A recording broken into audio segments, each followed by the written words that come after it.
Hello, everyone. Welcome to the very first episode of Age of Orlon.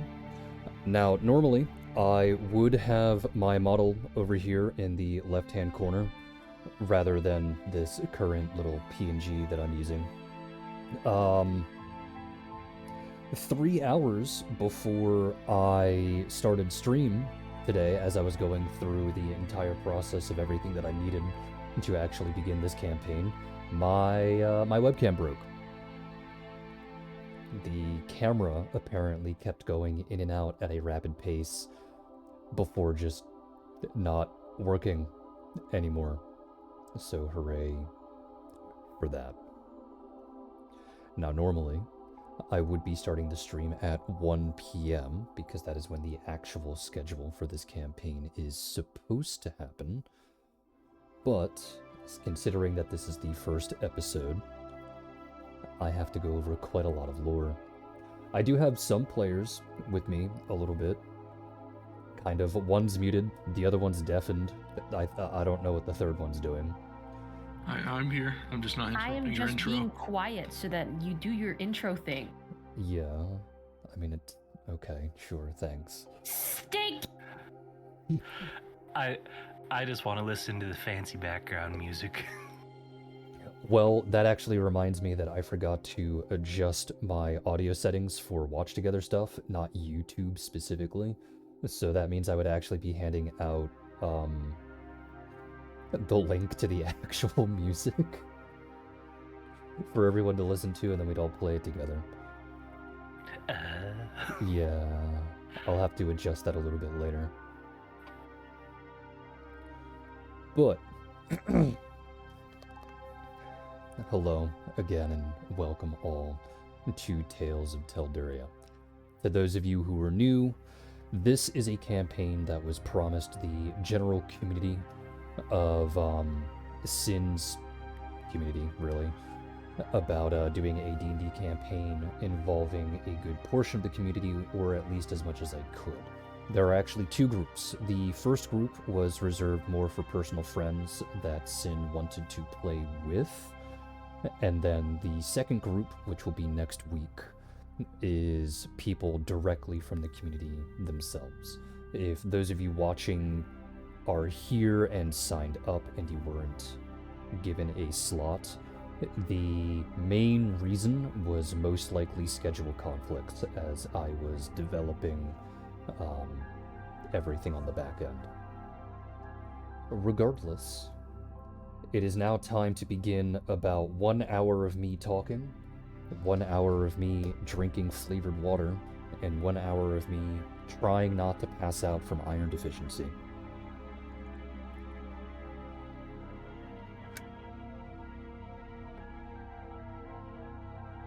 So, I have this big, gaudy, disgusting lore document that's about 19 pages long. So sorry to those of you watching on dark mode. You're just gonna have to look at a white screen for a little bit. However, before I begin, to those of you actually watching the stream, how is the audio? Because I had Oni here graciously help me in leveling a lot of my audio, mostly for my voice, and I had to separate audio for everything else. So how does everything sound? Is the background music too loud? Am I too soft? Do I sound like I'm talking out of a donkey's asshole? You sound clear to me, and you're loud in the background music, so that's good enough for me. That's good enough for me. All right, at least I got one confirmation. Audio is good. Thank you very much, Android. Turn the background music down 10%, says Oni. Well, you see, Oni, if I go into my audio settings and I turn down my YouTube by 10%, here I'm going to do that, and I'm going to do 1, 2, 3, 4, 5, 6, 7, 8, 9. There's no more background music anymore.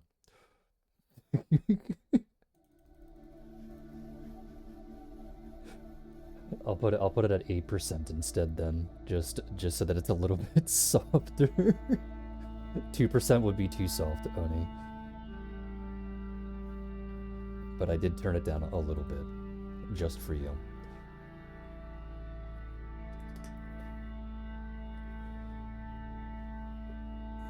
Ugh. All right. Damn, the 10% doing all the work in here. Yeah, basically. All right, time to begin reading this wonderful, gigantic text document, to which you can read along if you so wish. Keep in mind that there might be some spelling errors and some grammatical errors that exist here. I wrote this almost 13 years ago in about an hour and a half, just a single sitting, while drunk. So, if there's any issues, I'm not going to fix any of them because I'm lazy. Just like the Elder Scrolls lore. You mean Oblivion, specifically Oblivion.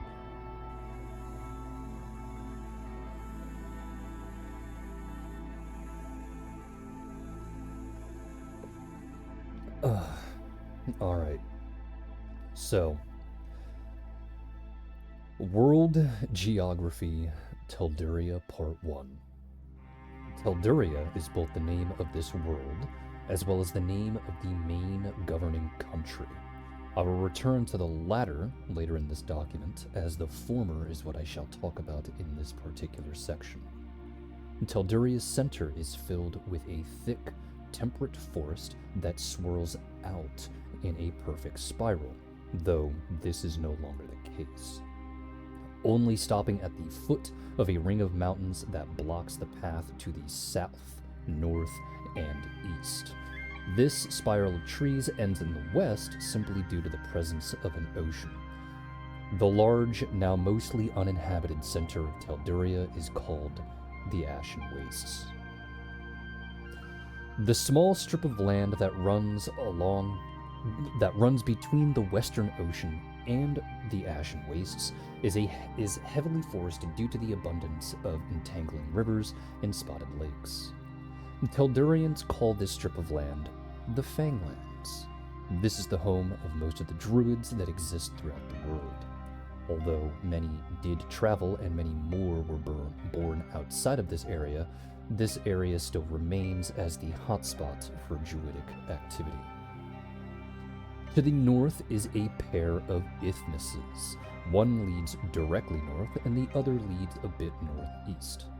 Both, however, lead to lands blanketed in snow all year round. These areas are sparsely explored by current cartographers, and as such, most civilians can only guess as to what exists in the snowy realm of the unknown north. West of this area is a large, uninhabited island that has never been explored by the current denizens of Telduria. To the east of the Ashen Wastes is a short, curled peninsula that closely resembles an octopus's tentacle. Citizens call this area the Erland Peninsula after one of the family lines that ruled this small area before being integrated into another kingdom.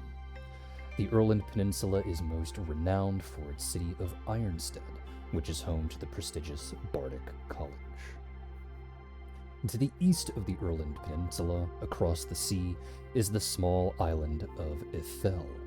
This island was recently brought into the Republic of Telduria as a territory through peaceful political means, as a protectorate. The island of Ithel and its people hold access to rare material and rare magical incantations, and the people there are more than willing to trade these items for something of equivalent value. Unfortunately, due to the lack of more basic materials in this land, like common metals, Ithel does not have a strong enough military presence to protect these treasures. As such, the Republic of Telduria offered the island militaristic protection and funding in return for reduced trade prices on these rare materials. To the southeast of the Ashen Wastes is a bulb of land called the Vern's Forest that's just as forested as the Fanglands, and this area was once ruled by a small kingdom of powerful elvish mages. The kingdom has long since been dismantled, but the artifacts and magical remnants of its power still exist throughout these forests. High Rock, the kingdom's old capital, has been mostly converted into a large, interactive museum, while the rest of the city has been converted into an impressive laboratory whose singular purpose is to discover new scientific, technological, and magical discoveries. Thank you very much, Space Pirate Pluto, for the follow. I greatly appreciate it. Far off to the east of Vern's forest, trekking across the ocean, exists a small island chain that loops into a perfect circle. And thank you very much, the Art of Ash, for the follow. It is greatly appreciated. These islands are called the Isles of the Ancients, due to the fact that two ancient dragons rule this area. Utteron, a powerful and ferocious fire dragon, rules the northern half of this chain, continuously growing and recycling his islands through the volcanic activity he commands. Ephamor, often called the White Lady, rules the southern half of this island chain, expanding her throne with her icy breath. The two of these dragons have been at odds with each other for as long as time can remember. Directly to the south of the Ashen Wastes lies the heart of the Republic of Telduria. This land is a triangular-shaped peninsula, with its point being due south. The reason why the heart of the Republic of Telduria exists here is because both its capital, Tarantus, and its largest seafaring port, Dragonport, exists on the same peninsula, only divided from each other by a string of mountains that splits the peninsula in two. This peninsula is called the Teldurian Peninsula, obviously. Far off to the west of the Teldurian Peninsula exists a large island surrounded by several smaller islands, and this area is home to another ruling party called the Aquan Society, though some individuals will occasionally refer to them as the Sea Lords. This area and its people will be given their own section later in this document. And then finally, due south of the Teldurian Peninsula is a large island that bears home to the Kalnorian province, the third and final political empire that exists in this world. Just like before, this kingdom, just like the Aquan Society, will be given its own section later in this document. World History, Telduria. Telduria's history starts with the collective boredom of 7 powerful deities now known as the Old Gods. Telduria was crafted by them, molded randomly, and then filled with a vast majority of the world's current inhabitants, excluding any and all half-breeds. The sole intent of these gods was to make these inhabitants worship them individually, and then wage war against opposing religious sects. Admittedly, this did entertain them for a long while. However, like all things, it did eventually bore them. Soon, these old gods introduced more strife and division. They taught these inhabitants the rudimentary basics of science, technology, and magic, and told them lies about royal lineages, kingdoms, and ancient birthright. Now, not only were these religious sects vying to destroy each other, but now there were groups of people that would form countries, kingdoms, and provinces to build power for their designated rulers. Once again, the old gods were pleased with the discord and endless brutality, but it didn't take long for them to grow bored once again. In their boredom, they fiddled about with new ideas to entertain themselves. This time around, they wanted even more religious discord, to bring in the very fabric of duality and dichotomy. With these ideas in mind, they created 7 lesser deities, who are now called the New Gods, and divided the lands in half. One half to worship these new gods, the other to worship the old gods. Thank you very much, Magic 8 Ball. It is wonderful to see you here. Welcome to the Dark Library. These new gods were made to be completely antithetical to their masters, to believe, think, act, and speak in a radical new way. These new conditions brought much joy and entertainment to the old gods, but it was incredibly short-lived. The new gods, with their opposing way of thought to their masters, realized the depravity and the selfishness of their masters' ways. Within a few years, they had amassed an army and declared war on their creators. This war lasted for decades before finally coming to a close, with the new gods banishing the old gods to a completely different realm of existence and locking them away forever. Then, immediately after the deed was done, they spent the next several years rounding up as many worshippers of the old gods as possible and destroying them. They took particular care in destroying, or at least burying, any kind of knowledge in reference to the old gods, under the intent to prevent another religious war between the old gods and the new gods. And with that knowledge effectively cast out of the minds of all of Telduria's inhabitants, so with it went the knowledge on how to bring back the old gods. Teldurian history, the Republic of Telduria. The history of the Republic of Telduria starts with a man named Terran and the goddess Ione, whom he worshipped. It had been almost in a millennia since the new gods effectively remade the world under their ideals, but discord still existed all throughout. Minor factions, blossoming kingdoms, and various mercenary factions still violently competed with each other for domination over the mainlands of Telduria, and Ione, being the leading goddess amongst the new gods, was vastly displeased. She tasked herself into finding a champion, and a champion she found in Terran. Terran started his conquest in the Teldurian Peninsula, founding the city of Tarantus as his capital. After claiming the entire eastern coast of the peninsula under his banner, he aimed his armies to take the city of Dragonport from the neighboring kingdom, the Confederate States of the Darakane, before moving north and forcefully integrating the dotted tribes of giants that made up the nation of Amonvale into his monarchy. It was at this point the Crow King and the leader of Naire and the Kingdom of Vern joined forces in an attempt to quell Terran's aggressive advances into their territory. These kingdoms controlled the last pieces of land within the mainland of Telduria. However, their plight was all for naught. Terran and his massive army crushed all of those kingdoms in a single blow. Within the span of 2 decades, Terran had conquered nearly 80% of the known world. There were only several island chains that were scattered around the edges of the mainland left. However, before he could ever set sail to accomplish the goal of his goddess's quest, he was assassinated.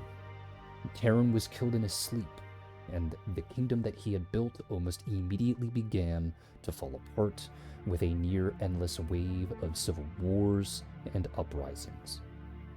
60 years, 4 separate monarchical rulers later, tried their best to keep Terran's kingdom intact, some more successful than others.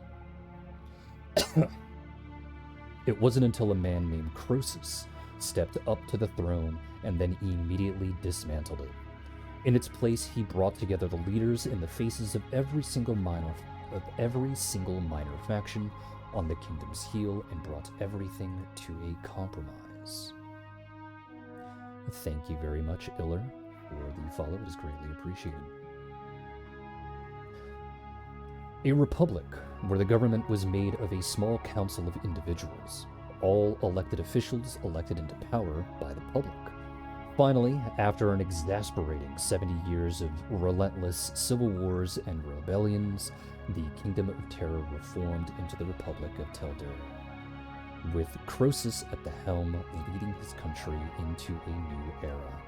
And thank you, Damon, for subscribing for 19 whole months. You have made everyone who plays this campaign 3 cents richer, I think, if I'm dividing it up correctly. Good job, everyone. Give Damon a small little clap.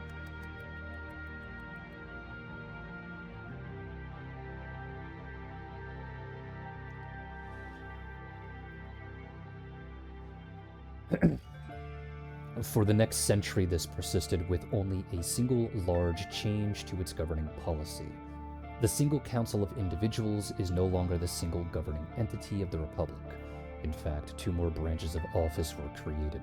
The first acted, more or less, like the figurehead of the whole mainland, and their main job was to contest and balance out the power of the council's lawmaking power.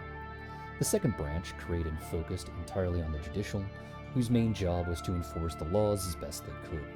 Between these 3 branches of power, they all contested and balanced each other out, making sure that neither had too much power over the other and never had too much power over their citizens. Sea Lord History, the Aquan Society. The Aquan Society, and the whole island it encompasses, thank you very much, Smoke Cats, for the follow, it is greatly appreciated, is constantly beaten by the sea. As a result, all of its inhabitants have evolved and adapted into an amphibious lifestyle, subsequently building the majority of their cities along the coast, with many being built atop the sea itself. Currently, the Aquan Society is a relatively free-form, anarcho-capitalist society with a very small government to hold everything together, led by a singular figurehead known publicly as the Oracle.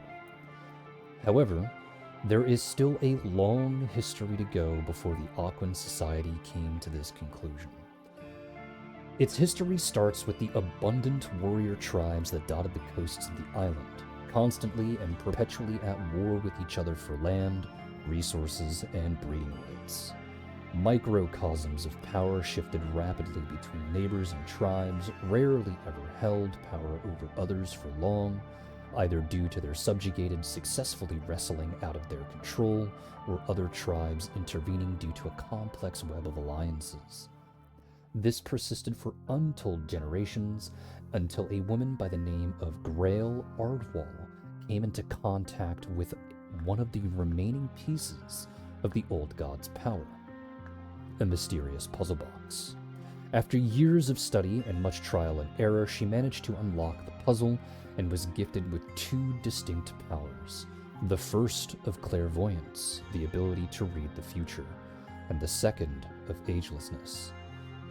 However, it came at a cost. Although she no longer aged, her lifespan would be cut drastically short. She also could not pass on this power except through her own bloodline, forever cursing her kin to share the same short-lived fate as she.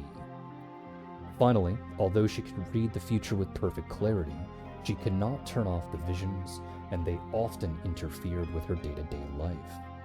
She also found that the future would rapidly change depending on the information she told others, rendering much of her fortune-telling utterly useless. However, with this newfound power, she traveled to each and every single one of the tribes across the island and pleaded with them, constantly showing off her powers, telling the dark future of their endless bloodshed. Eventually, through the formation of an unbreakable webbing of alliances between each and every single tribe that made up the island, Grail achieved her dream of a united society. Through her guidance, they built a small but stable government whose main job was to act judicially and to enforce the few rules the lands had. A small list of unalienable rights led by the mantra, "To the victor go the spoils." This allowed the warrior pride of the individual citizen to challenge another to their property in honorable combat, provided they met the requirements, which is 3 eyewitnesses to the event. Grail, in her last years, acted as the figurehead of the government and the Aquan Society, and helped solidify the unspoken inner functions of her nation. When she died, the whole island went into mourning before her daughter, Isabel, converted their sorrow into productivity by building a city in her mother's honor. When it was completed, they named it Ardwall. Now, after several dozen generations, the Aquan Society remains largely unchanged, other than the figurehead. The current Oracle is a woman by the name of Laura Jet, and her daughter, Yzma, is next in line. Kelnorian history, the Kelnorian province. Kelnor's history is violent and full of change, and it all stems from the extreme view of war on the island. Much like the Aquan Society, Kelnorians believe in a strong honor code when it comes to battle, but Kelnorians take this a step further. They fully believe that only the strong should lead, and that the only way to achieve such a position is through force. As a result, the majority of Kelnorians' history is simply a perpetual war after perpetual war. The first major steps that were taken to stop the endless wars that ravaged Kelnor were done by a man named Yondu, who, armed with a mythical axe, forced the whole island to kneel under his strength. As soon as he controlled the entirety of the island, he made the citizens build a capital city, and as soon as it was completed, he named the city the capital of his empire, to which he then promptly named the city, the island, and the empire after himself. The Yondu Empire lasted for 20 years, until Yondu was finally bested in battle by his longest rival, Trion. Immediately, the empire, island, and capital were named after this upstanding rival. Trion held this power until his death, but he never named a successor despite having 17 children. The resulting War of Succession nearly fractured the empire permanently, and was only saved when Marcus Triant slaughtered his 16 other brothers and sisters and secured himself the throne. The next change to the empire came soon after. Marcus Triant signed a few documents into law disallowing any ruler of the empire to willingly pass away without determining a successor to the throne, though how they go about choosing a successor is entirely their discretion. The Triant family stayed in power for 3 generations before finally being removed from power by the Eluru family. As such, the empire, the island, and the capital were all renamed to match this new family name. The Eluru family opened up trade negotiations with the Aquan Society and the Republic of Telduria, and happily integrated a large portion of these newfound cultures into their own. Much to the surprise of the rest of Telduria, the Elurians made highly effective and shrewd merchants, and it didn't take long for the Eluru Empire to become an economic powerhouse. Soon, however, their newfound wealth eventually became a problem with the rest of the world when it was discovered that the Eluru Kingdom was pouring the vast majority of their newfound wealth into ballooning their military. Such a show of power forced the Aquan Society and the Republic of Telduria into multiple non-aggression treaties with the Eluru Empire out of fear of a potential massive war. The last and most recent change, the crown changed hands when the Kelnor family usurped the Eluru family during the Teldurian Civil War. As per the norm, the capital, island, and empire were renamed after its new rulers.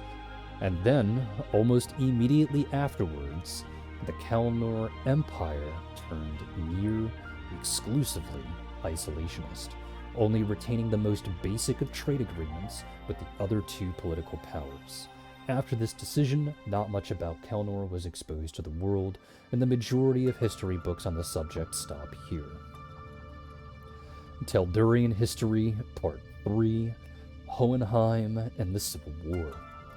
Hohenheim was a man who, after losing his loved one to sickness, had lost his faith in all of the new gods. In his depression, he turned his attention to the Aquan Society.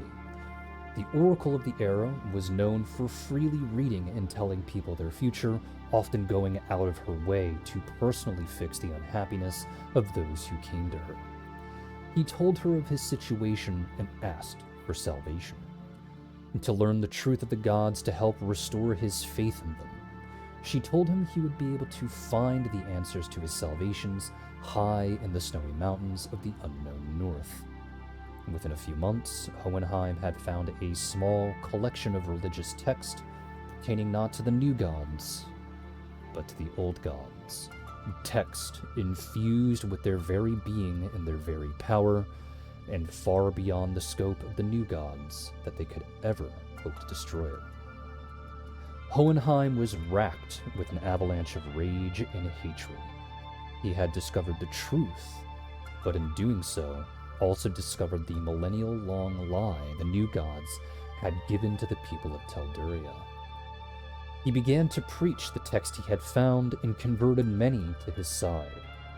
Within a year, Hohenheim had converted nearly 1/3 of the mainland's population into the resurgence of worship of the old gods. At first, the Republic of Telduria had no qualms with this, for they practiced and preached a general sense of freedom of religion. Although Hohenheim's messages were a tad troubling to the general populace, simply due to religious differences, it wasn't until Hohenheim made a demonstration of the old god's power in the city of Dragonport, a cultic ritual of human sacrifice.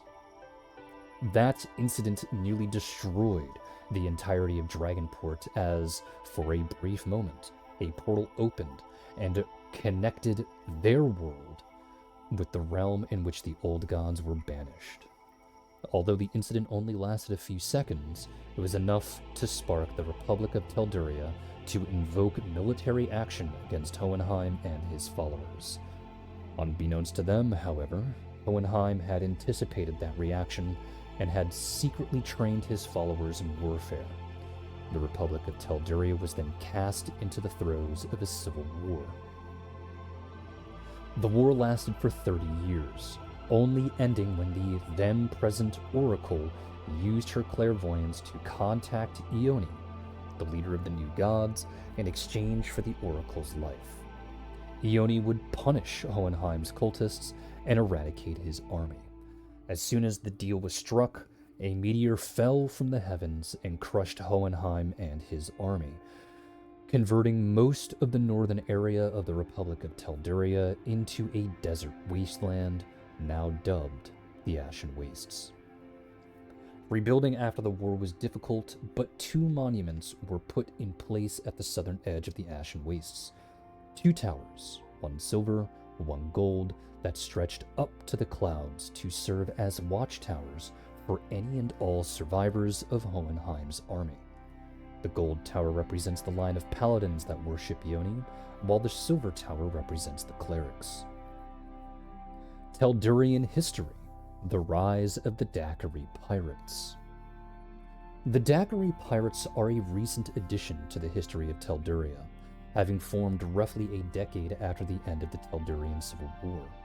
These pirates started their expansion in the seas surrounding Kelnor, stealing civilian ships and raiding small, unarmed supply boats. Eventually, after amassing enough resources, they grew bolder and began to sack cargo ships and trade routes. It didn't take long for both the Auckland Society and the Republic of Telduria to bolster their merchants with armed escorts, but their efforts were in vain. The Daiquiri pirates grew far too powerful, often commandeering the very warships sent to destroy them, and soon began to take far more drastic measures to grow their empire, taking prisoners and opening up the slave trade that now circulates the continents. Many attribute their rise to power due to the lack of intervention from the Kelnorian Empire. Their king, despite being in control of the world's strongest and largest navy, outright refused to make moves against the pirates to quell their expansion. Due to the Kelnorian king's inactivity, both the Auckland Society and the Republic of Telduria have cut off all trade routes to Kelnor. Both kingdoms thought this would be enough to force the Empire into action, but the King of Kelnor responded by cutting off any and all remaining political ties with both kingdoms. Not much is known about the pirates themselves. What is known, however, are the 3 individuals who lead the Daggery Pirates, as well as the chain of command. The third in command is a woman by the name of Melinda Visk, a Lamia with near-prophetic psychic power. Insider information insinuates that Melinda is in charge of training all of the new recruits who join the pirate organization. Above her is a man named Kimbridge Louse, often referred to as Violaus. He is a short ratling with a metal pegling. His role in the Daggery Pirates is the torturer, the man who keeps the underlings in line, as well as breaking in captives before they are sold on the slave market.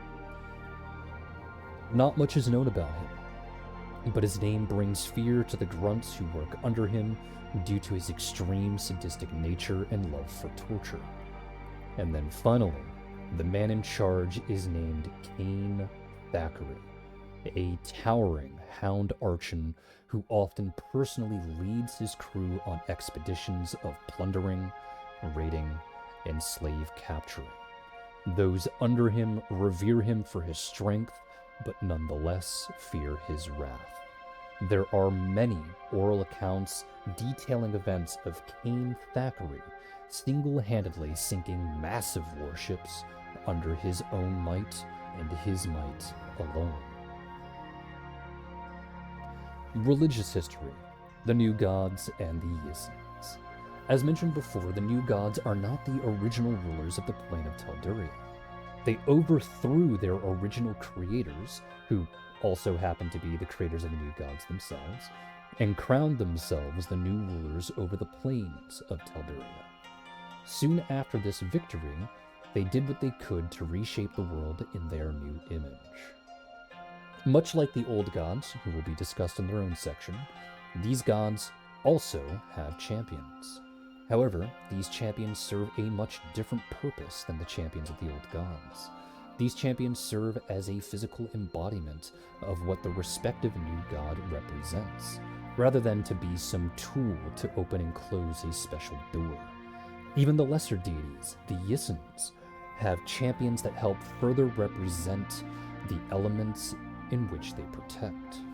The first new god people worship is Kotmez, the Hopeful, a spry, rambunctious child constantly carrying endless drapes of colored silk. Most depictions of Kotmez have him playing, singing, or attempting to inspire the essence of happiness in others. The history books depicting the war between the old and the new gods cite Kotmez's endless devotion to what is right as a source of inspiration to his fellow kinsmen, giving them waves of morale to continue fighting in the face of hopelessness. The next new god people worship is Reliqua, the Giver, a cloaked, soft-spoken woman who watches over the dead and dying. Most depictions of her have her holding the world against her chest, staring straight ahead with a motherly gaze. The history books show her not fighting in the war, but comforting fallen soldiers so that they felt that their dying breath was not in vain. The next new god that people worship is Ekthar the Unbroken, a stocky fellow who spoke few words, believing his actions would speak for him. Most depictions have him standing tall, eyes forward in sheer defiance, as he clutches the blade of his weapon with bloody palms.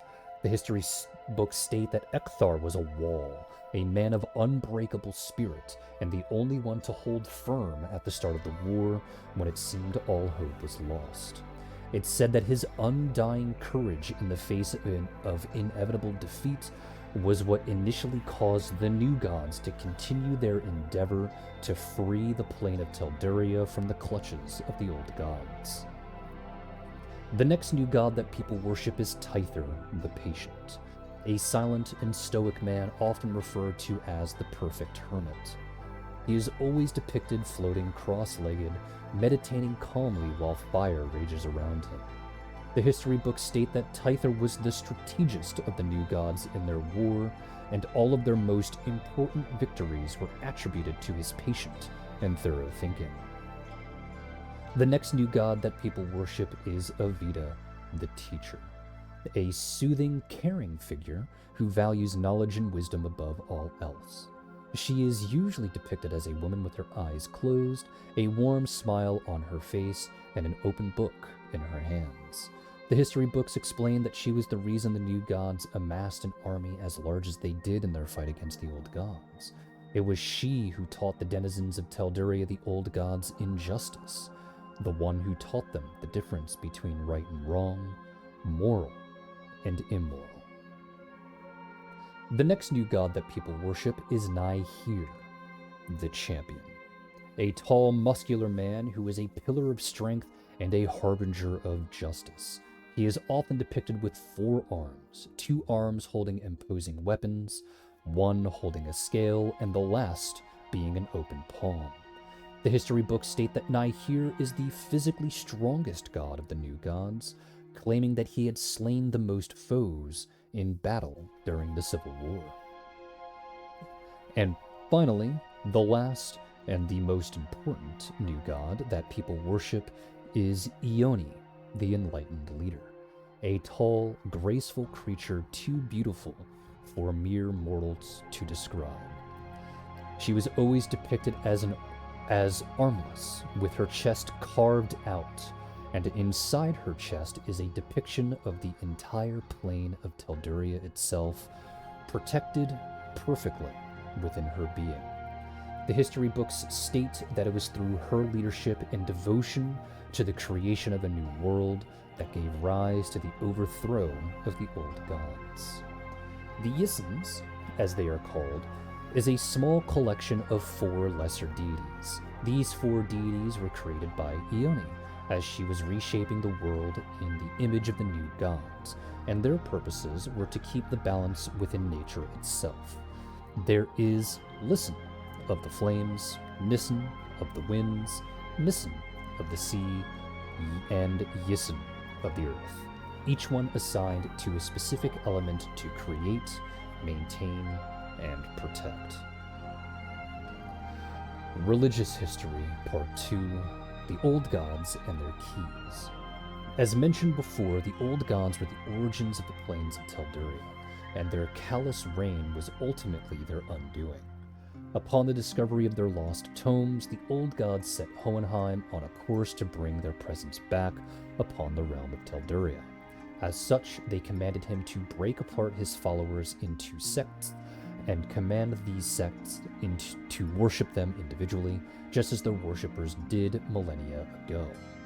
From there, they were given detailed instructions on how to select the most devoted of each sect, and to convert them into the old god's chosen few, to convert them into champions, walking manifestations of their individual power. However, these champions had a secondary purpose, to act as a means to an end. During the Civil War, Hohenheim managed to construct 7 gateways that connected the realm of Telduria to the realm of the banished old gods. However, to open these portals, they needed the presence of a powerful devotee. As a result, these champions were often called keys, as they were the only way to open these portals, like a key to a doorway, hence the name.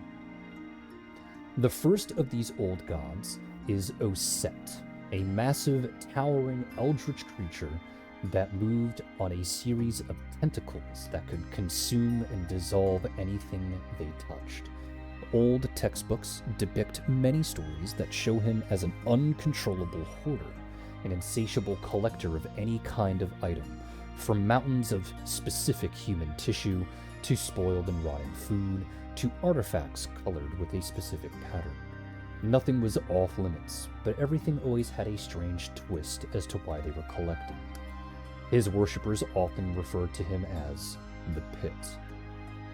The next old god worshipped is Ishathupa, a lithe, sinewy woman with a wrangling crown of thorns that grew from the back of her neck. Old textbooks depict long, exasperating stories that recount her incessant, pathological lying, as well as her inherent unpredictable nature. Most of these stories simply end with her stealing or swindling a coveted item from someone else. Her worshippers refer to her as the Jester. The next old god worship is Sinkles, a man with 2 faces, 4 arms, and a massive, endless hole carved out of his chest. Old textbooks often showcase this god as being soft and slow, ambling through life with a purpose, but doing so as sluggish as possible. This has led many historians of Telduria to think that Sinkles wasn't wholly vile, or at the very least, not as evil as the other old gods. Many of his worshippers refer to him as the Sloth. The next old god worshipped is Chetrima, a muscular creature as tall as a mountain, with a hole carved where its face should be, and a pair of wings as black as night sprouting atop from its shoulders. Old textbooks on Chetrima are often confusing, simply due to the fact that they constantly refer to this god as female, but constantly attribute her body with excessively masculine features. The only thing that remains constant is her foul, violent temper, and that she reveled in acts of war. Her followers refer to her as the Vengeful. The next old god worshipped is Shakor, a 4-armed maiden with an hourglass figure composed entirely of exposed flesh and bone. Old textbooks often attribute her to being the pinnacle of beauty, which was only matched by her insatiable lust. Many stories include of her hypnotizing men and women alike to participate in extravagant orgies, only to be dumped like carcasses into a furnace when her lust was finally satiated. Many of her followers refer to her as the Mistress. The next old god worshipped is Tas-Du, a tall, lanky man with limbs seemingly made of elastic rubber, as they could stretch and bend infinitely. Old textbooks often depict him at odds with Ishathupa, competing with her for the best loot. In fact, almost all of his stories include him competing with her, sometimes winning, sometimes losing. His followers refer to him as the Thief. And then finally, the last old god worshipped is Durane, a man who never walked, who had 6 arms and a mouth made of an endless amount of writhing tendrils. Old textbooks often depict him as a wise, soft-spoken hermit, while others paint him as an unstoppable force of destruction. The only thing that remains consistent was that he was the de facto leader of the old gods. His followers referred to him as the Master. Religious History Part 3: The Oracles. The Oracle, as previously stated, is the figurehead and leader of the Ogden Society. They are gifted with the power to be able to see the future. The Oracle is always female and is always born on the same date, the winter solstice. This is among the most basic of common knowledge in the world of Telduria. However, this power isn't as consistent as it is made out to be by the common individual. As stated in the history of the Ogden Society, although the Oracle can read the future, a large issue is that the future is always changing. This has led many oracles to be as vague and imprecise as possible, while still trying to give relevant information when reading the futures of certain individuals. The reasoning behind it is this: if the information is too precise and easy to follow, the future for that individual has a high possibility of change. However, if the information is too difficult to understand, the individual may never understand what the future has in store. This, in turn, has led to a very rocky relationship between the Oracle and the leaders of the other 2 nations because of the inherent uncertainty the Oracle carries with her.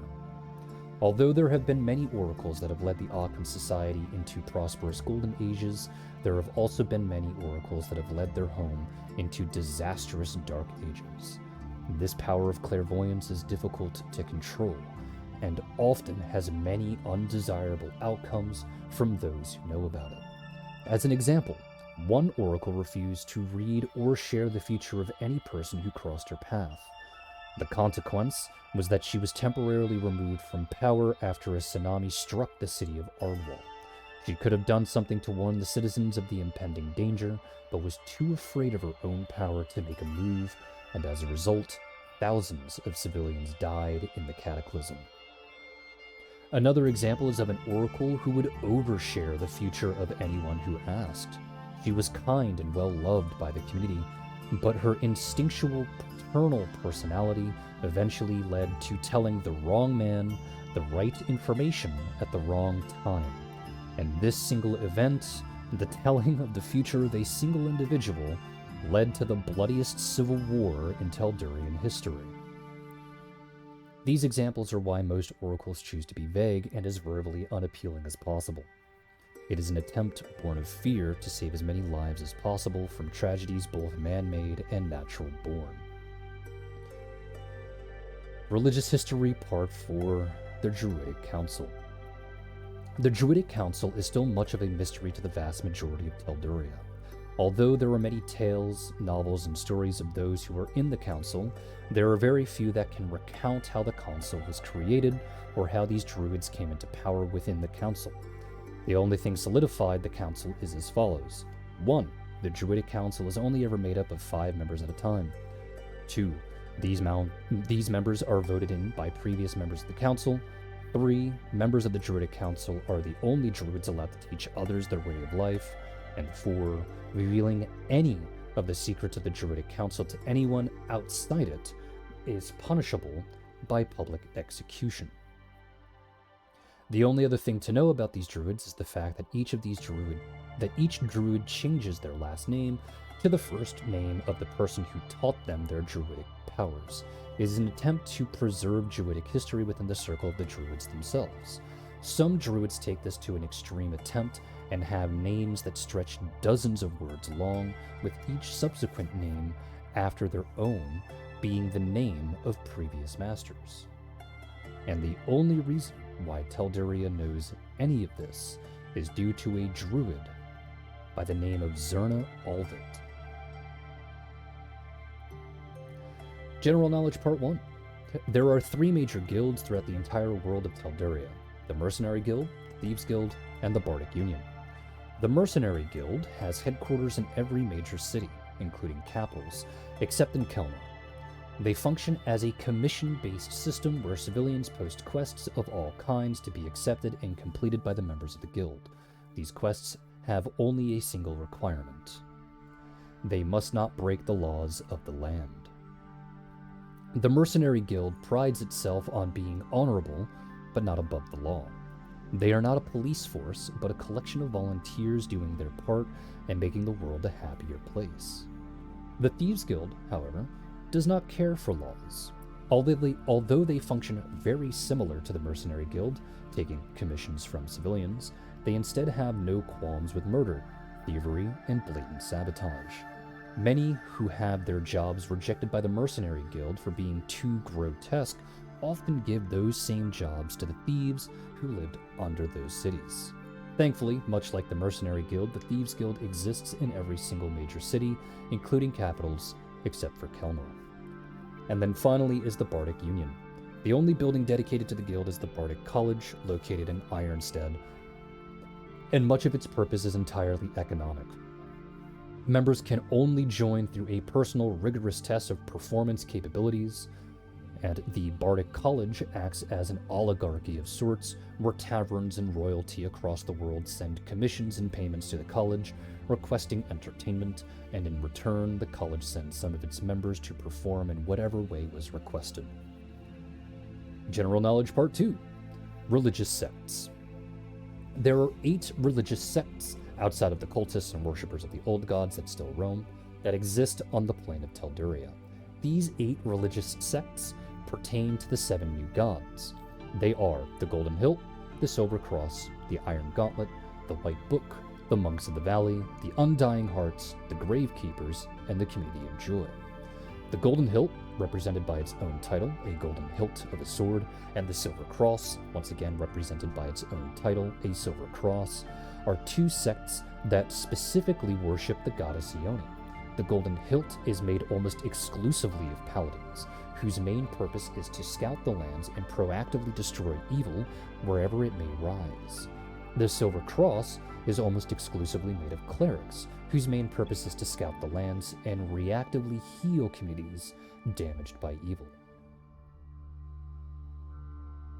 The Iron Gauntlet, represented by its own title, an Iron Gauntlet, is the sect that specifically worships the god Nihir. This group doesn't have any specific code of how its patrons dress, so it often consists of fighters of all stripes: warriors, paladins, rangers, and monks. This religious sect is more or less the police force of Telduria, upholding the law in whatever lands they may be. During times of war, they also act as shock troops, being the first into battle. The White Book, represented by its own title, a White Book, is the sect that specifically worships the goddess Avita. This group is composed almost entirely by sorcerers, wizards, and other dedicated magic users. This community is funded by the governments of Telduria, and their whole purpose is to spread knowledge. They erect libraries and schools, as well as run them with their own staff. The Monks of the Valley, represented by a man meditating with crossed legs, is the sect that specifically worships the god Tyther. Although their namesake may seem like only monks make up the ranks of this sect, it's actually mostly comprised of diplomats and advisors. Although the ruling parties of the world of Telduria are certainly free to choose whoever they want as political advisors, this sect was created as a way to create individuals who are as unbiased as humanly possible in hopes to create a more globally connected world. The Undying Hearts, represented by crossing chains wrapped around a single fist, is the sect that specifically worships the god Ekthar. Much like the Iron Gauntlet, this group has no consistent representation within its members, as it comprises of anyone who believes in the same thing that Ekthar does. The Undying Heart is the group that funds the mercenary guild the most, to the point where most citizens believe that the Undying Hearts exclusively runs the guild. Probably because the majority of the members, as well as the Mercenary Guild Council, are comprised of those in the Undying Hearts religious sect. The Gravekeepers, represented by a bright red apple, is the sect that specifically worships the goddess Reliqua. This is the only other religious sect funded by the ruling governments of Telduria. They do not consist of any special members, just individuals that do exactly as the name implies. They gravekeep. These men and women simply tend to the graveyards scattered throughout the land, making sure their funerary rites and final resting place is as keen and as clean as possible. The Community of Joy, often represented by a lute of beaming light, is the sect that specifically worships the god Kotmez. This group is composed almost entirely of bards, with its headquarters being the Bardic College of Ironstead itself. Its only purpose is to do exactly what Kotmez does in his stories: spread happiness and joy to whomever is within earshot. And that is the lore document. Jesus Christ, I am lightheaded. Yay. Yay. Now for several hours of the actual Yay. Yay. Now I have to take a drink of water because I am a little dehydrated after reading all of that. And Hydrate or dihydrate. And babe, why the fuck are you 12 minutes late? because I started 12 minutes late. Fuck. Yeah, you didn't notice that? I went live like 12 minutes after. That's after right, 12. you did. Yeah, you did. Hydrate or Misha. dihydrate, motherfucker. Alrighty, so what I'm going to do here is I am going to roll a 1d5, and it will shrink every single time I roll, because I am going to randomly select one of my players here to introduce themselves as both the player as well as introduce the character that they are playing in this particular campaign. So I'm going to roll a 1d5, and the first one is Nyx. Hooray, clap, clap, clap. Yeah. We don't need to reveal everything about our character when we do this, yeah? No, you don't need to reveal. A generalized summary is perfectly fine. First nat one of the day. Why do you speak? Why would you say that? Like, why It's the would you first say one. that? He got it out of the way in the character role. No, It's it's not a fine. D20. Now you're manifesting it.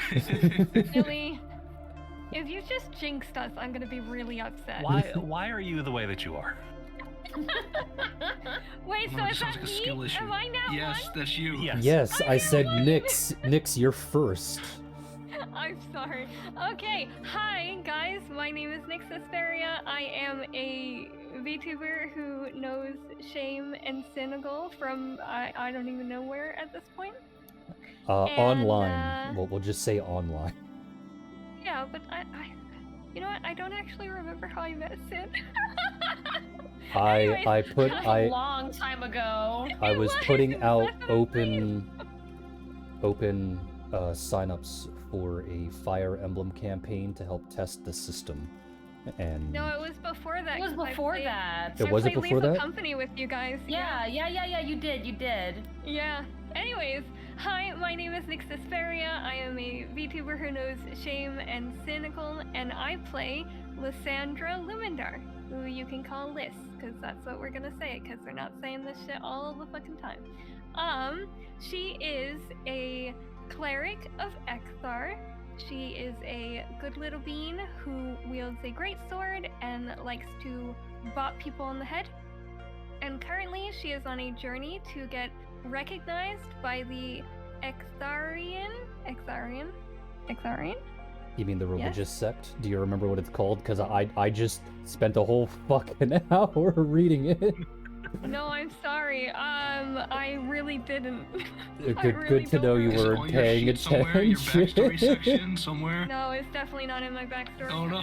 It's the Undying Hearts is the name of the religious sect. The Undying Hearts. Okay, I am putting that on my backstory. The Undying Hearts. So she is on a quest right now to get recognized by the Undying Hearts so that she can become a priestess of Exar, just like her mother. That's it. I'm done. Hooray! Yeah, but Yippee! Yeah, my All right, I will now roll a 1d4. That is Rosin the bow, apparently. Hey. now on. Now Yeah, what two in a again? row. All right, but we get it. Can we just go in order so we don't roll more? It is too late. It has already No, begun. there must be a third, not one. No. I the player am YGF or YGF Doodles. I'm mostly an artist these days. You could check out my Twitter and YGF Doodles or my website, also YGF Doodles. But I am playing Rosin the Bow, a forcibly retired shantyman who is currently spending his time traveling the continent, trying to spread the good word of good deeds through example. And that's pretty much it for him for now. Alrighty, now I roll a 1d3. It's Zinnia. All right. At least it's not a fucking one again. yay. No, Yay. the streak. I'm Sprixer. I play Zinnia. I'm around. I'm just kind of on the internet. I do silly things. I guess I'm a streamer. I'm really bad at self-introduction. I might be more quiet than the others. I am a little sick still. I Feel better play. soon. Thank you. I play Zinnia, but my friends call me Ripple. I am she's a very happy, go-getting bard that's returning from college to see her family. And that's all I want to give right now, to be honest. You know what? That's fine. That's fair. Yeah. And now I roll a 1d2. Samson. All right. Hello, everybody. My name is Oni. I first met Sin and Shameless when I took a clip of Sin moaning on stream and produced an EDM track for her. That was great, by the way. What the fuck? It's awesome. Yeah, my introduction to these two was literally Sin moaning. What the fuck? Wait, I need that ETF clip. I need to see this. I'll see if I can find the file for you, but yeah, ever since I've been a part of several of Shameless's D&D campaigns. gotten to know these two. They're unfortunately stuck with me, and now I'm here playing Samson Bourdais, a devout of Kotmez who went to the Bardic College, realized trading joy for gold is bullshit, left, and is now on his own journey to bring joy to the world with concoctions, candies, and song. He's fantasy Willy Wonka.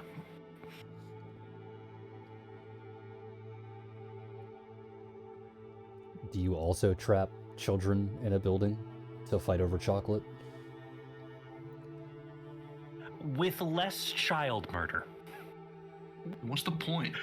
Yeah, exactly. What's the point? All right then. All right, Sin, you're last. All right then. Can you roll a 1d1 to see what you get? Yeah, sure. Get the ones out of the way. We might as well. All right, there you go. I rolled a Yeah, 1. Yeah, thank you. Now, definitely. It's so reassuring that out of all the rolls that we had 4 1s and 1 2. That's great. Great foreshadowing. Oh god, it's so weird seeing my voice come out of this masculine character I made. Oh, I'm not looking at that. You gotta gruff your voice. Muscle man. No. Gotta think of fuck my you. mom. No! No! I hate it here. Anyway, I'm cynical. I'm an Asian dragon turned jackal professional B mommy shitposter supreme. However, today I'm not an Asian dragon turned jackal professional B mommy shitposter supreme. I'm instead a cat. Yeah, you're just a furry. I already was one. But sure. Heyo. Today I am playing Kitan, a male catfolk who is rather quiet. Clap, clap. Yeah, if it couldn't be obvious by the PNG talks right. Yeah. Hello. Hello. God, it's so fucking weird. All right. I'm not looking at that anymore. So, to reiterate to those of you that are here, if you're wondering why I don't have a model and why I'm using this very silly PNG GIF thing, my webcam broke literally 3 hours before the designated stream that was going Right. to happen today.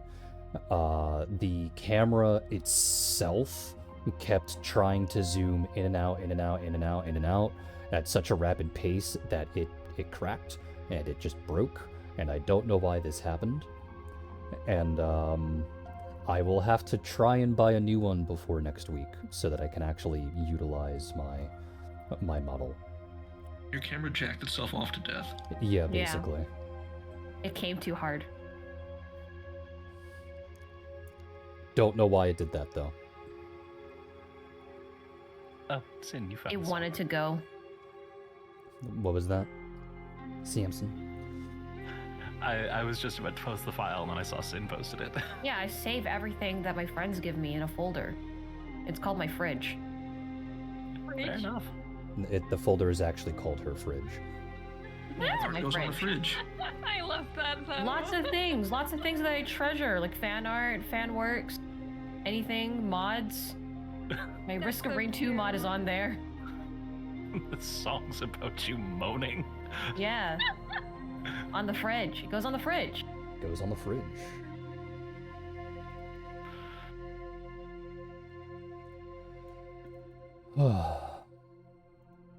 Everyone ready for today? Yeah. Nope. We only had several months to prepare. Nope, Doesn't not mean ready, people are sorry. ready. I've I know, lost my I know. key. Nix over there is just a ball of anxiety all the time, Yeah, I am. constantly getting harassed by cats. Yeah. I'm excited. Oh, I'm yeah. excited to see how many nat ones I roll this time. I'm excited to see Yeah, who how gets badly am I gonna fuck 5 up? lingering score on the first battle. All right. YGF. So, Support class is time, you'll be fine. to begin with today's session, about a half an hour late, which means we'll go about a half an hour over time today. To begin with today's stream. Currently in Telduria, it has been 30 years since the Civil War passed. The continent and the country has more or less rebuilt since this massive fucking meteor decided to take out 50% of the landmass itself anyway. and people have more or less begun to move on with their lives. While, of course, life isn't perfect, there's still crime, there's still strife, there's still struggle here and there. Things are objectively much better than they were 30, 40 years ago. The five of you, out of luck, out of chance, out of happenstance, in whatever positions you were in, were all in the city of Tarantus, more or less at the same time. As you were exploring the city for whatever reason, food, lodging, exploration, aimless wandering, you came across a help wanted poster. A village due south of Tarantus by the name of Nihun has sent out help, not only through the mercenary guild, but through free-form posters, detailing how their citizens seem to be missing, and they have been missing for the past couple of months. However, what caused this poster to go up was the most recent disappearance. The mayor of Nihun has indicated that his brother is now missing. His brother, who used to be the captain of the Night Watch. Looking at this flyer, you can see that it is roughly a month old. All of you, for whatever reason, decide to take that poster and scrounge up whatever pieces of gold that you've got and huddle in to the same carriage to make your way down to Nihun. This carriage ride is going to last about 10 days, and while it may stop every now and then for you to get off, set up camp, rest and relax out in the open air rather in the back of some wooden carriage, you are all trapped with each other for the next 10 days. So here's your first role play. Everyone talk to each other. I'm gonna go fucking drink some more alcohol. No, he's making Catan talk to people. That's crazy. Oh, you already spoke up. Go ahead. I'm not that means speaking. people gotta. All right, cat boy, you look like you got something on your mind. Catan will look around for other cat boys before looking at you. Like, I'm just. Oh waiting wait, to get hold on. there. I forgot something. Give me a second. What? Oh, Music? Yeah, the proper oh, right. music. You're supposed to send us a playlist or Yeah. something. Video. I was thinking it was kind of quiet. Yeah, here we go. All right, So, all right. normally how I would do this is that I would set it up through Watch Together, but I didn't actually test the audio levels for Watch Together. I did it exclusively through YouTube. So, It's a the- classic. so the next session, I will actually have the Watch Together link set up properly. All right. are we gonna do a countdown so we can all press play Yeah. at the same time? The classic. We're doing 3, 2, 1, play, right? Yeah, I'm gonna say 3, 2, 1, play, and then you'll hit play. All right. All right. On play. So, is everyone ready? Does everyone have the link open? Yeah. Yes. Nah. Yeah. All right. 3, 2, 1, play.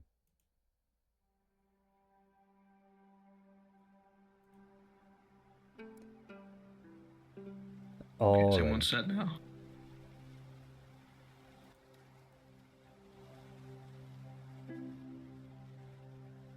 Adjusting the volume on my end. Okay. What now? Have we already introduced ourselves to each other? I'm. No. Well, what stage of the journey No are we one would in? have introduced themselves to anyone so far. Okay. And, Yeah, but what stage are we at in the journey? Right at the start, probably, if we're mostly bards and nobody said their name yet. Yeah, it's kind of weird. I'll say an indiscriminate amount of time. It's just 10 days till you get to Nihun. So whatever day All this right. happens to be on is whatever day it happens to be on. Okay, wait. I have a question. Uh-huh. Are we on a place where we know that each other is going for the mayor's missing person? Why are you I asking imagine- me?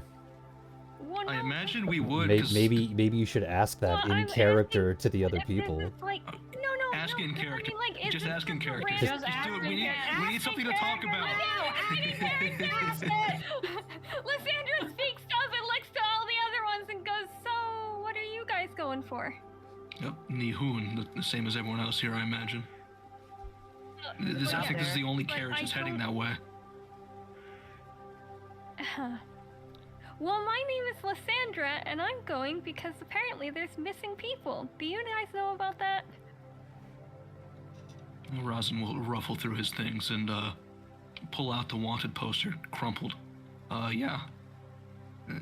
Job offer was quite prominent on the message boards, the little job posting boards. Catan will do much the same, except that his is folded and inside of his pocket in his hoodie. He just goes like, yeah, gold. Right? Someone yeah, needs we help, need and to someone eat. needs a lot of it. There were Yeah. maybe 10 of these hung up on the same board. While everybody's like talking, I'm just playing like cat's cradle with some of like the rope in my bag, just happily looking out the window. Just What listening. kind of rope? It's silk rope. Oh, so you got like a full-fledged... Do you know how thick silk rope is? Yeah, it's not going well. She's like half tangled. Cat's cradle, but you're moving your entire arm with every little loop. Good God. At one point, Ripple just like takes like this really big awkward piece and like hooks it into Lysandra's arm while she's talking, not even asking. She's like, Lysandra just looks at it on her arm and then starts like tugging at it to try and get some of it like away from Ripple so that Ripple doesn't drown in the silk rope. Thanks. Yeah, I think I'm stuck. It might be like cutting off my breathing. I'm not sure yet. Yeah, no, it's definitely doing that. Okay, let me help you. And let's start Let's- trying to like free her from the silk rope. I don't want to panic, but Samson's yeah, I'm gonna panic. Samson's gonna sit down in his instrument. All right, let's get you out of that, shall we? Just don't break it. It's my favorite rope. We'll be as gentle as we can. Starts ripping the rope. Oh my god, Silk rope's expensive.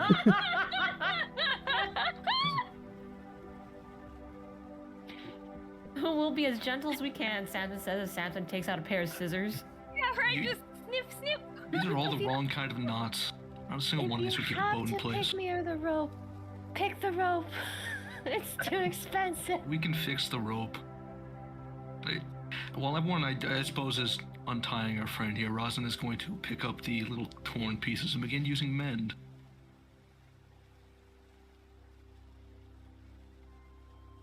Yeah, And just fixing the rope while everyone's untangling our friend.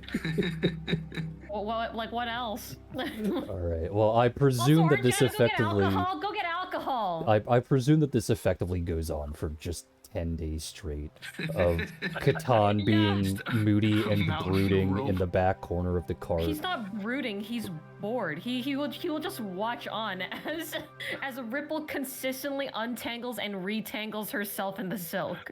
Yeah, No. Once a yeah, day. brooding. He'll So he'll Yeah. count like a couple of times. Like, okay, today's 5. Yesterday was 4. You and then we'll know, go up my- 5 I'm again. gonna get it eventually, even though You know I my don't know what I'm feeling. doing. My feline compatriot, there is a very easy way to deal with boredom. Yeah. Samson's gonna hand him one of his colorful concoctions. Why don't you take a swig of this? Liz is seriously side-eyeing this Can interaction. I sense motive on this thing? yeah, go sense motive. Catan's bored, but he's not stupid. Maybe he is. I don't know. And then We'll if see what the bot says. and if you have Sense. Okay. and if you have knowledge arcana and knowledge nature, you can roll those as well. Oh, okay. Let me see. Knowledge. I do have knowledge arcana. And I do I have knowledge nature? No, I do not. I just have knowledge arcana. So this is just for knowledge arcana. Okay, there you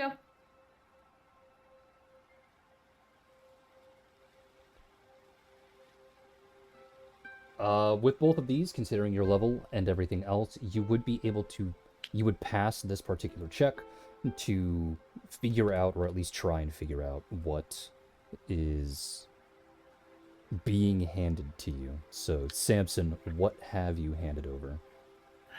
So from the first check, there is no malicious intent behind his actions. He's genuinely just trying to hand you something that he thinks is going to make you happier, and it is a concoction of his own variety, a candy-flavored potion of bouncy body to make the trip a little bit more floaty. Bouncy body. Hold on. Path the dash delta bot does have a spell, right? Like spell. Yeah, you go spell info, and then you can type in bouncy body, and hopefully it comes up. Bouncy body. Yeah, there you go. Bouncy body. Your flesh has become more flexible and rubbery. Wink, wank. It gains a +2 circumstantial bonus on. Gains a +2 circumstantial bonus on grapple checks. Wink, wink. And escape artist checks. Sad wink. What? Didn't you have used this on Ripple so we didn't have to untie her every single day? I'm drinking it. Yeah. As the bottle's passed over, Ripple has no idea really what it is, but her eyes are like really big. She's like, oh, that looks so good. What color is this? It is a swirling pink and purple, flavored after a style of candy that he found in one of the neighboring nations. Okay, all right. Catan will uncork the potion bottle and just raise it and lift it towards Samson in a, cheers kind of motion before he downs the whole thing. And, Cheers? Yeah, cheers. Cheers!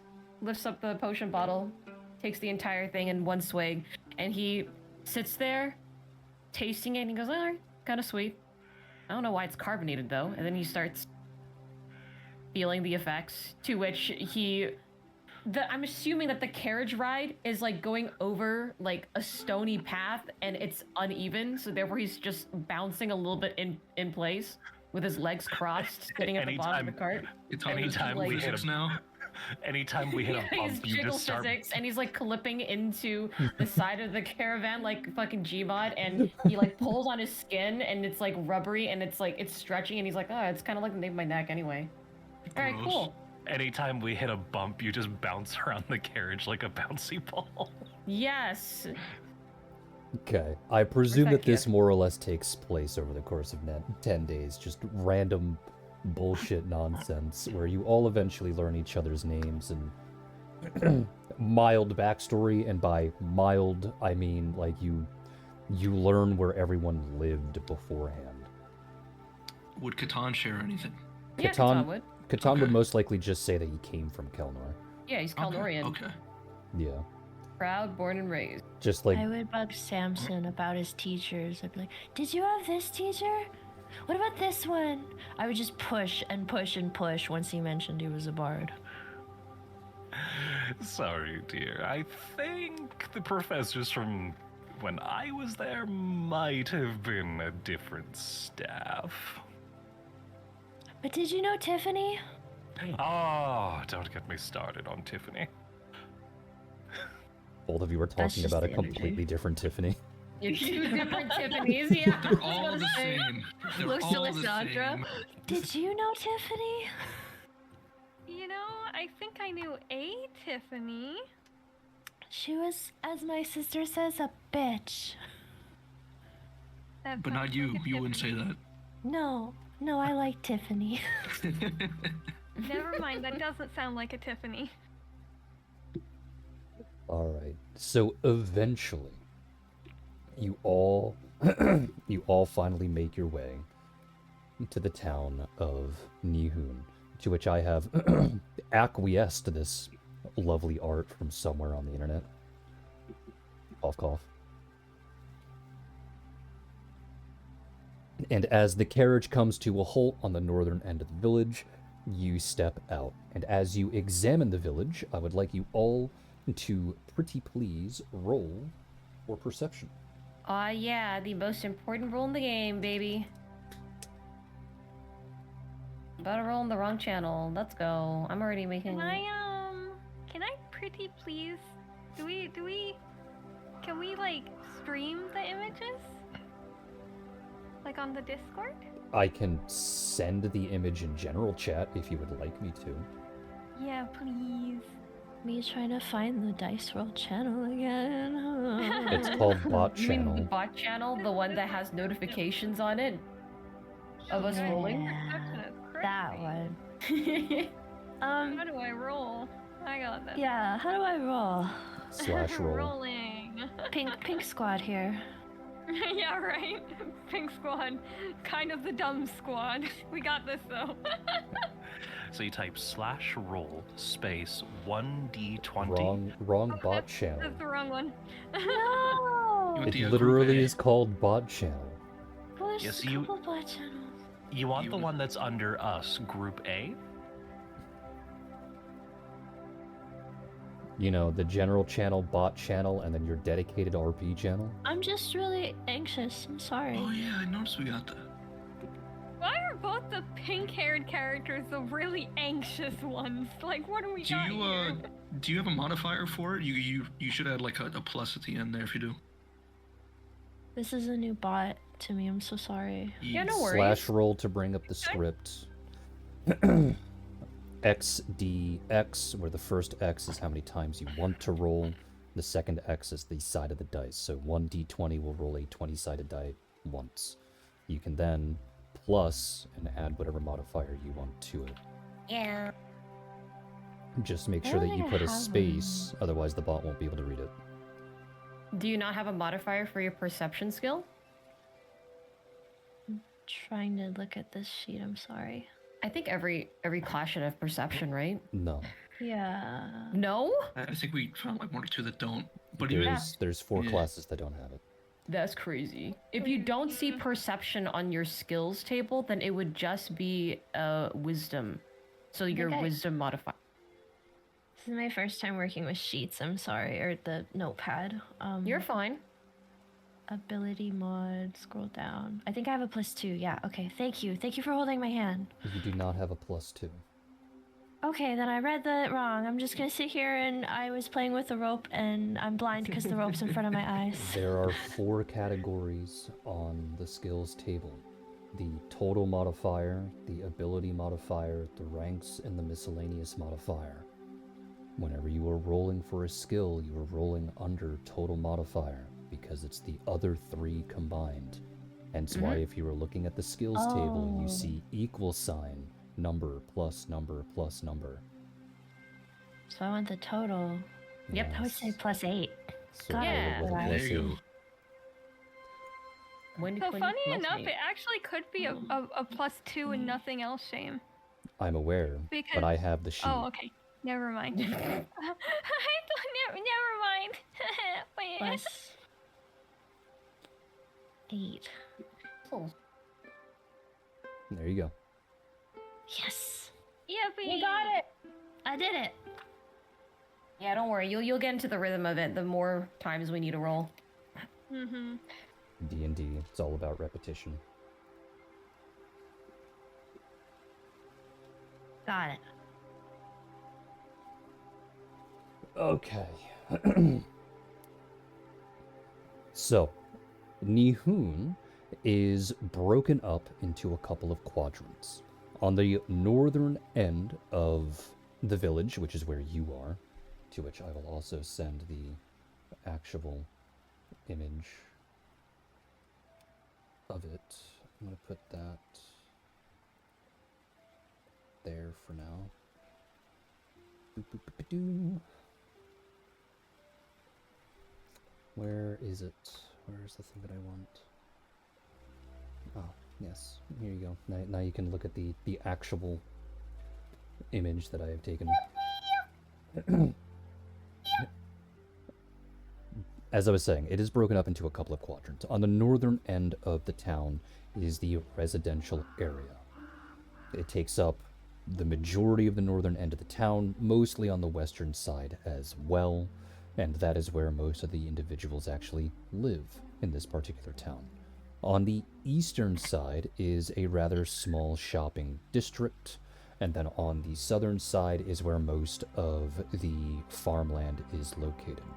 There are a couple of shops here. There is a weapons shop. There is a shop that you can go to get some very low alchemical stuff, like very easy to make potions and things of that nature.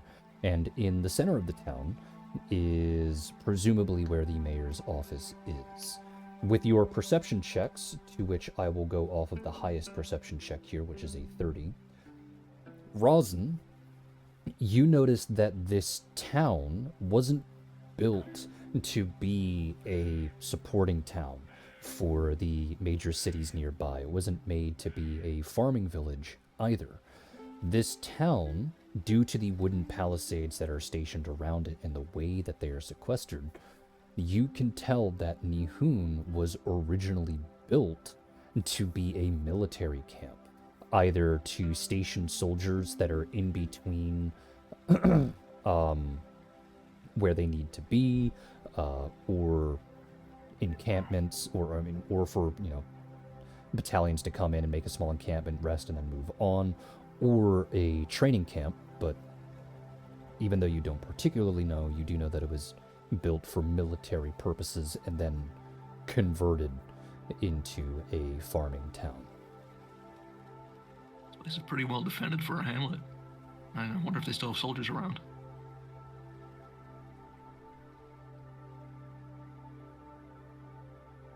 Are you asking me that, or are you trying to talk to the I'm group? talking to the party because I need to Okay. give that information to them, I think. Good job, party. You're so interactive when you're not tying Why each other did up we in get Shibari rope. no? I didn't express that. That's on What me. the heck? That was in Anyway. character. That I'm noticing there's a lot of walls and little, maybe what were once barracks buildings around the town. So, does that mean, we just could, find a soldier walking around? That just seems kind of weird, but I don't know. I don't know. I mean, the war was a good while ago. Why are they I imagine here? if they still had really good active defenses, we wouldn't be here dealing with missing persons. Yeah, that's what I'm saying. I find it kind of just a little bit weird. But, I guess since the mayor was the one who put this poster up, we might as well go try and find him, right? Yeah, he's probably in the middle. Get some details. That would make the most sense. If I was a mayor, where would I be? Well, The if you do market. not know, you can always try and talk with some of the townsfolk, and you do so by rolling for That is what knowledge Catan local. will do.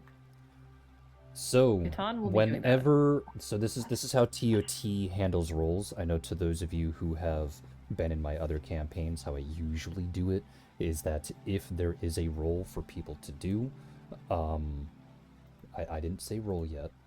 What the frick? If there is a roll for people to do, everyone who has the skill can roll for it, and then I just base it off the highest. In this particular campaign, if you are a group and you're walking around together trying to figure stuff out, only one person can roll. The only time that changes is if the roll itself is an abstract failure. However, due to metagaming, no one here is allowed to detail who has what bonuses, just people saying, oh, I have knowledge local, and then one person is then decided to make the roll. So, I know that 2 of you have it. I don't know how many others have it. I'm pretty sure Rosin also has it. But Pretty sure I who do, wants too. to be Let the me double one to roll knowledge local? Samson's usually pretty good about talking to new people. He could give it a Alrighty, try. Samson, go ahead and roll. I don't know why I opened my mouth. Nice! Samson, you approach the first person that you see But the way that you do is that you run up to the palisades of the city and you slide through the front gate and effectively jump scare this poor 65-year-old woman. And you go, "Hey, do you know where the mayor?" And as the words leave your mouth, she just screams louder and then runs away. But because she's 65 years old, it's at a snail's pace. And she just continues to yell and scream as she runs away. It is then at this point that you hear the distinct whistle of the quote-unquote city guard tooting their whistle and running towards you. And as they do so, the woman screams that this weird monkey man is trying to eat her. Madam, Rosin wants to try to defuse the situation. Madam, I am a vegetarian. Excuse you. She's almost a vegetable. Anyway. Man! What the fuck? What Anyway, the actual the town's guard walks over to Samson, and it's quite clear that they don't really believe the old woman's tale as she continues to run and scream and everything else. And the man looks over at Samson, goes to open their mouth before seeing that a couple of other people are entering the village. And he goes, "I presume you are adventurers here to see the mayor?" Indeed, we are. I'm a bard. The guard looks over at Zinnia for a moment, goes, "Okay. Well," he turns in the other direction, pointing down the main road. "It's a little hard to see, but there is a building, a circular building, near the center of town. That is the mayor's office. If you would like to go and talk to him, he'd be there." Okay. Thank you kindly, sir. Thank you, sir. Yeah, thank you. And Zinnia's please just gonna try start not to walking. upset the locals any more than you already have. He then turns to the old woman, who's now only a half a block away, going, "Ah, he's gonna eat me, ah!" Yeah, forgive my friend. He's a bit sun-touched, if you catch my meaning. Mm-hmm. I'm But we sorry. haven't seen any sun. We've been in the cart this whole time. I think you might be surrounded by a couple that are sun-touched. I'm not sun-touched. I'm lacquered. They might be a little Catan starts moon-touched as walking. well, but Yeah, Liz is just already Katan's just gone at walking. this I'm like, okay. Yeah. point. Liz is just following Catan like, nope, alright, we gone. Goodbye. Have fun. Samson's just gonna follow after them. Zinnia's alrighty. gonna walk beside Samson like, "Don't worry, buddy. I'll keep you safe from all the old ladies." Oh, aren't you just a sweet pea? Do you want a candy? Keep the old ladies away from Samson. Samson's horrified of them. What's the name of the phobia where you're afraid of old people? Where is it? I'm googling it up. You So approach the mayor's Samson's just gonna office, start handing her candy. knocking on the door to the main entrance, and you can hear an old gruff voice from behind saying that you can enter. As you all do, you see a man probably about 70 years old sitting behind the counter, hunched over paperwork. And as you approach his office, he looks up, scuffs a little bit under his breath, and he then asks what you are all doing here, because quite clearly you are not people who live in his town. Okay, so Zinnia, with a mouthful of candy, steps very protectively in front of Samson because she promised to protect him from the old people. She goes, "Where is he, the mayor?" That is me. Oh, she's gonna look at Lysandra. That's all I got. Sandra takes out the thing, the piece of paper that states, "Hey, come here, we'll give you money for finding missing people." And she goes over to the mayor and hands him the piece of paper and says, We're interested in your missing person problem. We would like to help you." He looks at it for a moment and then nods and says, well, thank you for being here. It is appreciated. Do you have any questions before you begin? You tell us, first off, when people started going missing? He thinks for a moment and says, as an exact date, I could not tell you.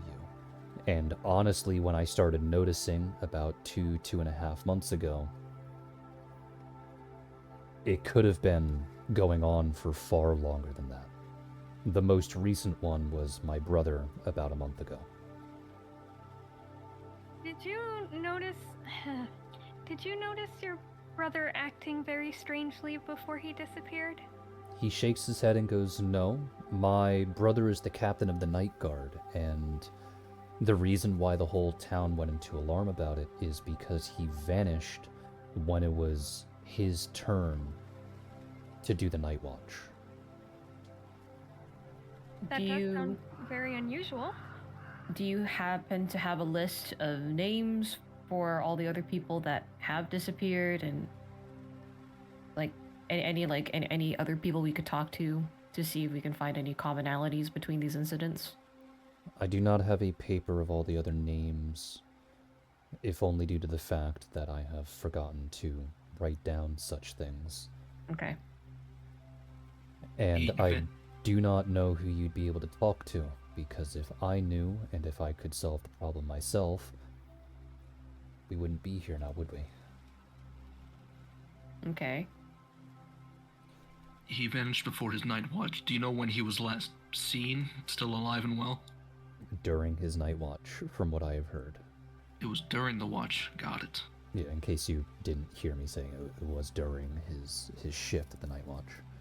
Okay. Maybe he's still just sleeping. Did you check his bed? The mayor stares over at Zinnia and says, I will ignore that comment, considering that you were here to help. He will then When your brother... turn back to Catan and Rosin and say that the last individuals that he knows that saw him were the shopkeepers and the tavern owner on the east side of the city. He then details the usual path that his brother takes when he's on the night watch, where he marches along the residential area first, and then he stops by the tavern on the top northeastern side of the city and spends a couple of minutes there talking with the barkeep, either getting a small meal or a small drink before continuing his route. He then goes through the shop district, weaving in between the buildings just to make sure that there are no individuals hiding in the alleys, before marching and doing a large circle around the farms. And then he'll march up the residential district again before ending his shift over at the tavern, to which again he will take another small drink or another small meal before doing the route again, as the route only takes about an hour for him to complete. He will stop by the tavern on multiple occasions because it's effectively his checkpoint, so to speak. And he showed up twice, and then didn't show up ever again after that. Oh, with a route like that, it sounds like we have 3 or 4 different spots to check with 4 or 5 of us. It sounds like a fairly easy route to follow. All right, and do you have a visual description of your brother? Any significant features we should keep an eye out for to identify him? The mayor motions a hand around his own face, pauses for a moment, and then motions to a picture on the wall, one that was recently commissioned of the both of them. Sure, they look about 10 to 15 years younger, but it is quite clear that the brothers are very similar in both stature and looks. Okay, all right. Understood. Thank you. Well, the 5 of you then leave the mayor's office, to which now it's up to you. You have a couple of places that you can try and look. There's the residential area, there's the farm area, there's the shop district, there's the tavern, though I guess you could do the same thing and make the tavern the place where everyone meets up, if you want to do that. I think the tavern might be a good place to start. People are usually quite honest and easy to talk to there, and he seems to go there multiple times a night. We could all go to the tavern first, and then we can split off, and then we can come back to the tavern to reconvene. It's up to the group. What does the group want to do?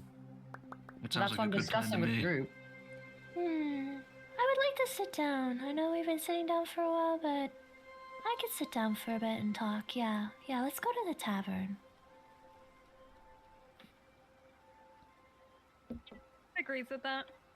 All right, then let's go He just nods. to the tavern. To the tavern. Oh joy! All right. Are there any people that you want to interact with along the way?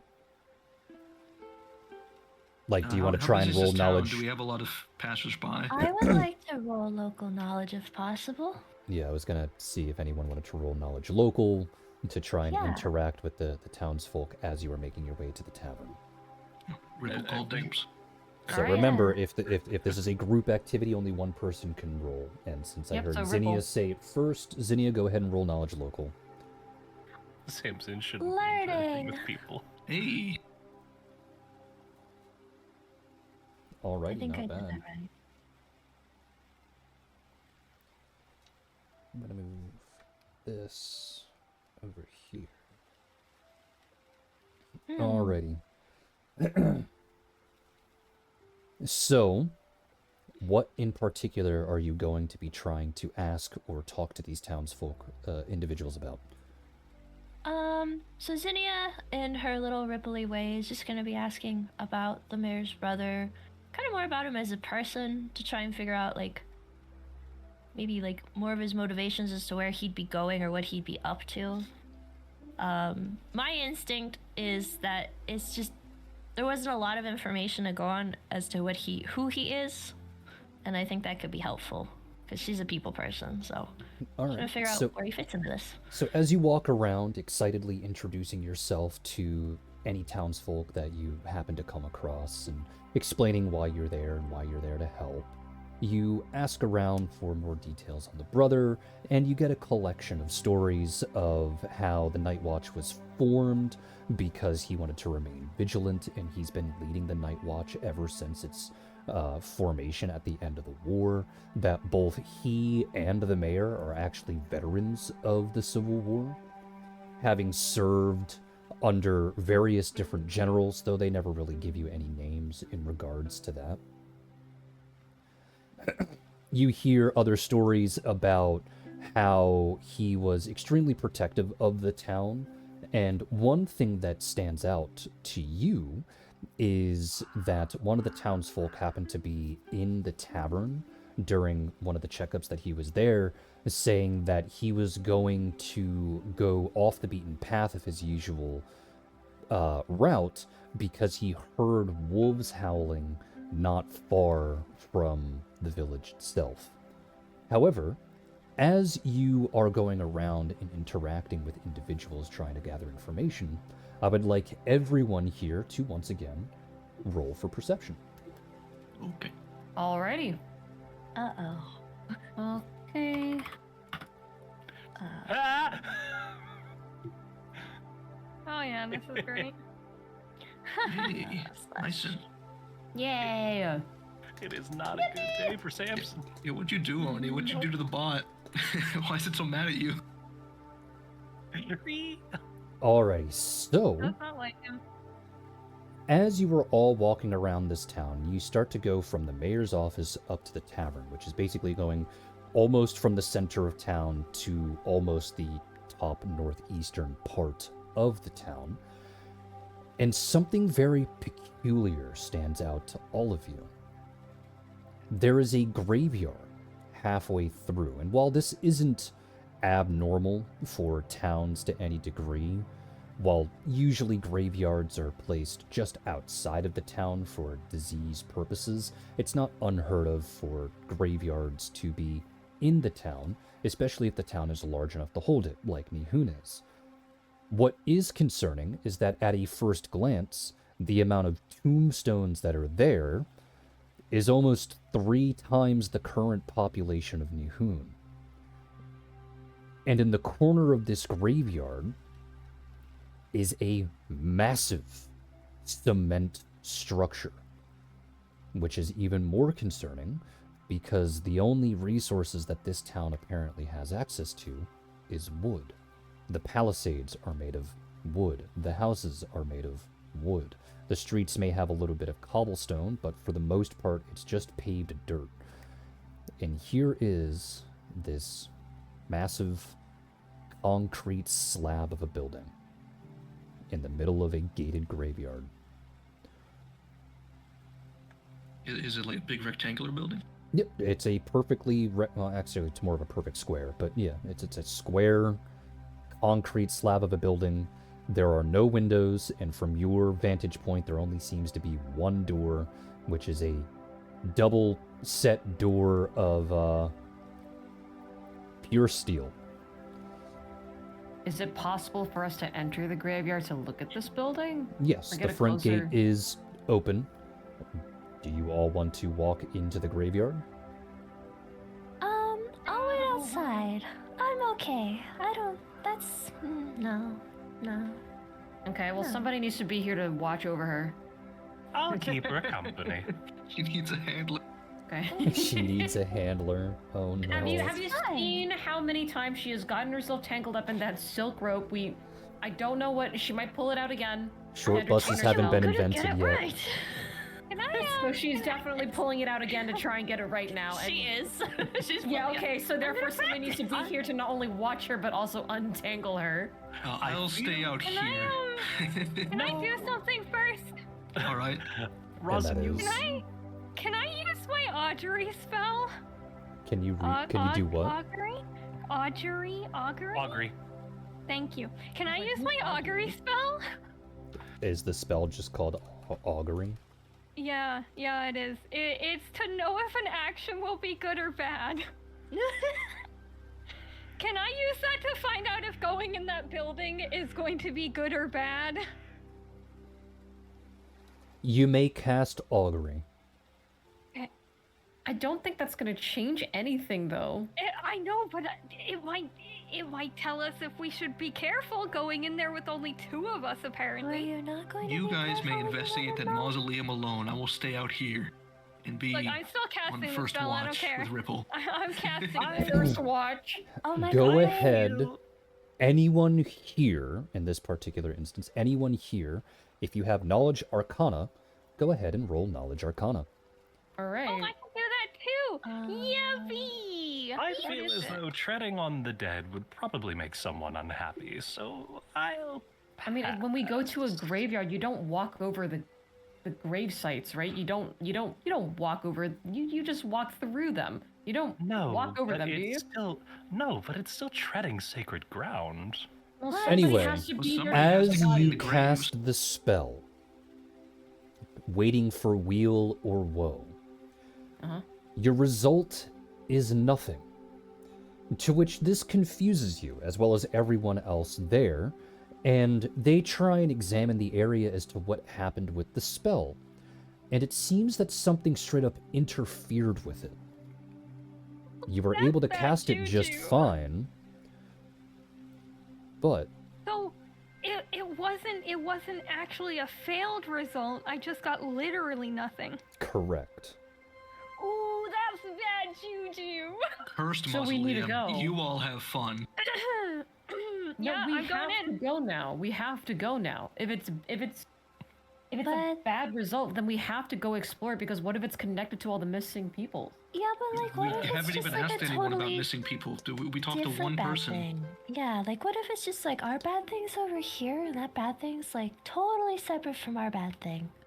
I Okay, think at a but- minimum we should try to learn as much as we can before we jump into Cursed Mausoleum. Yeah. Like how did it get there? Like people probably Okay. didn't just pop up, right? We Good could ask question. if there was maybe some kind of wealthy businessman who was able to afford a mausoleum in this field of graves. Why don't we go to the tavern, since it's where most people tend to convene, and we can ask the people there? Yeah, I think that might be the best bet. If we just go and ask, and then we can come back, it's not gonna disappear in the hour or two that we're gone. Like, where's If it gonna does, go? then that's even worse. Yeah, no, if it does, then we leave feel as completely. We're gone. Nope, though- no Nihun. I feel as though if it stops being perceived, something might happen. Well, Okay, only who's one gonna way to stare find at me? out is Who's everyone gonna going to the stare at the tavern. Well, I'll- if you're volunteering to stare at the concrete block all day, you may. I have Drink. stared at paint drying before. I will happily stay back Why? so that you can, because it is delightful. I do not want to. I'm You're going a to stay bard. with him then, Right. because I Views on think we should entertainment leave are a strange single to me. person here to stare at these My guy random drinks crazy questionable- concoctions. 90% chance he's high, like I'll stay 23 with hours of the Samson day. and we can play music and make money on the street while you guys go to the tavern.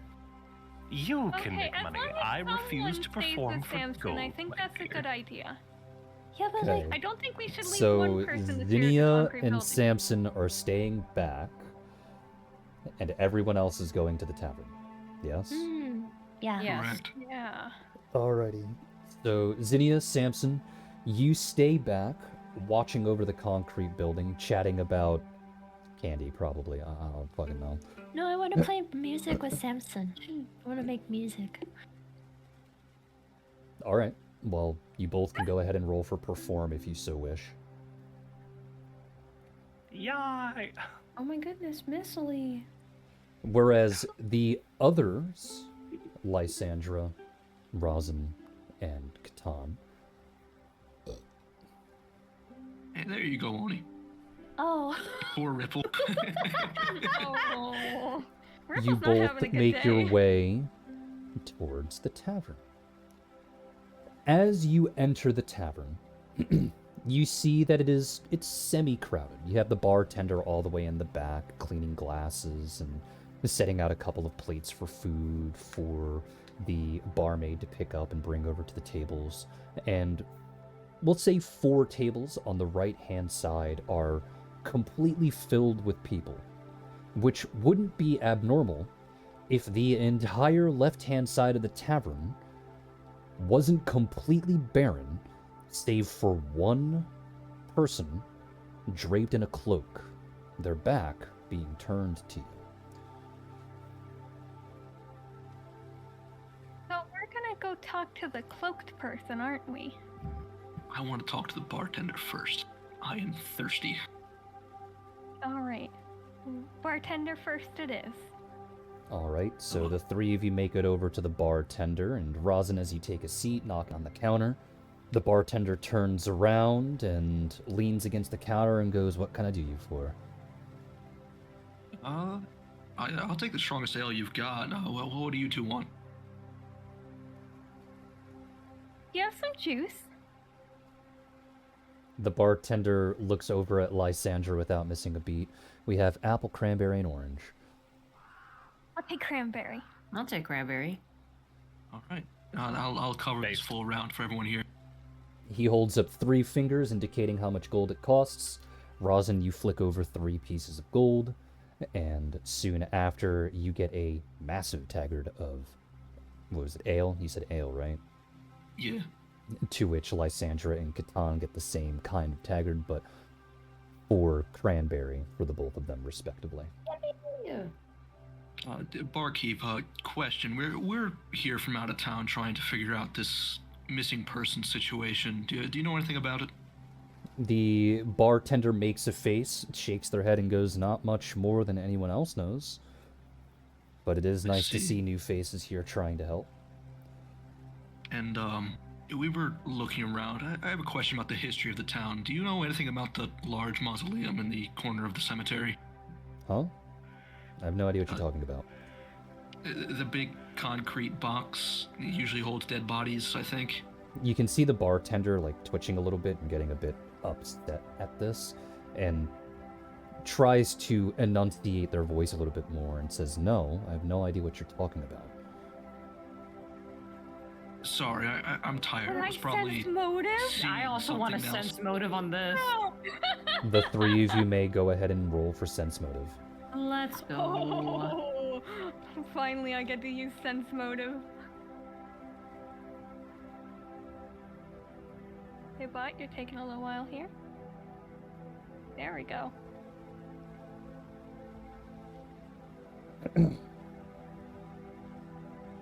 All right, so as the bartender says this, it confuses you even further, because it is quite clear that he's not hiding anything. This man legitimately believes that there is no mausoleum there. Can we tell why he's getting upset, though? You said he was getting a little upsetty spaghetti. At We're the asking fact about that- something that doesn't exist. At the fact that people are Oh. asking about things that don't About exist. things that don't exist. Okay, fair enough, dude. You know what? I'd be mad too. Yes, sorry, sir. We just got off the carriage. My eyes must still be tired. And Rosin's gonna turn back to the other two. Not a good sign. Lysandra's gonna whisper and be like, no, not a good sign at all. So what do you two Lysandra's think? Have you seen anything like that before? I've seen mirages, but usually they're a bit more fuzzy. This seems like a actual object. I saw shadow. It's there. Where Not is like- Sonic? Shut the fuck up! Shut up! Lysandra ever seen anything religious like that? I'm pretty sure religious buildings aren't square concrete slabs without I was about to windows. say, that's No, dude. boring religion, L. I mean, have you seen those Look, Baptist you never churches? know. They got nothing in them. Yeah, right? in them, but not on them. Yeah, but not like Minecraft, like stone, cobblestone block 2x2 up The into first the air. Minecraft house. No, guys, that's how I build my Minecraft houses. I'm Stop. bullying you then. I'm bullying you. That's crazy. Stop. Anyway, do you have other questions to ask the bartender?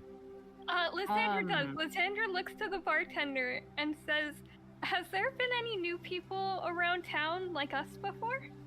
The bartender's eyes drift over to the cloaked figure in the corner of the tavern, and his voice drops a little bit and goes, "Other than you, no. Though this individual's been here for quite some time. They came in, refused to show their face, refused to talk to anyone beyond a couple of choice words, and has only ever paid for a singular meal." How long has she been here? Thank you very much, Yumi, for the follow. It was greatly appreciated. The bartender. Thank you, bartender. Shut up. How do you know it's a she? The bartender looks over towards Catan and shrugs. About 2 weeks. I'm sorry, one meal for 2 A weeks? single meal?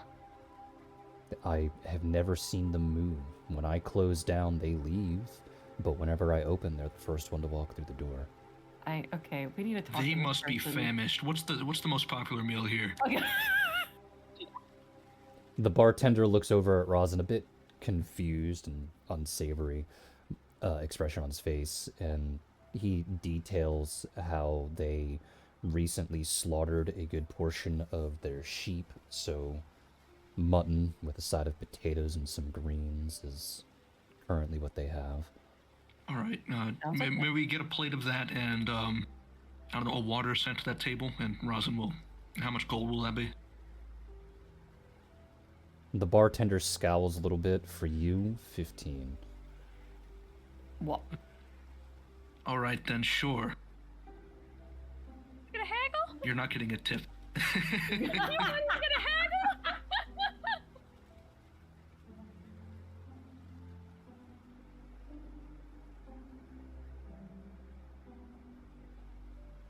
Rosin will pay the 15 gold, and then I guess he'll start to make his way to the table. Yeah, we should probably start going to talk to them. After you hand over the 15 gold, the bartender shouts to the people in the kitchen in the back, to which the food is prepped and made and everything else in about 20 minutes. To Okay. which, who wants to carry the food?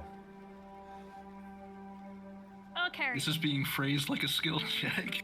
I'll carry the food. All right, Lysandra. Okay, Lysandra, you carry the food. Roll Yeah. dex. Lysandra, you My sense the worst- motive. My worst stat. Alright, so the three of you, after waiting for the food, pick up the tray for this particular individual, and you begin to make your way over to the table. However, as the three of you approach, you see a hand slowly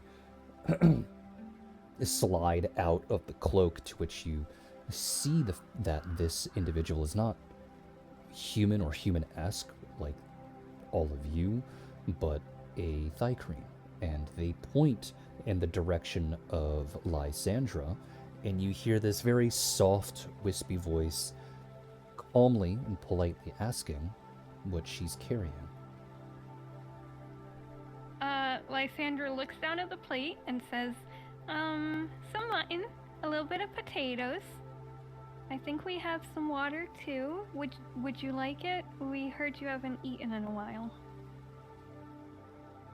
The hand glides back underneath the cloak with a purpose not seen by most individuals. But Lysandra, you can go ahead and roll for perception. Oh boy. Yippee. Wahoo. I'm gonna roll in that one. Oh, I You didn't. did okay. You're not Samson, you're fine. Yeah, right. Damn, what the fuck? We just started. Even Samson rolled low several Immediate times. regret. A soft curiosity starts to circle in your mind for a moment as you bring the tray over. And when you sit beside this particular individual, sliding the tray in front of them, you quickly try your best to look them over, and you notice the symbol of a silver cross over their chest, and you relax almost instantly, as it seems that you are interacting with a cleric of Ioni.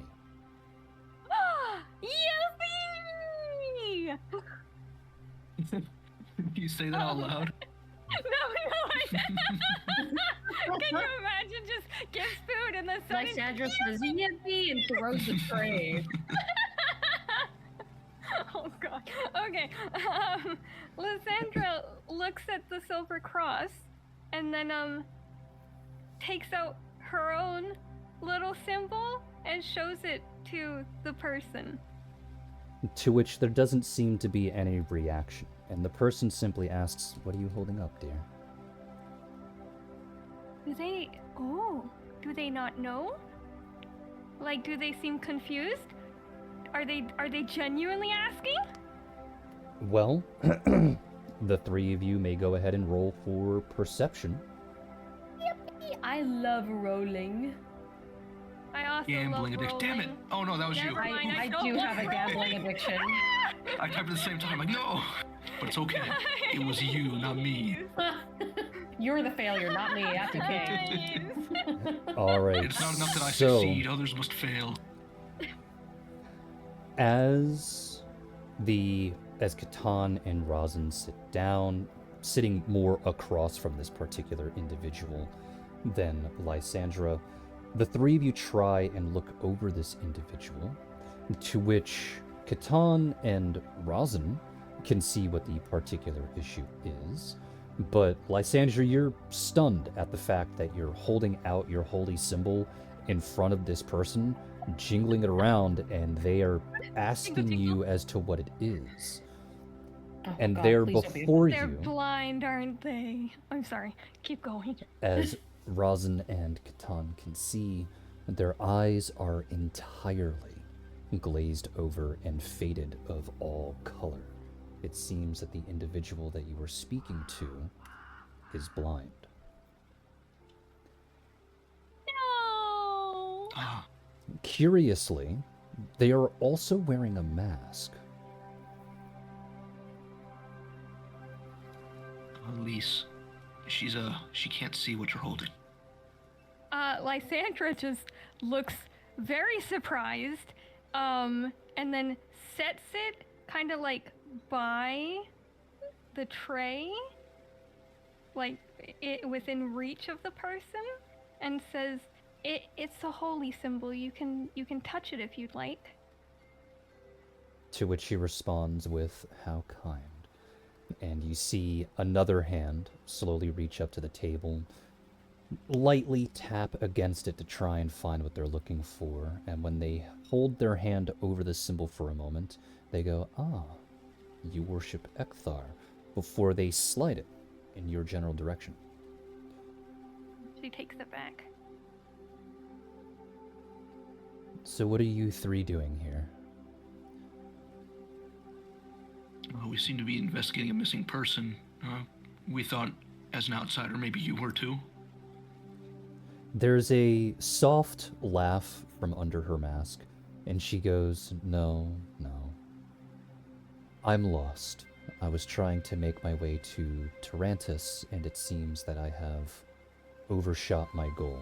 I've been spending the last couple of days calculating the distance in my head to see how far of a walk I'll need to make in order to get back to my home." We just came from that way. Maybe once we're done here, we could help you back. I would like that. But before I agree to that, may I know your names? Apologies.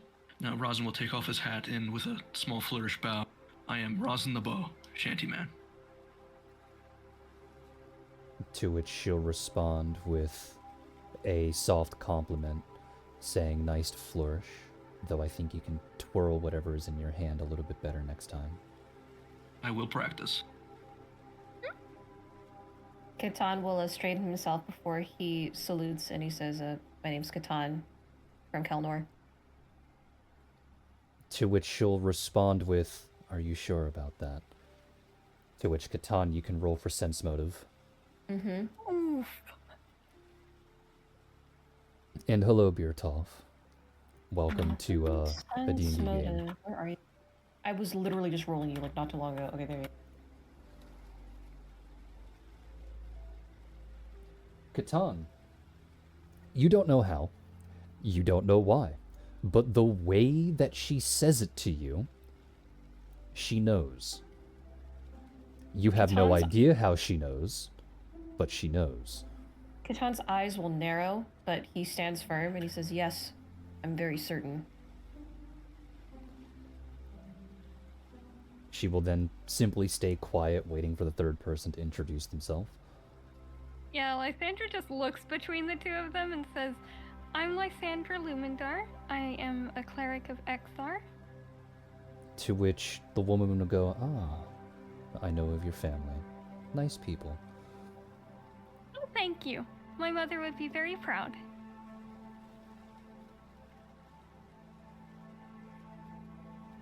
Then Lysandra goes, "Do you know about the big mausoleum?" To which the woman goes, "No, dear.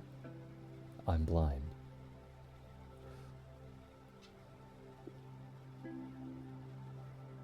But yet you can Covers her sense face at how this point. Rosin flourished his Well, hat. to be fair, there's a bit of a breeze when I do that. We once had a doctor who was blind and still able to do surgery. It was pretty nice.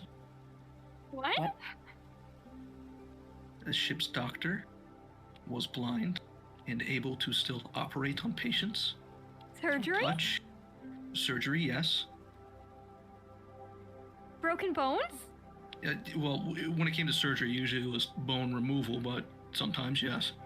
Oh no. Lysandra just turns right away from that one. I would like, if you have it, the three of you can go ahead and roll knowledge history or knowledge religion, whichever is higher. Haha. Mine will be Nat history. One again incoming. Oh, I didn't that one. Haha. Do I need ranks See, in if that? I say I it, have it it, but I doesn't don't have happen. ranks. I think you have to have ranks if you want to roll, right? No. No? You just have to have it? Okay. Okay. Yeah, babe! Rosin and Lysandra, you two are the only ones to actually pass the check here. But,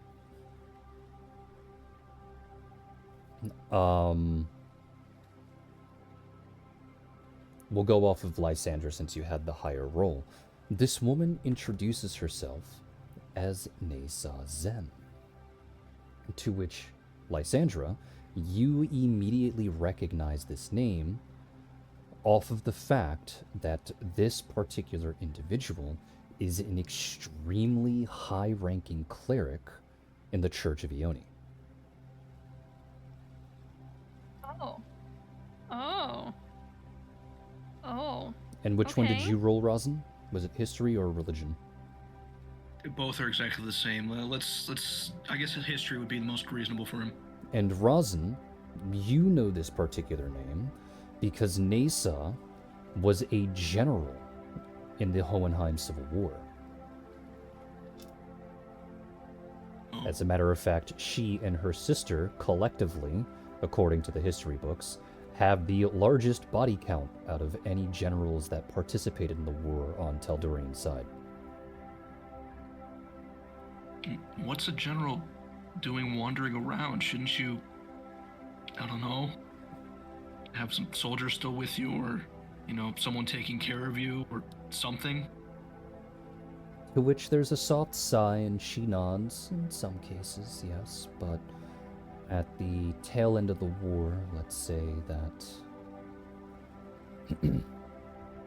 I was unfortunately attacked by the dying forces of Hohenheim and put on medical leave, and as a result of that ambush, I've been trying to make my way back to Tarantus for the past couple of years. And I have been overshooting the city almost every single time. Please let us assist you, ma'am. I would Yeah. greatly Be an honor. appreciate that. Hey, well, we do have some things to do in the town first, so if you'd like to accompany us for that, or you could be nice and warm in the tavern too. I do not mind trying to assist. Are you okay with an old woman like myself shambling around? Absolutely. And, I'm not sure. Oh, I don't know if you need our protection, but if you do, we will protect you. I can assure you that you will probably need more of my assistance than I of yours, but I do appreciate the sentiment regardless.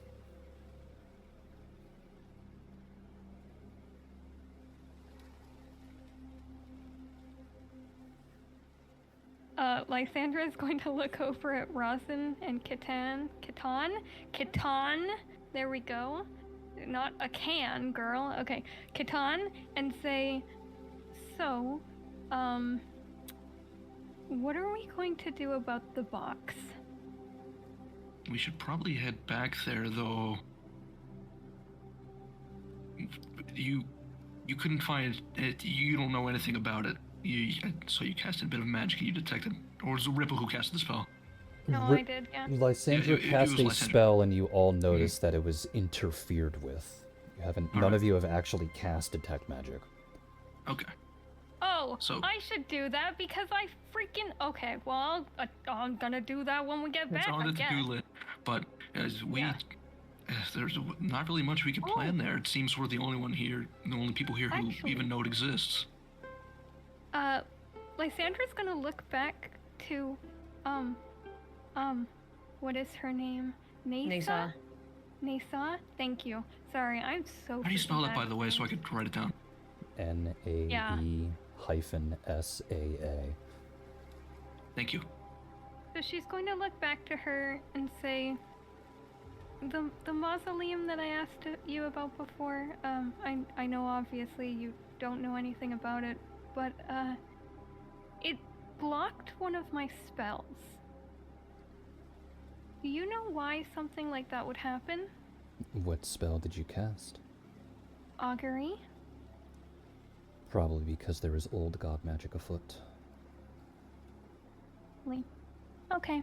There are That's, very few things that can interfere with divination, and those things are other deities.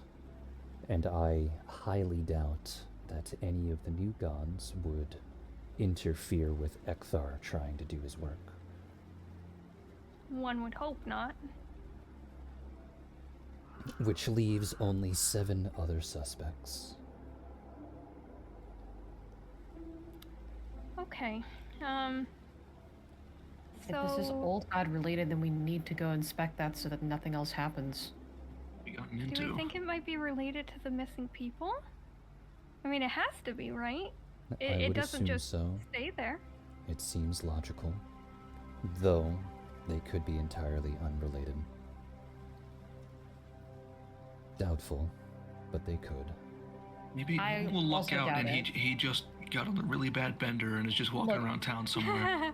Either way, it is a structure that is related to the old gods, regardless of whether it is related to our original quest or not. We need to get rid of that thing. I don't do not know have that we any could get experience rid in of removing old concrete. god anything, if I'm going to be honest with you. Do you have a plan, Catan? We're gonna have to try. We need to get close to that thing so we can figure out what it is. Because as far as I'm concerned, it's a building. I don't know anything else about it because we didn't try to get close to it or anything. Yeah. We need to inspect it. Okay. So the plan right now then is go back, get Samson and Ripple, and I'm going to try and see what kind of magic is on that thing, I suppose. I can at least do that even if my other spells won't work. Detect maybe magic that tell one you the won't type work. of magic? Or does it just tell Detect you there magic is just tells you if it's magical, nothing more. Yeah. Okay, never mind. Yeah, knowledge Well, arcana. I'm still gonna do it anyways. Now, if I'm you inclined- use detect magic in conjunction with knowledge arcana, then you can ascertain a little bit more information as to what it could be. But detect magic literally only ever tells you if something is magical. How do I do the spell thing again? Here we go. Spell info. Spell info. Need magic. Never mind. I'm too dumb for this. Spell info. Read magic. There I'm we go. inclined to believe that if a building is preventing us from detecting of whether it is magical or not, it's a magical building that does not want us to know that it is magical. Yeah. No. I mean, I do have. Well, read magic can only arcana. lets you read magical books. No, I know. That's why I was checking it to make sure that I wasn't misunderstanding what that was. Okay. Anyways, I do have detect magic. Anyways, Regardless, to get back Yes, at the matter at regardless. hand, since you have brought food over for Nasa, she will do her best to eat that food in front of her, to which the 3 of you can once again roll for perception. to check on her eating. You'll see soon enough. Oh, What okay. is my perception? Ooh, nice. Yo, big numbies. Nice. Alright. So, as you wait for her to eat, it seems to be a rather odd ritual that she does in order to consume her food. Sure, you already know that she'll have to move her mask in order to even eat, but the way that she does it is very odd. She only lifts up just enough so that none of you can see what's underneath, and brings up the tiniest bite possible to fit within that gap. Unfortunately, for Lysandra, you and where your position is, you can see exactly why she does. Every single time she opens that mask in order to eat, you see more and more details of the damage that is underneath. By the time that she is done with her food, you have a clear image in your mind's eye that Nasa is missing over half of her face. A massive portion of it is burnt. The other half seems to be gone entirely, the skin worn away all the way down to the bone, parts of her mandible chipped and missing. You need to make a will save. Oh, great, thanks. Where is that on my sheet? Yeah, it should be near the top, Okay. like all your save there we go. rolls. Yo, I'm gonna roll a 1. I don't want to do this. Okay, let's go. You got good Okay, wisdom. Bot's You'll be taking fine. a long time to think. You Come might on, have- Bot, you can do it. You have failed the wisdom roll, and as she is halfway through the meal, you puke right onto the table. Oh, Okay. Rude. The barkeep is going to kill us. Yeah, for real. Lysandra, just right after puking, slightly freaks out, says, "I am so sorry," gets up and runs right over to the bar to get some, like, rags or something so she can clean up her own mess. As you are standing up before you leave, you feel a hand against your cheek, and at first you recoil until you realize that Nesa's thumb is caressing you, trying to get you to relax, trying to get you to calm down. And she says, "It's okay. There is a reason why I wear my mask. If I didn't need it, I wouldn't wear it. You are not the first to see it, and you won't be the last. I take no offense." I still am very sorry.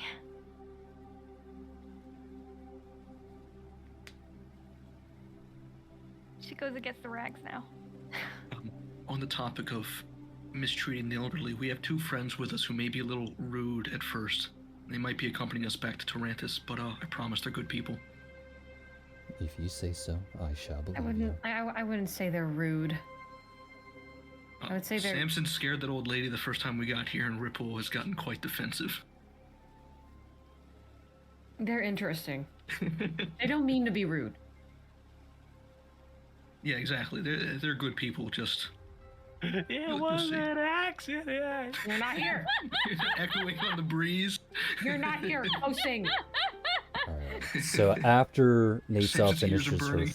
after Nasa finishes her food, and after Lysandra cleans up her mess and everything else, the 4 of you get up and start to make your way out.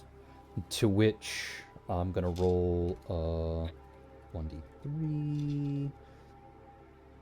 And as the 3 of you are leaving, you notice that Nasa is walking a lot slower than the rest of you, so you decide to hang back. To which Nasa then extends out 2 arms from her left side and wraps both of them around Katan's arm.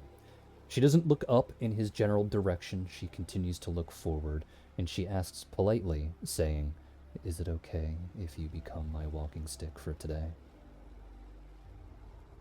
Katan will look down at Nasa, thinking to himself for a moment, but then eventually answering, "Not at all, ma'am."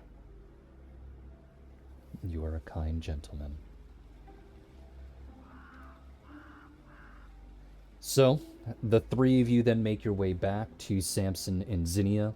And Samson, Zinnia, you notice that they have brought along an extra body. A cloaked, masked-wearing individual who is hanging off Katan's arm. Oh. Okay. Another one for the band. Do you think she can help with my rope trick? I don't Katan's even going to make sure that he moves so that Nasa is away from any kind of rope. I don't think even you can help you with your rope trick, dear. I'm gonna learn it eventually. Listen, I only tangled once while they were gone, and half of that was your fault. Your tail got in the way. Well, excuse me. So, who's that? The This is, woman introduces herself as Nasa Zen, to which both of you can go ahead and roll for either history or religion, whichever is higher.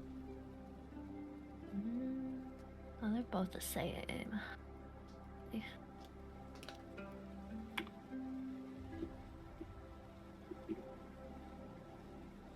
Hmm. Good job, Samson. Not again! No! No. No, this is bad news. All right. Oh, which- Today we're all It was surrounding just a Samson. knowledge check. It was just a knowledge check. It's okay. Which roll was this, Zinnia? I think I would have rolled religion. You think? I'm asking you which one it was. Well, sorry, that was just me just pontificating out loud. Religion. Okay. Oh, wait. I rolled wrong. You still not one. Yeah, that was the No, wrong we rolled for modifier. you. Still not one. That was the wrong modifier. Samson goes, oh yeah, Sena. Zinnia, the Say name nah, Nasa though. Zen does strike a little chord with you because you remember from your studies of this particular individual coming up in your history classes as being a rather important general in the recent Civil War. I didn't pay attention in class. You're like that one. He's fishing with your lady. character. Oh. Cool. Welcome aboard. That's it. So what is the group going to do now? You are currently standing outside of the graveyard. Yeah, have either of you two noticed anything strange coming in or out? Any people? No, they have not. Did you notice anything while watching the box? No, they have not. No, it's Can just I, a box. Can I do my detect magic arcana roll combo now? You may cast Detect Magic, and as you do so, aiming it at the building to see if there is anything magical about the building, the entire atmosphere around you and the entirety of Nihun glows a light blue. Never mind. Cancel, abort! Undo, Control Z. Blue mean? It's magic, I guess. Yeah, but what does blue mean? Can I No, roll it's Arcana? just the color that magic glows if something's magical. It's a light blue. So everything? Yeah, if Oh, you the use entire town is magic. So if you use if you use detect magic on something that is magical, that object will just glow a light blue. Like that's how detect magic works. It just glows a light blue. Okay. That's it. What I am describing is that the very air itself of Nihun is now glowing light blue. Yeah, Lysandra looks to everyone else and goes, I think this thing is affecting Nihun itself.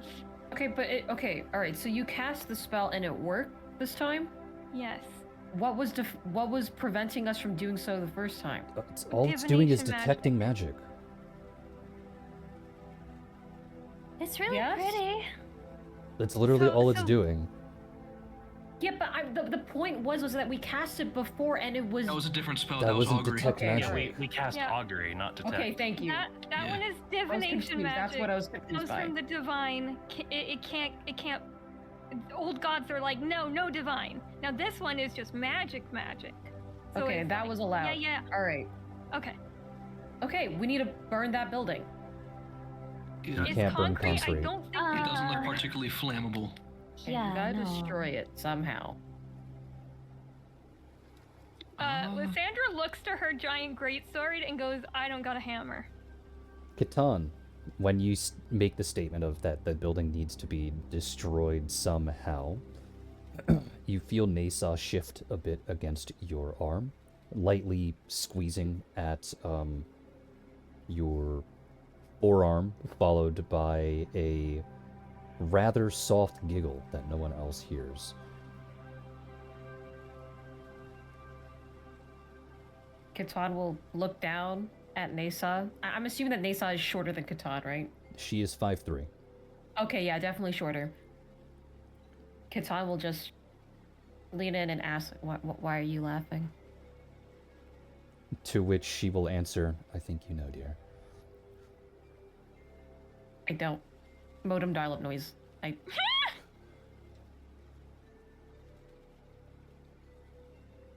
Okay, I'm glad you found this funny. We still need to get rid of this thing. She then reaches out with another arm and lightly pats Catan's back and says yes. Very amusing. Katan's fur is gonna go on end and okay, we need it. I don't like this building, we're getting rid of it. Let's go. We're going now. We're going now. But how? I don't know if we figured out the how. We need to go up to that building so we can figure something out. Maybe there's like a loose brick or something. Maybe we can get into the door and figure out what's Take out in one there. brick, the whole thing collapses. I don't like it. We need to get rid of it. I don't We like played anything this anyone in can do. school. Hold on. It's called Jenga. It's all one slab. I don't think that's how that works. Regardless, Rosin- are you all entering the graveyard? Rosin's first going to pull out a flask and cast Tears to Wine on it before drinking it. What? Wait, I'm sorry. Do you see Tears to Wine? Is that flask full of tears? It's full of water. Okay. He is turning it into mead. Actually, well, what can I? Yeah, mead's one of them. Classic alcoholic avian. Anyway, we're going in now. Classic It gives a bonus to alcohol. stats, I'll have you know. Alcoholism. All right. Whatever makes you feel comfortable drinking yourself the stat rolling. Good job. Why do you I have a get class better for alcoholism? I get better intelligence and wisdom for the next half hour, I'll have you know. From alcohol? From Tears What to kind of Wine intelligence specifically. are you- wha- Okay. I mean, if it works and he's happy, right? See, You guys That's- need to know the good spells. that's what we like to call a well-adjusted I drunk. am not a min-maxer like you. High functioning Thank you alcohol. very much. No, that was Rosin talking to you as in character. That's not min-maxing, that is I want a spell that makes me drunk. As he's like bragging about being able to turn water into wine, Ripple pulls out her flask and just does the same thing. Yeah, it's pretty cool. See, this is what we like to call high-functioning alcoholism. Okay, that's great. We have 2 alcoholics. I'm going to check this building out now. I wonder if my concoctions could be alcoholic. He's No, already quite. walking After I'm drinking, talking. Rosin into the will graveyard follow entrance. Catan towards the structure. Teehee. So is everyone entering the graveyard now? Yeah. Yes. Katan's probably the first one to do so. All right. As you all enter the graveyard, you don't get very far into it before you hear rustling of some kind, and you see from a wooden shack that is actually very close to this large concrete slab of a building. Out comes this 80-year-old man, waggling a stick, ranting, raving, rabbling towards the group's general direction, talking about how they are crossing sanctified land and to get off of his lawn. And at a quick glance, you can tell that this person has a small pin on their collar that indicates that they are part of the Gravekeeper religious sect. See, I told you, sacred ground. Don't worry, I got this. And now we've gone and made the man upset. Ripple's got this. Yeah, The man it's gets closer okay. to the group, wobbling as fast as the old man legs can carry, waggling his cane back and forth, and just goes off on this massive tirade that is honestly a little too fast for you to understand, despite his age, talking about how all of you weren't invited properly, that none of you have any loved ones here, so you're ruining the sacred grounds, that you walked over 17 and a half graves, even though you've been walking on the path, and that all of you are just horrible, disgusting, vile creatures that have ruined his job and make everything worse. Katan's going to hold a hand up and go, "Sir, I really hope you're not you're not calling the building that is right behind you, that concrete building, sanctified ground, because we have reason to believe that that building is related to the old gods." To which the old man goes, "What concrete building?" Lysandra looks over Roll at to see Catan. if he's blind. Or Ripple. Can't just Ripple's been trying to around get a word in assuming this whole time. everybody's blind. Okay. No, not everybody. Okay, so he said what concrete building? Mm-hmm. Does he look blind? No. I would like to invite you to turn around, sir. Lysandra looks over at Catan and The says, the old man smacks Catan on the top of the head with his cane, going, "How dare you? That is so gross." Telling an old man to turn around. So you can do what, huh? So you can look at the concrete building related to the old god. There is no concrete building. Are you sure about that? Yes. He Turn bonks around. Catan again. I think we just need to take a moment to understand. Maybe he really can't. The old man see bonks it. Nia. Oh, hey, you want to be nice to that one. The old man bonks Rosin. That's fine, just not that one. Bonks him again. Shut up, you stinky bird. Damn it. My good man. Samson has been bonked. Lysandra preemptively, before she gets bonked, takes out her XR symbol and shows it to the man and says, "We're really sorry to bother you. We're not trying to mess up your graveyard. There's bad Lysandra things gets poked in the going on boob. here." Oh, great. my Okay, boob. that's it. Ripple's just Can gonna I- try and take the stick. Yeah, can I sleight of that. hand to just swipe the stick? Yes, you may go ahead and roll sleight of hand to swipe the stick.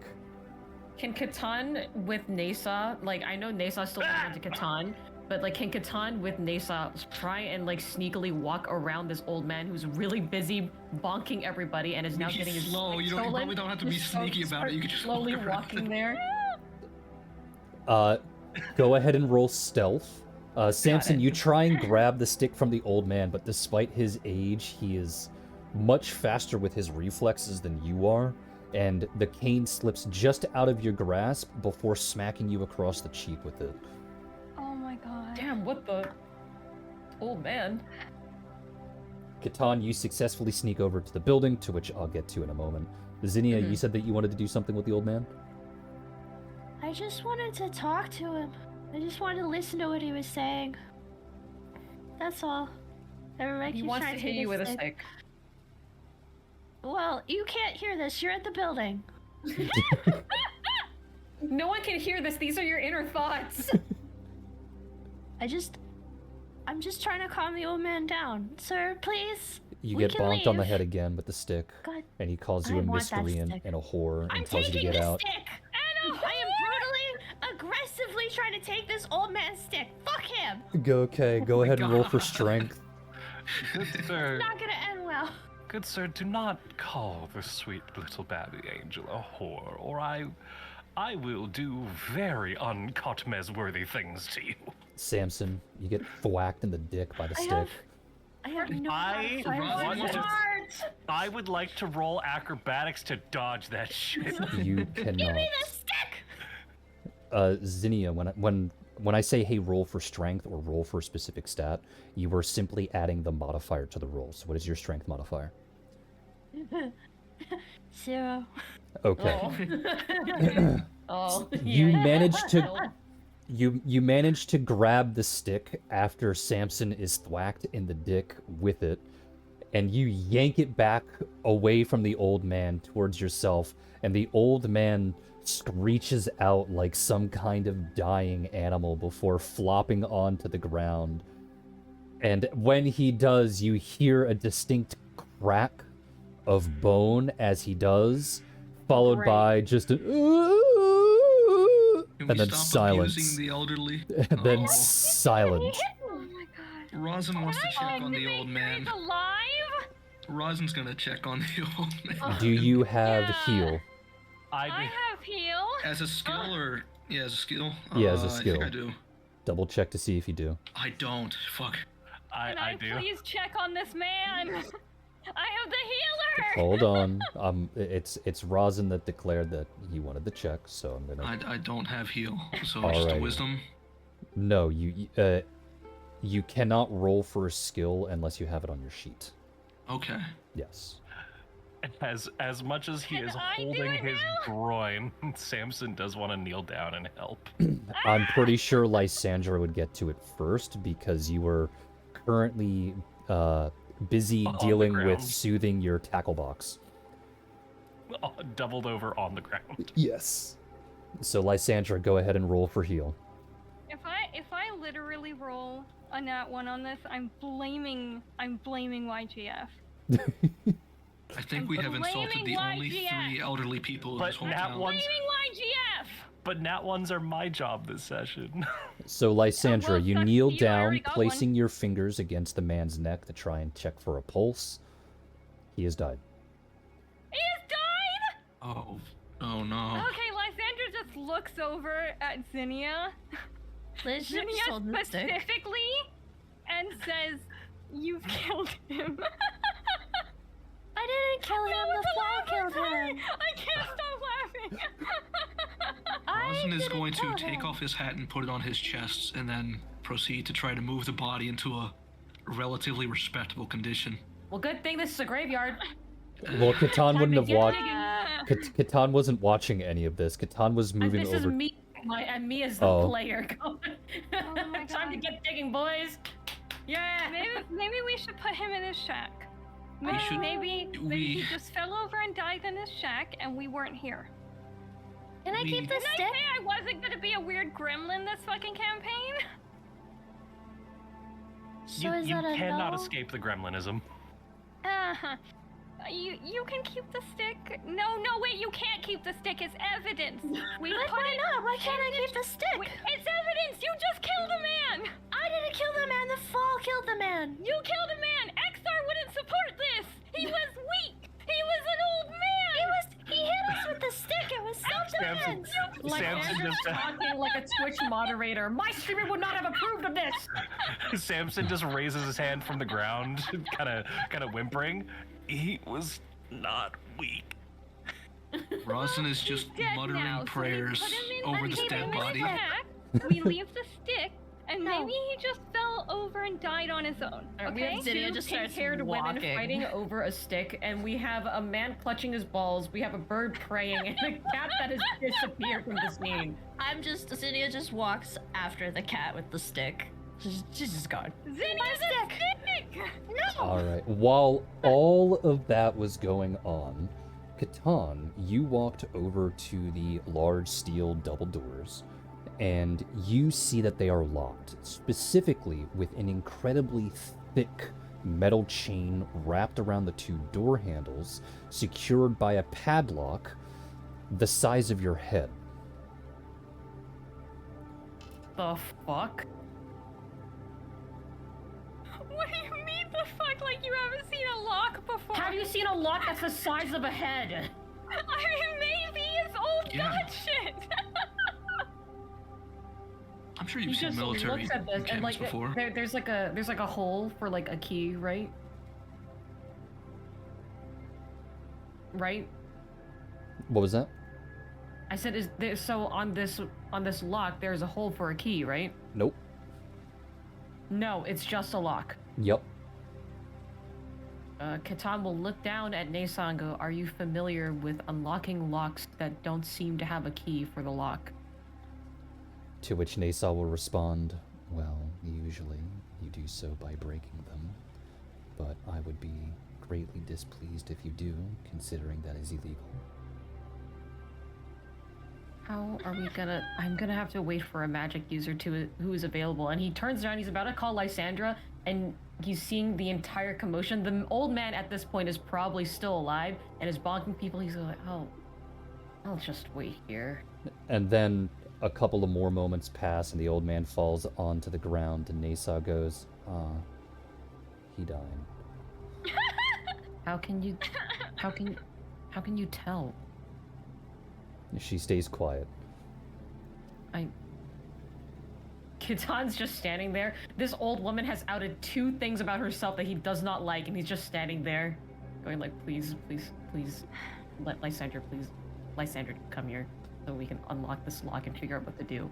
I don't So want to be here. Lysandra, He's scaring me." Well, the after first one to Zinnia- actually go up is Zinnia. So Zinnia Yeah. is the one that approaches Catan and Nasa, carrying the my old brain- man's walking And then stick. Catan's She just like, "Oh, great, walks up. a murder with weapon." stick. Yeah. And she's like, in my head, she's got like, you know, the Squidward, like, she's like, what are we doing?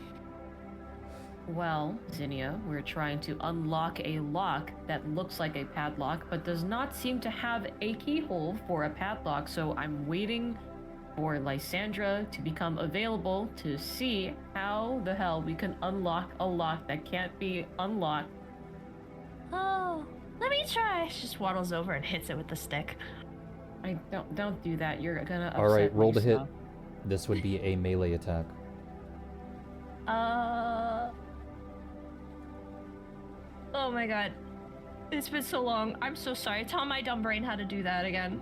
Every single dice roll in this game, unless stated otherwise, is a 1d20. You then just add the relevant modifier. Yeah. For Modifiers attacks, are there your are sheet two for this one, different yeah. types of attacks. They are listed on your sheet near the top. One is called melee, the other one is called ranged. Melee is for when you're trying to hit things with a stick, ranged is for when you're doing literally anything else but. Do you see it on your sheet? Yeah, I see it now.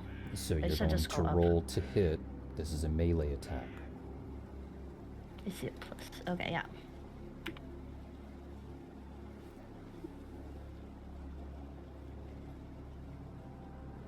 Yeah. All right, you swing the stick with reckless abandon. Now, normally this would be the part where you roll for damage if you succeed, because you did manage to hit the lock. It's a stationary Yay. object after all. Its AC is automatically a 5. But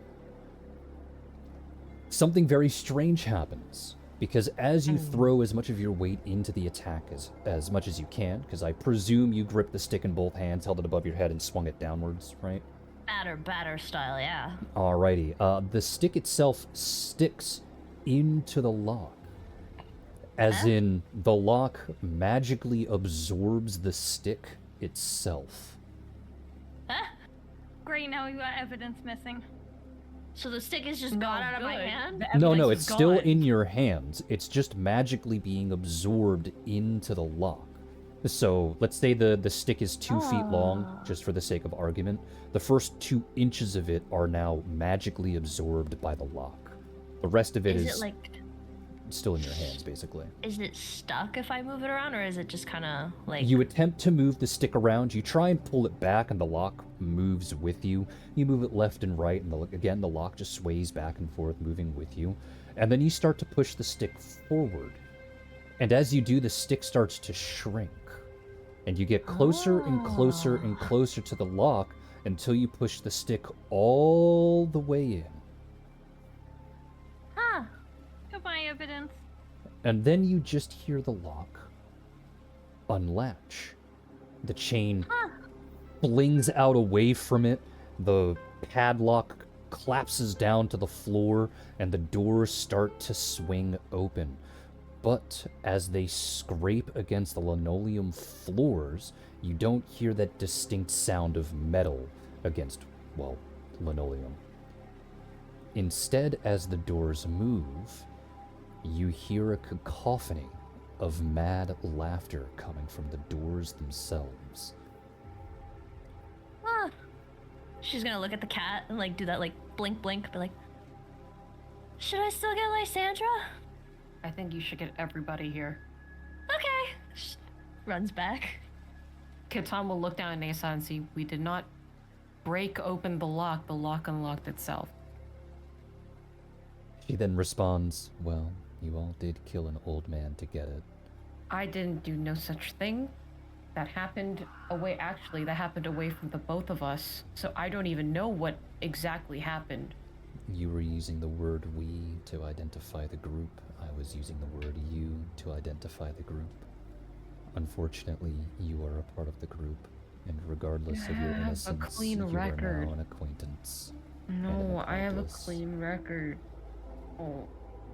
To which, as she continues to talk, you can hear her voice slowly going up in pitch, and you can tell that it's getting harder for her to keep a straight face, and it eventually just devolves into light laughter from her end.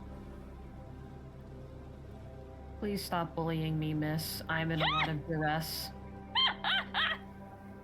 I believe you are under a lot of fur. He then lightly pats his arm.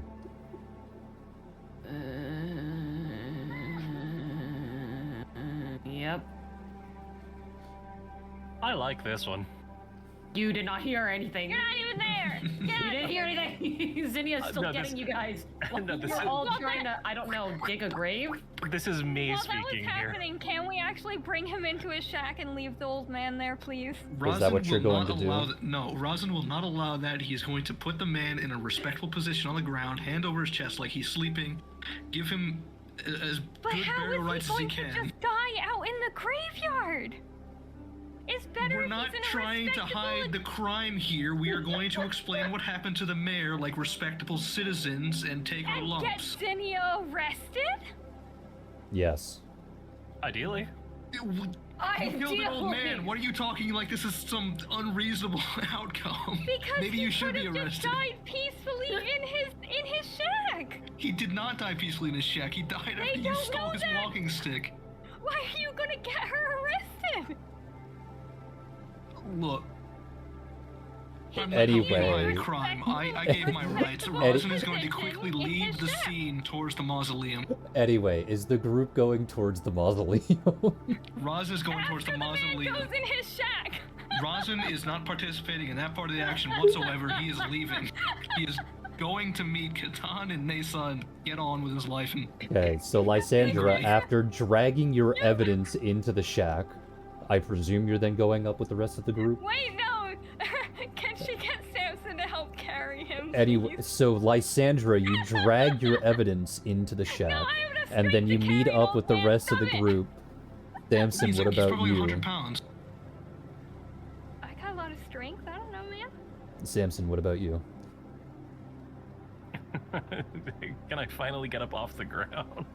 I mean, I'm sure the pain would have gone away eventually. Then more than likely, yes, he's up off the ground now.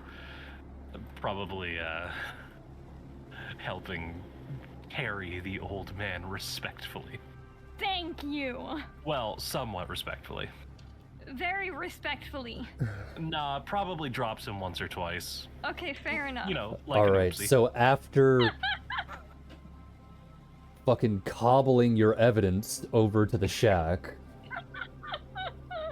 to hide them away, We just put him you on the all ground. make your way into, well, not into, up to the mausoleum, seeing that the doors are open.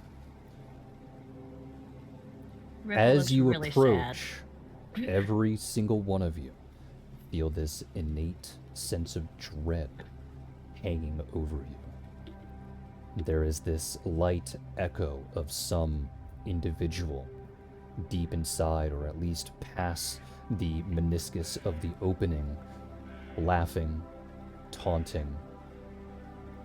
And as you stand there, the taunting starts to get a bit more specific, beyond just a couple of words of fear and throwing out little scary buzzwords here and there.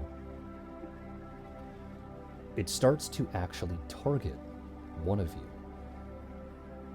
declaring that the violin is soggy and that it deserves to be tossed out.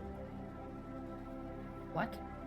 That the loot that is being carried is unholy and will only attract the ire of the old gods. And that pink is definitely out of season right now, and that every one of you needs to fuck off. Damn, Hey!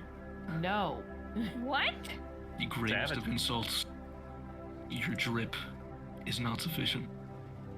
I think my drip is pretty good, to be honest. Listening to this, I'm purging this building from existence. Well, what is the group gonna do? Steal my nerves and enter, I suppose. Is everyone Katan's going to be already entering? entering. Is everyone going to be entering? Yeah. Yeah. I don't know. Seems kind of. Is it dark looking in? Yes.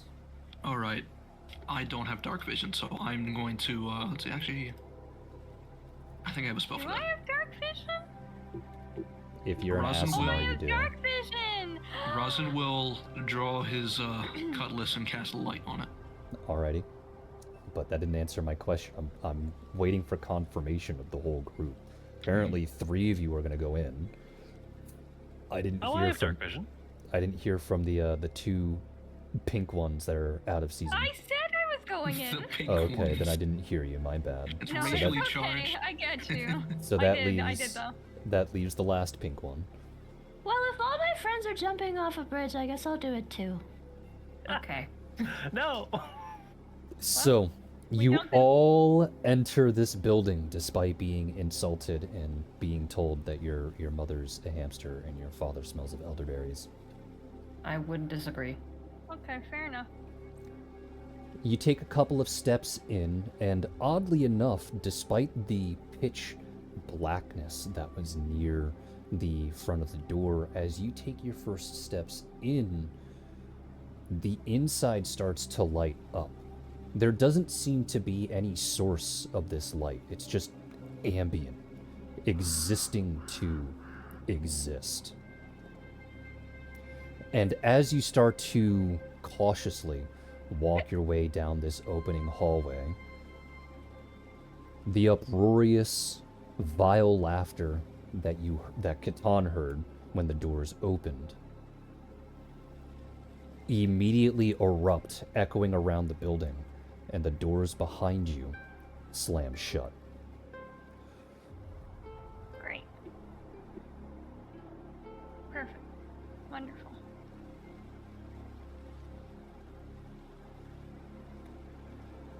Welcome to the first map. Hooray. Clap, clap, clap. Yay! Catan's going to shout into the void and go, I don't know who you are, but if you're related to this building, which I know you are, I'm going to purge you from existence too! Stealth is not an option. Got it. Yeah.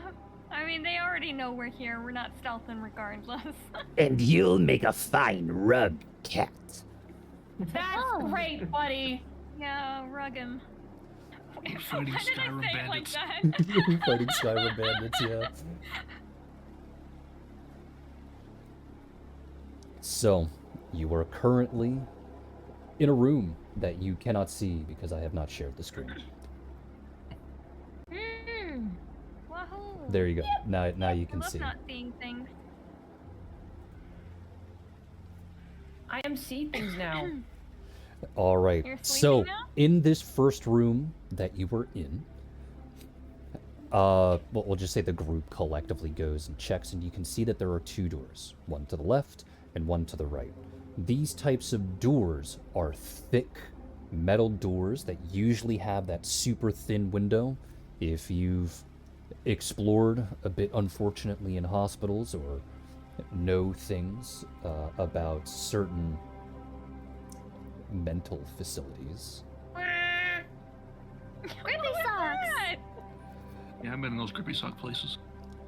you'll know that these types of doors are effectively designed to withstand bashing, shooting, and things like that because the glass itself is patterned, and it's really only just barely wide enough to fit an arm, but nowhere near close enough to the handle for someone to like punch through it and then try and open the door from the other side. However, the door to the left seems to have been, or at least the glass window to the left on the left-hand door seems to have been caked in just layers of rust and dust and grime and this weird goopy black substance that it's basically impossible to see through. And on the other door, the window has been stained with layers and layers of blood. So you cannot Great. see through it either. Alright, pick your poison. You test the left door first to try and see if it's unlocked, to see if the handle will move, and the handle doesn't budge at all. There isn't even a light jiggle to the handle to indicate that it's locked. It just doesn't move. And then you try the door on the right. This time the handle does turn. It squeaks a little bit and there's indication of rust on the inside when you do, as little brown flakes sprinkle out from underneath the handle. But when you try and move your arm back and forth, the door doesn't budge. After a little bit more strength to see if it does, I'll assume Catan is the strongest one here. But yeah, so I'll say Catan, I guess. Catan, I mean, when Catan did barge in. I guess, yeah. But I was gonna say, I know everyone else here's a dex build, so... No, I'm a strength build. I I have have big personality strength. higher. I'm a personality hire. Wait, hold on. I'm a dex build. What are you talking about? Oh, okay. No, wait, I'm the strength build. Well, anyway, I'll have Catan test the door first anyway. But, Okay. Catan, you grip the handle with both hands and you try and move the door a little bit. And you can tell that the door is unlocked, but there seems to be some kind of issue with it that makes it incredibly difficult to actually open. But you can I'm slide it perceiving it. maybe half an inch at most towards you, because the door opens towards you. But that's really about it. If you so wish, you can make a strength check here and now to see I wanna if you make a perception can. check. I'm not fucking with this. This thing might be rigged. Okay, go ahead and roll a perception check. Okay. Most important. This is like the most important roll. I can't ever have too many perception checks. It's Fuck a door. me. It's a door. Okay, sure. I guess it's a door. Then, guess I try and open it now. Strength check. Mm-hmm. Not particularly good, but it's okay. Better than I thought it would be. You grab hold of the handle with all of your might. You twist it down to give yourself leverage. You stamp one foot back, and you pull as hard as you can. And the door moves about an inch, scraping against the floor. Though from behind it, you hear a soft growl. However, it seems that you have exhausted your strength so far, and can't really pull the door any further. To which I presume then, Lysandra, you would like to step in and try your best as well? Can I also do a perception check? Yeah, Katana's going to motion to Lysandra just stop and listen to him, and he's going to Yeah. motion to the door saying he hears something there. Go ahead and Yeah. roll Perception. I would like. Hold on, wait a minute. I need to double check. Catan will move out of the way and stand in front of Nasa Okay. while doing so. Where is that? Where is that? There we go. Okay. Aw, so protective. It's the Kelnor way, okay? There's no other way. Must protect people.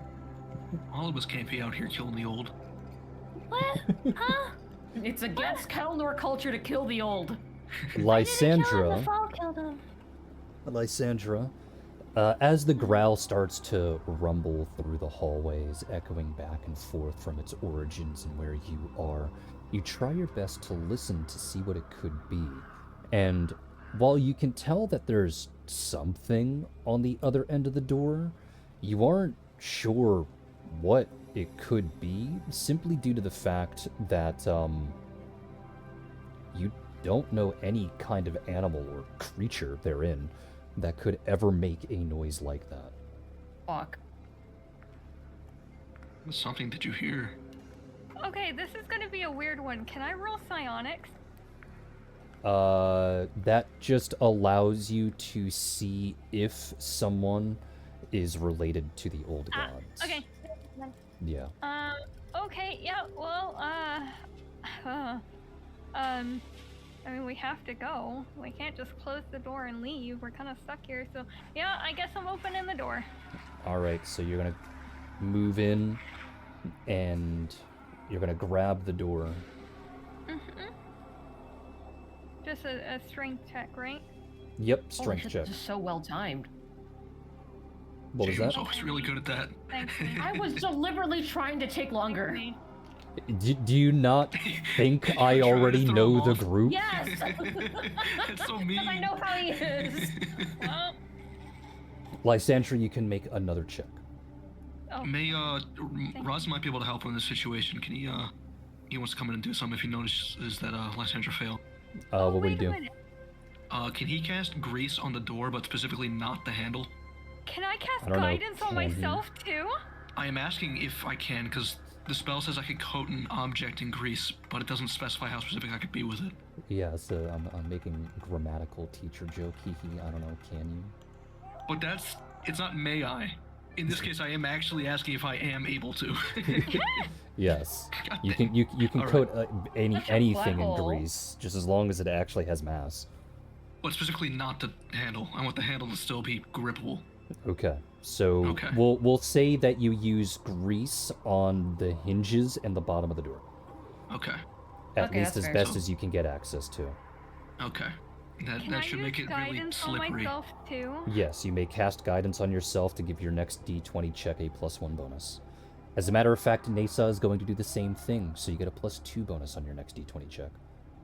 Oh wait. Oh, a you minute. should probably move Does this Nason count next as to a me. Skill check? Does this count as a skill check or no? Yes.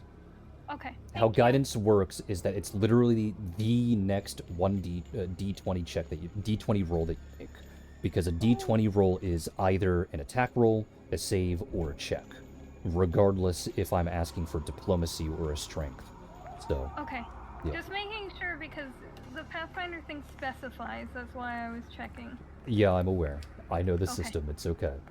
Okay, thank you. I don't. I'm aware. Yeah. Okay. Okay. No, I give up today. I give up today. I'm done. Me and Samson are done. Oh my god. I He was don't even like this. greasy. For the sake of plot, reroll. Okay. Thank you. Remember that you can just hit up enter. See, it's funny Oh. because we're having a bad day, but at the same time, our little sprites on the dungeon there are both just happy little go-lucky Yeah, right? beings. They're just like, Yeah. ha ha ha, I'm doing so good today. Not one, not one, not one.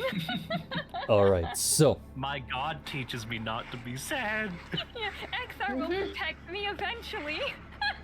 you get yourself ready and you have everyone more or less like move out of the way just in case something happens, because you are just gonna rip this door open, right? You have everyone move to the side. We have Catan moving, we'll say over here nearby Nasa, and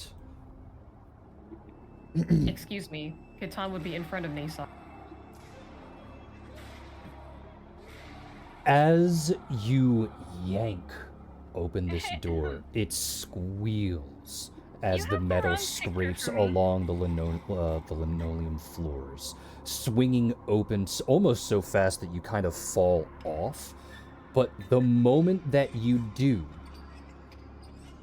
Catan, you watch as Nasa unfurls all 4 of her arms from her cloak, wraps them around Lysandra, and jumps back a little bit.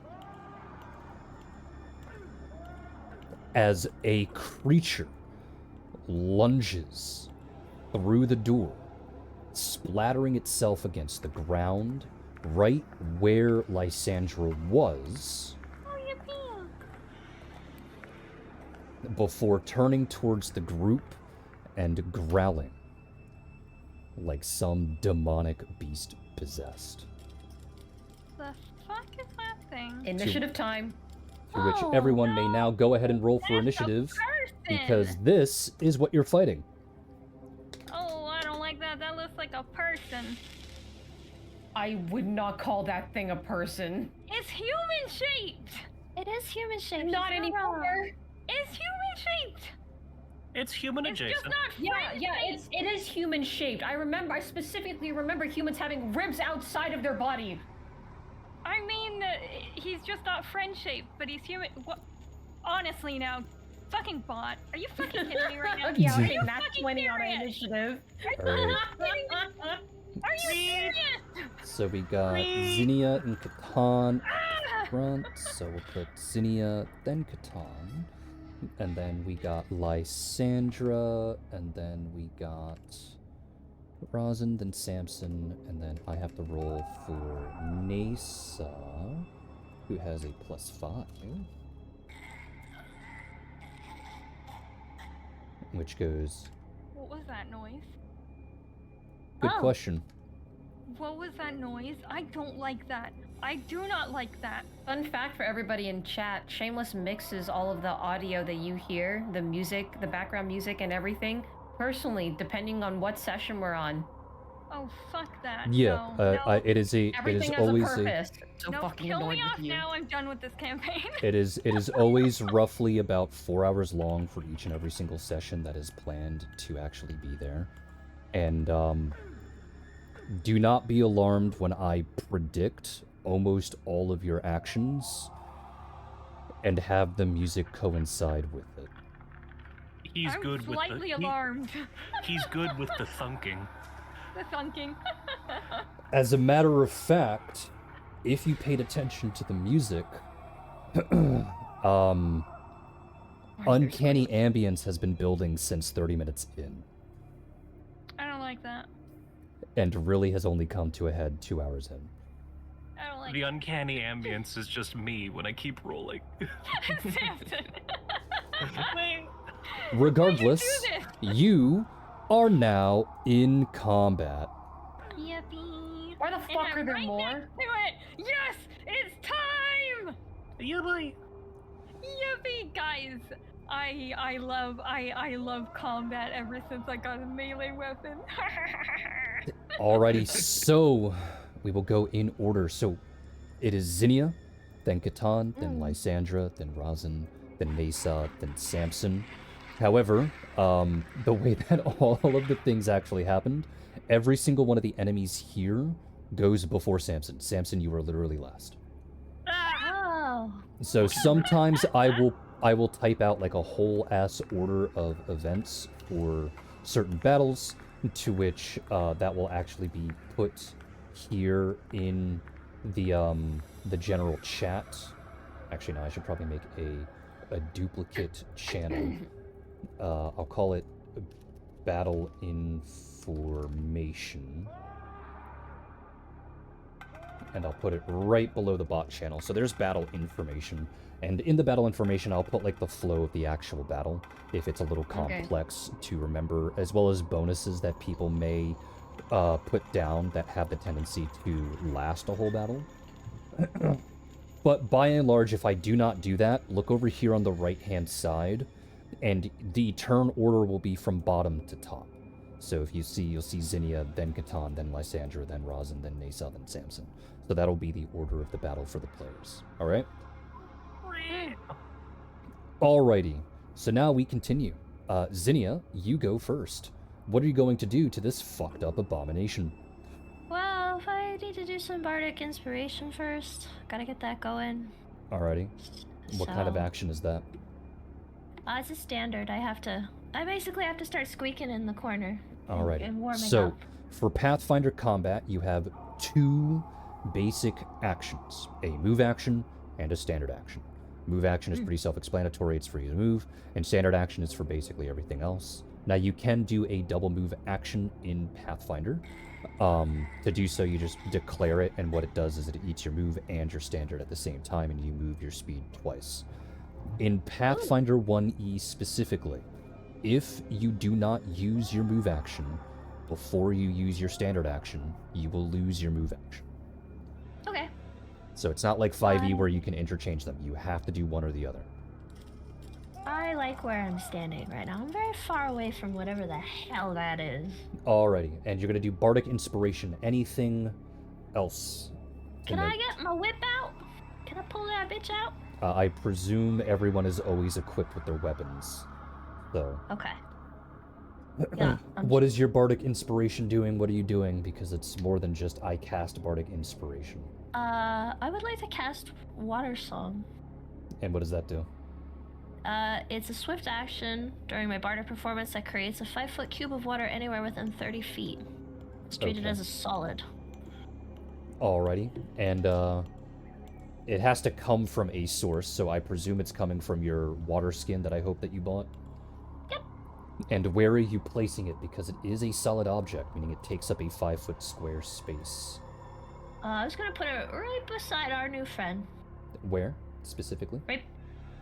What was the terminology you wanted me to use again? You can say Like, north, directed south, on the- east, west, up, North. down, up, down, left, or right.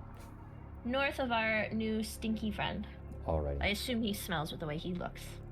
Yes, he is dripping with blood, viscera, and sinew. Very nice. Yippee. Next is Catan. Catan, what are you gonna do? I'm gonna hold my turn because I'm under good authority that Lysandra's gonna take out a greatsword and smack that thing. Oh yeah. So when are you Lysandra holding your looks turn ready. until? After Lysandra, Alrighty, so Lysandra, you get to go first. Lysandra, what are you gonna do? Oh, she taking out that big great sword. She gotta smack a bitch. Alrighty, roll to hit, but before you do, does that solid cube of water provide flanking? If it does, it would say so on your sheet. If it doesn't, it won't. Immense bonking.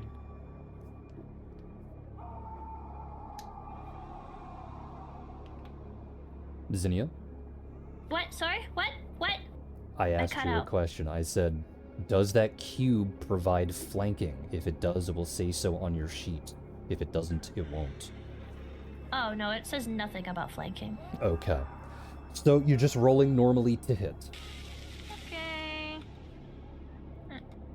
How tall is this cube of water? It takes up a 5-foot square. Yeah, it doesn't say how. It just says, in general, the volume's not greater than 5 foot by 5 foot by 5 foot. So, it's a big old cube. Okay. Is it possible for me to walk into it? You will start to And suffocate. drown? 5 Yeah. foot? Katan's 6'7". It's just Pathfinder mechanics. You're walking Oh, this into is water. bullshit. Okay, Yeah, alright. I know. Going head first. That's bullshit. Just going head first into it. Alrighty. Regardless, you do hit. Yes. I don't have to say that I'm two-handing it, right? It's already written down in a way as if you are. Because if Okay, you good. notice, it'll say a number next to your strength that is obviously larger than your actual strength. Okay, thank you. 14 damage. 14 damage. You Fucking boss that bitch. immediately knock it into bloodied. Very close to severely bloodied, actually. Fuck you, you stupid ass thing. Yeah, I don't say that. We don't swear in Xr's holy realm or Too late, you already I did. think Katar will Catan. allow us swear. Wait, no, you guys didn't hear that. I didn't swear, I promise. Lysander realized said it out loud and then just says, I Right. didn't say that.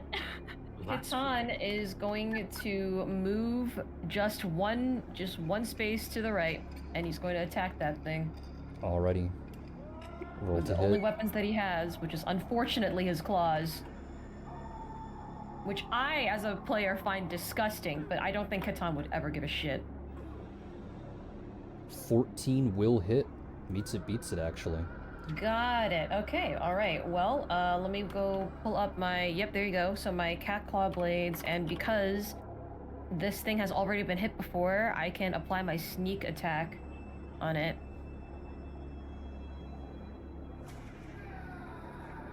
Oh, that's why you were waiting.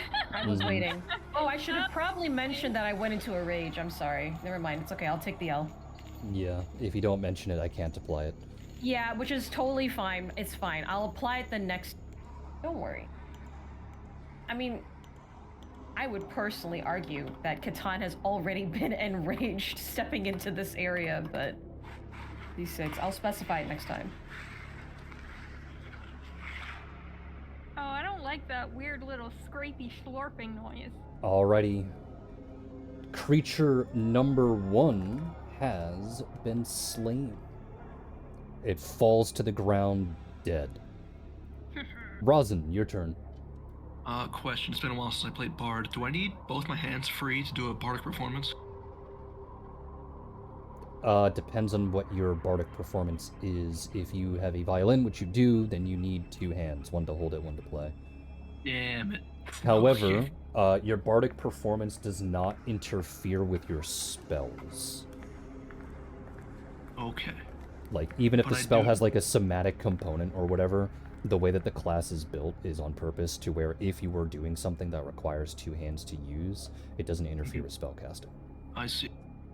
And maintaining a performance with something like lingering performance, does that still require me to consistently play my instrument? No, if you have lingering performance, the point of the feat is that if you stop, the effects of your performance linger for 3 more turns, Okay. even if you're not playing. Okay, that's useful. But that should be a standard action for you, so I presume you're just It going to is. stand there and play. And what are you doing with it? Oh shit, this is actually kind of... Now I have a question about, my, what's it, subclass archetype? Mm-hmm. It counts the, Thunder Call as a bardic performance. Can I swap performances Yeah. with lingering So like I could start a performance and swap it after I put my violin away if my lingering is still active. So the effect, so how Bard works when you are in Pathfinder is that you select something to do when your performance begins. It has to be some kind of lingering effect. For Zinnia, that was summoning some water. For you, it might be like inspire courage or whatever. But it has to be something like that. Other effects that you can do that are instantaneous effects can only be done while you are actively performing because they eat up a performance, if that makes sense. Okay, They eat so up if I start a rounds of performance... performance. So if you want I to can summon start your a- little thundercloud, you already have to be in a performance because it's an Okay. instantaneous effect. Okay. So then, yeah, I suppose I'll start a performance, and I think the only one I can actually use right now is Inspired Courage. Maybe the only one that does anything currently. And what does that do? All allies within a 60-foot radius, including myself, gain a +1 bonus on all will saves, and a +1 bonus on all attack and damage rolls. Alrighty. And then after that is Nasa, and Nasa is going to clasp her hands together, and she is going to hold out 2 immediately afterwards to touch both Catan and Lysandra, casting the spell Shield Other. The both of you have a +1 bonus to your AC as well as all of your saves until the spell wears off, which is like 5 minutes or something like that. Okay. Okay. You'll tell us when it wears off, right? Each round takes 6 seconds. There's 60 seconds in a minute. That's 50 rounds from now. You're fine. Okay, never mind. Don't tell me. If it was shorter, I would tell you. Yeah, no. I'm... yes, thank you. Anyway, down the hallway, a cacophony of creatures begins their approach. One door immediately slams open as a creature bursts through. Another follows soon after with yet another creature bursting through. Then another with another creature bursting through. Before another creature starts to make its way down the hallway, though this one you don't particularly see just yet. As I'm going Time to move purge these fuckers. here.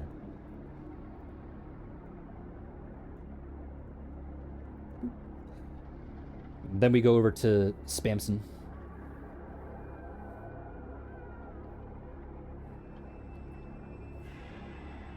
Is it finally my turn? Spamson. Yeah.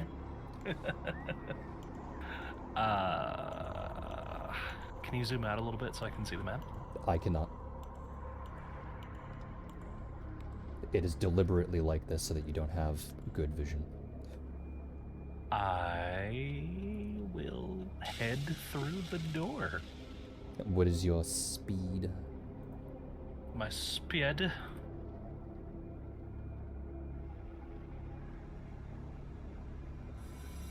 $30 feet. All right, 5, 10, 25, 30 will put you here with a singular move. Because you cannot you want a pass through double move, people's you tires. can't. I'll double move. Alrighty. So 10, 20, well, this is technically 20 because it's rough terrain. And then 30 would put you here. Is that okay with you? I'll move 1 block back. Why would you do this? Alrighty. We then go back to the top of the turn order, starting with Zinnia the Binia. I have a question about my water because it doesn't define itself as being able to be moved or desummoned. So does it just live there in that Yeah. space? So it's just a puddle over there. Well, Yeah, I the can 5 read. by 5 by 5 foot puddle though. I can read the sheet out loud for you. Yeah, it's just what I put down. I'm just confirming because I don't think it can move or be taken back. As a swift action during your bardic performance, you can create a 5-foot cube of water anywhere within 30 feet on you. Well, 30 feet within whatever. This water is treated as a solid and thus can hold objects, however it is slippery as if it were ice. You can shape this water however you like, as long as the general volume is not greater than, 5-foot cube. But does shape define the ability to make it travel, or is it restricted? If it does not say that you can move it, it cannot be moved. Okay, so it's just gonna sit there. Just drink up, boys. I'm just gonna follow Samson. And where are you gonna go? Well, cat's in the way. I would like to. Does Pathfinder allow me to invade the same space as another player? Or No, do but I- you can diagonal You movement. can move diagonally. Okay. So this would I've be got 10. 30. Yeah. This technically rounds up to 20. 30 would put you here. I'm gonna go. Can I go behind Samson instead? You mean here? Yes. The left. Right there. Keep in mind that forward and behind don't exist in a top-down view. Okay, then to the west of Samson. Yes. That's where I will move. And then? I'm going to inspire some courage because I don't want to drop another useless piece of water right now. Are you going to dispel your water song? Yes? Okay. Because it stays there until you say that you don't want it anymore. Oh, see, that's what I wasn't sure if I could do. That's what I was asking, if I could move it or desummon it. You just. I I wasn't- didn't hear the desummon, I just heard the move part. Oh, okay. Yeah, no, I desummon that bitch. So you have something that is a swift action. Swift actions can only be done on your turn, but they can be done at any point during your turn, just as long as it's not in the middle of another action. So as I said before, you have a move and a standard. So you can't move, let's see, because you have a speed of 30, you can't say move 15 feet and then use a swift action and then try and move 15 feet again. If you move 15 feet, use a swift action, your movement's done. Okay. But you can do it at any time before or after another action. So if you do a move and then a standard, you can still use your swift. Yeah, and Water Song is considered swift, so I can resummon that bitch right now, right? Correct. However, Yeah. despawning it is also a swift. The action caused to summon it will always be the same action caused to remove it. And you're only allowed one of each type of action on your turn. So a swift action would have gotten rid of it, so you can't resummon it just yet. Got it. Well, then I'm gonna hang out here with Samson and just inspire some courage. All right, kitty boy, your turn. Holding my turn until after Lysandra. Alrighty, Lysandra. Kitty Okay. girl, your turn. Kitty girl? Meow. I'm cat ears, meow, meow, meow. I Okay, use swift anyways, action to follow. Yak, I thought Just you. to educate you, that is a hurtful stereotype. I'm so sorry. Educate you. Yak, I thought you were I already only have following. a I speed guess of that didn't 20 happen feet, before. so that's like, what, 4 spaces? 20 feet, so let's see. 20 feet can put you right there. Do you want to do a double move action to place yourself directly next to this vile creature? And then attempt to destroy it next turn? Yeah, I mean, I'm a tank at this point. Let's do it. Put me right next to it. I'm gonna stare it in the eyes. Alright, Alrighty, Staring Catan. it down. now it's my turn. I have 50 feet of movement. I'm going to go to the right of the number 2 creature. I know this will provoke an attack. Alrighty, so this will provoke an attack of opportunity. Let's see if La Creatura attacks. I am banking on Nasa's bonus here. Well, they help get a protect plus me. 6 to Could've given you a hit. bonus. Ooh, a 12. I don't think that It would. misses. It Yeah. misses. Fuck you. I attack. I go into a rage right now. Alrighty. Formally. I was not formally angry. Now I'm formally angry. While you're rolling to hit, Get 'em. Rosin, what would you be doing? Right. Oh, and I'm flanking, so I get a bonus here too. You get a plus 2 to hit, yes. What is Nasa currently doing? Catan just kind of left her there. Nasa cast a spell called Shield Other. That's what she did.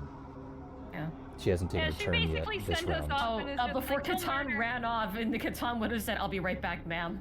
Runs away. Nasa, are you gonna be okay here if I go ahead? She nods along.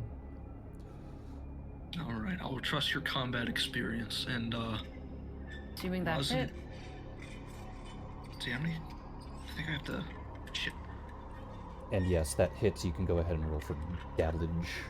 Awesome. And then because I'm raging, my dex gets increased over there.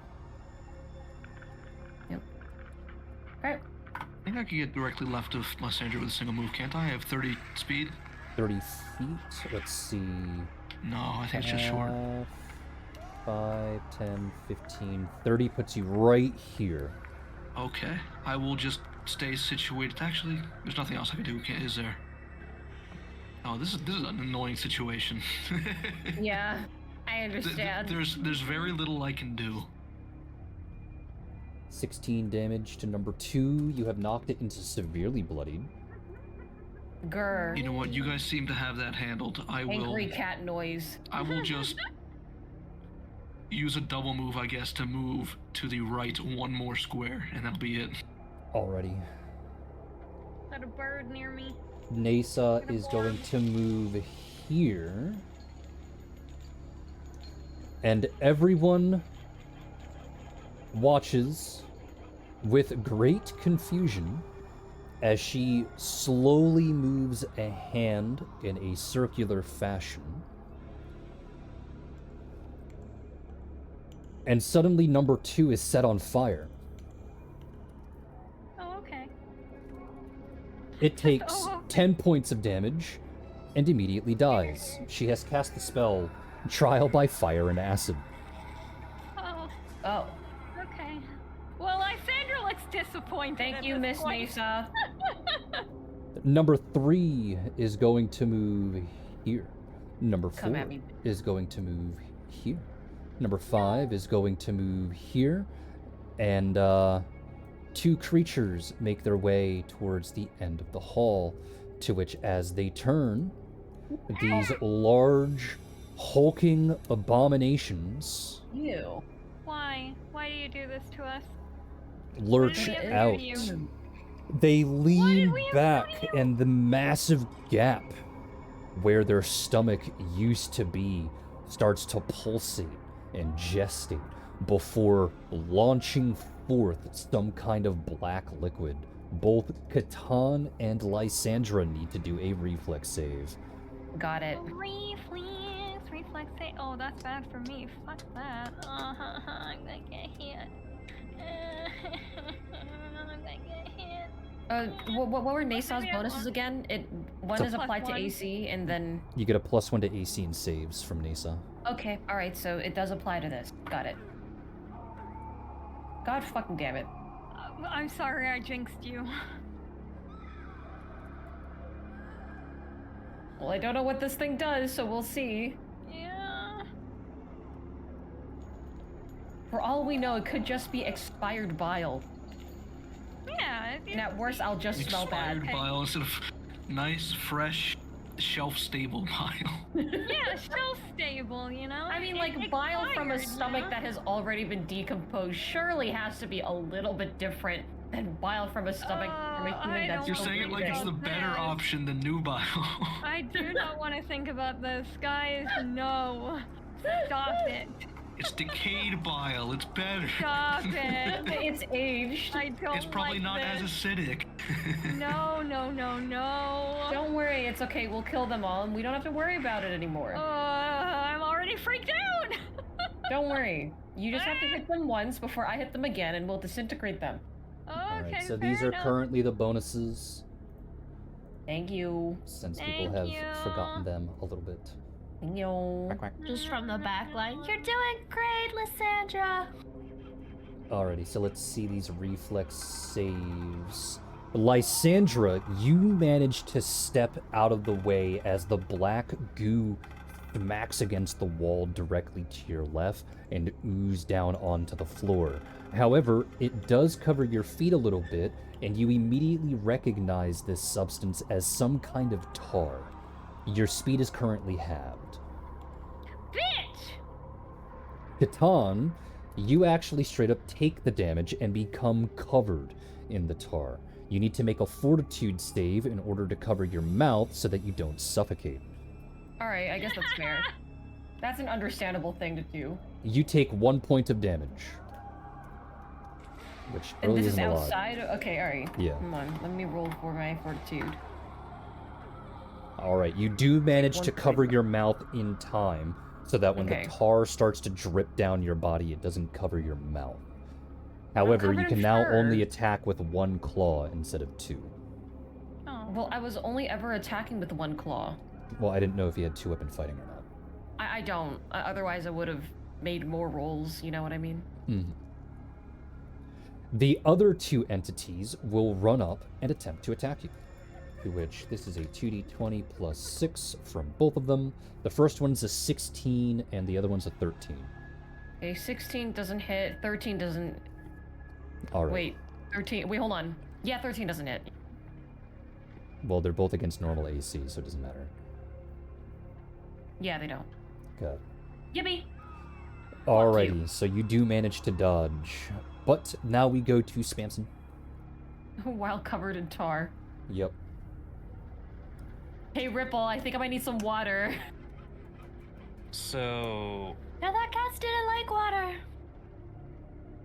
Just to educate you, that's a hurtful stereotype. Shut the I'm fuck so up. sorry. am I able to throw my concoctions to people?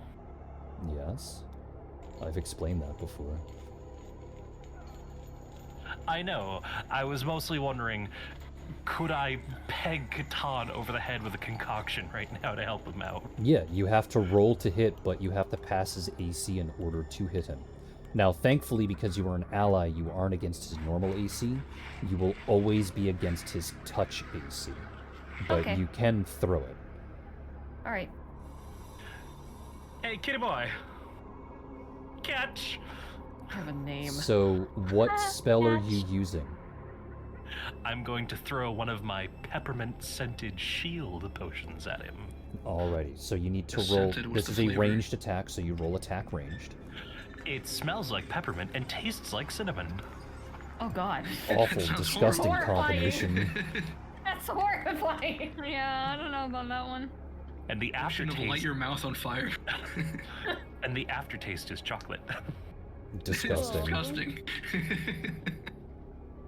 Yeah, what the fuck is that? So you're Anyways, gonna what am I roll. rolling? It's a ranged attack, so you roll attack ranged.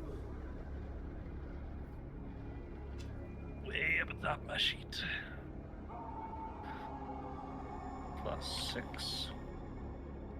Does a 10 pass Catan's touch AC? No, it does not. The spell fumbles and crashes to the floor. Samson, you have spent one of your spells. We then go back to the top. Zinnia's turn. More. Yeah, that cat looks like it needs a lot of help. I might just want to summon a lot of water on it. So you were going to summon a cube of water directly on Yeah. Catan. It can last 6 seconds. Hold your breath. Alright, so Catan, you are immediately covered in water. Yeah. The tar becomes a bit more loose around you, but due to the fact that this water is not flowing through the process of osmosis, it just simply starts to separate from your body and now begins to cloud your vision. You are currently afflicted by 20% concealment from you to hit, not for people to hit you. Yeah, that's fair. Oh my god. That's okay. I'll roll Wow. with these odds. However, that is Wow, just a swift weird. action, meaning you still have your move in standard left, because all you did was just summon a cube of water. Wow, weird dysfunctional. So, with the water strike, Mm-hmm. could I use the pour water surrounding the kitty to attack at the same time? Yeah, you just need a water source. As long, I believe the range is what, 15 Hey, feet, that's pretty right? Something like that. Yeah. So it's As and long as a water apparent- source is within 15 feet, you can smack anything that is within 15 feet. Okay, so I think I have this right. Because this attack also, when you asked me earlier about flank, it can only flank when doing this water strike attack Okay. as well, by the way. I just read that. So I would like to attack number 3. You're gonna attack number 3. Yes. So your water strike attack attacks differently than your normal attacks. It's BAB plus charisma, right? correct. Do you know what your BAB is? I believe it's 2 plus 4, and then I think I add 2 for inspiration at the moment, right? Very close. It's Okay. just asking for the number next to your BAB. So in this case, your BAB is 2. So in this attack, current BAB, which is just 2, plus your charisma, which is what, 4, I assume, right? Yes. And then you get a +2 bonus on top of it. Yeah, Due so to 2, the bardic performance stuff. and then So 4 2 for plus 4 charisma. plus 2. Or 8 Yeah. if you want to combine it. I would like to do that, just because Okay. it'd be a little... So. Which is hilarious because it's higher than your normal fucking attacks. Yeah! But there you go. You rolled a hit. 20. Let me double check. Yes, that lands. You can go ahead and roll for damage. The damage is calculated as it states on that particular sheet. D6 plus 4. Okay, sorry, I have to double check these. Roll. Why don't you draw that?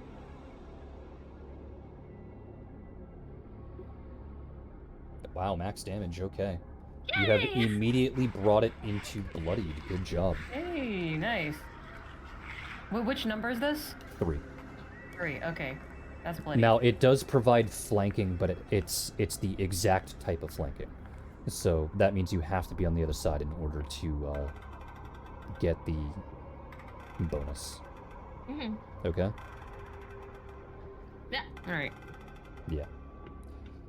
But that was Zinnia. We now go to Catan. All right. So, Catan is in a bit of a pickle. Honestly, I think it would be best if Catan holds his turn until Lysandra goes. Alrighty. Thank you. Yes. Okay.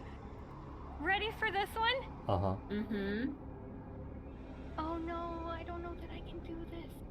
No. What are you gonna try and do? Oh no. Because if I move next to Catan, Catan can't get out of the water. He can always I mean, I move can move diagonally. diagonally. Oh, you can move diagonally. Yes. Yes. Okay. I don't know what's happening. I know what I'm gonna do. You're gonna hate me for this, but just trust me. Trust the method. I'm going to move next to Catan. What are you to the attempting left. to do?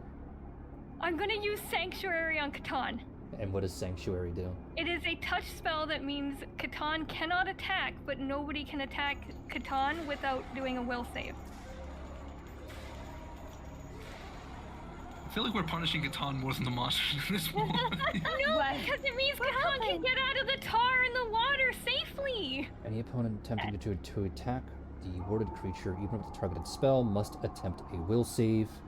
If the save succeeds, the opponent can attack normally. If they fail, the opponent cannot follow through. It doesn't prevent Catan from attacking. Okay. Oh, it doesn't? Okay, yeah. So yeah, it's No, even wait, better. what it Okay. says- It says the subject cannot attack without breaking the spell. Oh wait, hold on. Doesn't it? Oh yeah, last line. The subject cannot Yeah, attack yeah. without breaking the spell, but may use non-attack spells or otherwise Yeah, act. exactly. See, so Catan can get safely out, and we'll get attacked.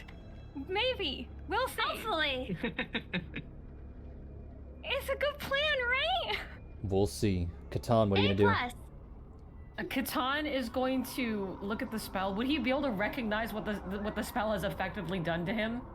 I like to assume that your adventurers are educated enough in all manner of spells. He will look at Lysandra. Lysandra casts a spell, and he looks at himself, and he's holding his breath, and he just makes eye contact with Lysandra with his hands up, and he just kind of like lifts them in an exasperated manner before rubbing the tar off of his body, and then will take a one diagonal down left step. Here? Yeah. Already. I mean, it prevents, like, 4 can't do anything at this point. Because The- 4 can't attack me. Well, they can. They just have to make a will save first. Yeah. So this Yeah, will try provoke an manage, attack of but still. this will provoke an attack of opportunity, to which Okay. they have to make a will save. What's the save? What do you to gotta beat? which, we got a 0 and a 7. So this is how you calculate DCs for your spells. It's a base of 10 plus the spell level. So in this case, this is a level 1 spell for you, so that's a base of 11. And then you add your casting modifier. I assume yours is wisdom, right?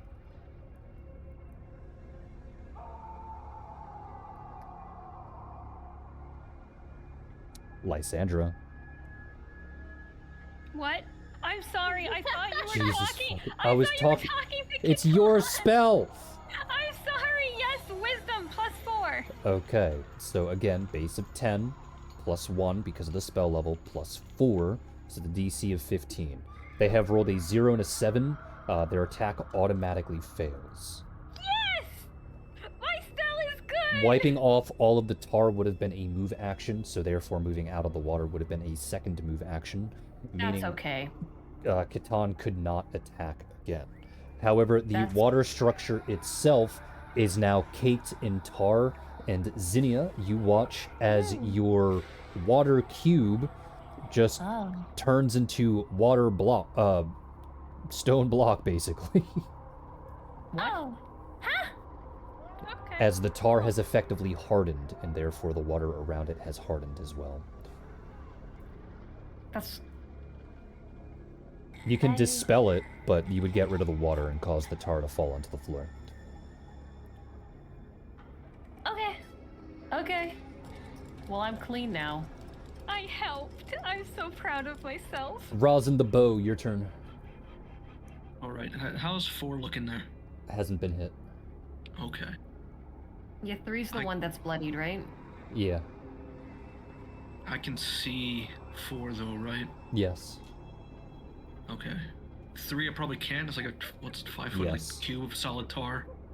You're fine. You Okay. can see everything. Okay. Yeah, 4's closer though. I am going to step 5 feet to the right, Uh-huh.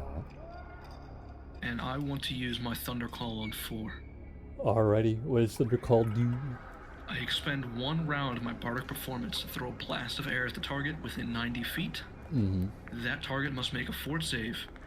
If they fail, they are stunned for 1 round, and they also take 1d8 points of sonic damage. If they succeed, they aren't stunned, but they still take half damage. Okay, so do you know the DC of this particular thing? That's 11 Ooh, I think they might have passed with a 15. 19. No, they do. Literally just barely. Alright, so you roll a So- 1d8 and they take half of the damage.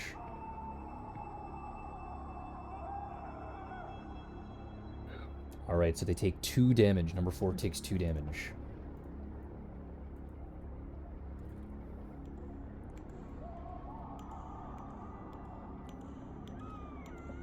Next is Nasa, and Nasa is going to cast Trial by Fire and Acid on the red number 1 over here.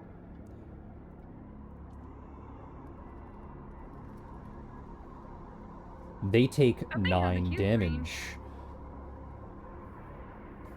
And will continue to take 9 damage. Well, not 9 damage. They'll continue to take 2d6 points of damage at the start of their turn. Next, we get to all of the enemies, to which this enemy is going to lean back for a moment.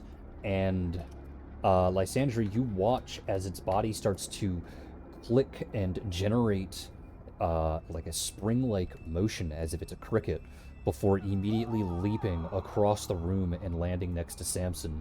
It is then you going fucking to serious? immediately attack the nearest target, which is Samson. 20. I'm pretty sure that passes Samson's AC. Yeah. Alrighty, you take 5 damage. How? The other one is going to attack Kitan. All right. 17. Misses. And the other one is going to do the exact same thing. This time it leaps, but not by much, landing right here on the other side of Kitan, to which Kitan is now flat-foot. Mm-hmm. Let me just check. Let me just double check that number. Oh, fuck you. Meets it, beats it. 14. Wait, hold on. He can't get attacked. Oh yeah, Why yeah, this we'll round? save. Because Yeah, of the hold spell. on. Because it lasts for 3 rounds. Yep, hold on, give me a second. 3! Yeah, 1 round per my level. Oh, brother! No, but you can break it whenever. You just have to attack. Alright, so they Oh. fail. Obviously, nothing happens here. That's so mad. The other two are just going to target not Zinnia, Lysandra. Lysandra, you have to yep, make 2 reflex saves. Oh, that's fucking great. Thanks. Don't forget your +1 from Nasa. Plus. Okay, wait a minute. I just do a 2d20, right? You can do a 2d20 plus the modifier there, yes. Thank you. You Okay. succeed in both. However, it does hit the wall, meaning your legs are covered in even more tar, meaning you are now incapable of moving any more than a 5-foot step for your movement. Great, wonderful, love this. Love this for myself. We then go to Samson's turn. Yeah. Actually, I'm stuck anyways. I can't even move. While the other creature, red number 1, took 10 damage from its trial of fire and acid. Damn.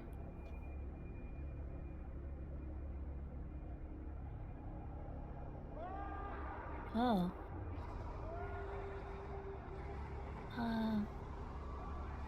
Samson. Sammy? I'm thinking. No think, only duel. Wrong campaign. No I think, mean, only technically duel. we are dueling. All right, fine. I summon Ruby Carbuncle. Okay. Can Alright. I chug one of my own concoctions as a swift action, or does that take a full action? It is always a standard action to drink one of your spells, unless the spell states otherwise. Damn.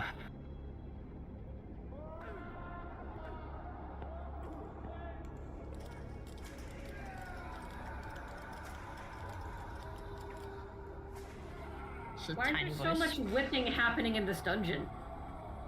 Hey, Lysandra! Someone's having a really good or really bad time. Catch! Oh boy. Okay. Just hold their hands out. Put their What face spell out are you too, I using? guess. I am throwing her a shield. Alrighty, go ahead, Again? roll to hit. This is Wait, checked I don't want against that. touch AC. Touch AC is what it's checked against. Okay. I'm sure 22 hits, doesn't matter. No, I'm kidding. I would cry. I'm kidding, I swear. Alright, so you are now afflicted with shield, which means your AC is increased by 4.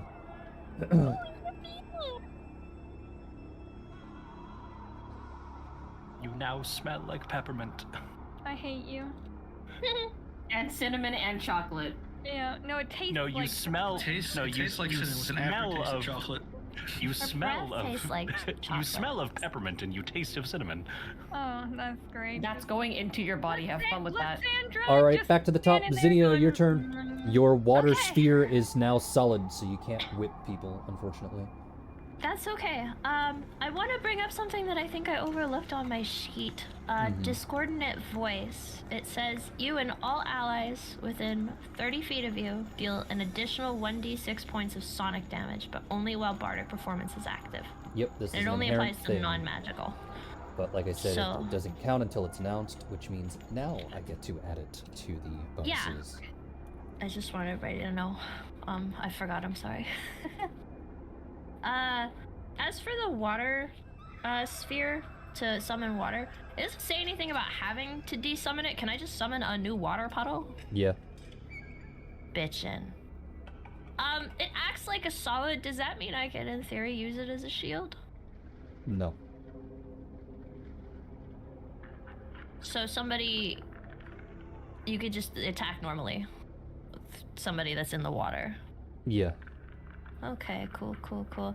I'm gonna summon another water puddle, in between, Rosin and number 3. And then what? And then I'm gonna water strike number 3, because it needs to leave Monkey Man alone. Damn it. Okay. So you gain, since this attack can gain flanking, Yes. that means you get an additional +2 to hit. Okay, so it's a +10. Okay.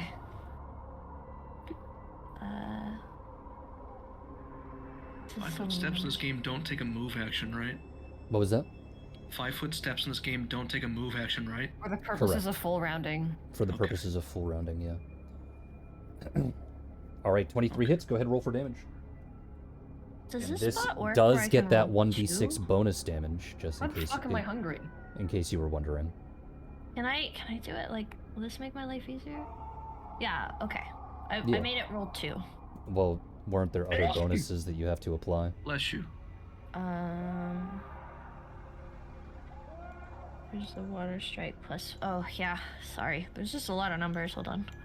You'll get used to it the more you do it. So I have to do the. Yeah, do it again just so that you get used to it. Okay, so there's that one for my initial attack with the bonus, and then there's the. You can still combine it. You don't have to make a completely different thing. Like if I do 1d6 plus 1d8 plus 1d10 plus 8 plus 1d4, it'll do it for me. Yeah, I was just trying to simplify it for my brain so I didn't fuck it up. Sorry. Okay. Well, 10 damage to number 3, which is actually just enough to kill it. Woo! You whipped it in the ass and it died. How does that make you feel? I told Samson I would protect him. Bye, Alright. buddies. Catan, your turn. I will hold my turn until after Lysandra. What is Lysandra gonna do? So preemptively, how do I get out of the tar? Can I get the tar off of me? What does the tar do? It has to be washed off. Okay. It's tar. It's tar. It has to be washed off. There's Mhm. no water near me, so this is great. Okay.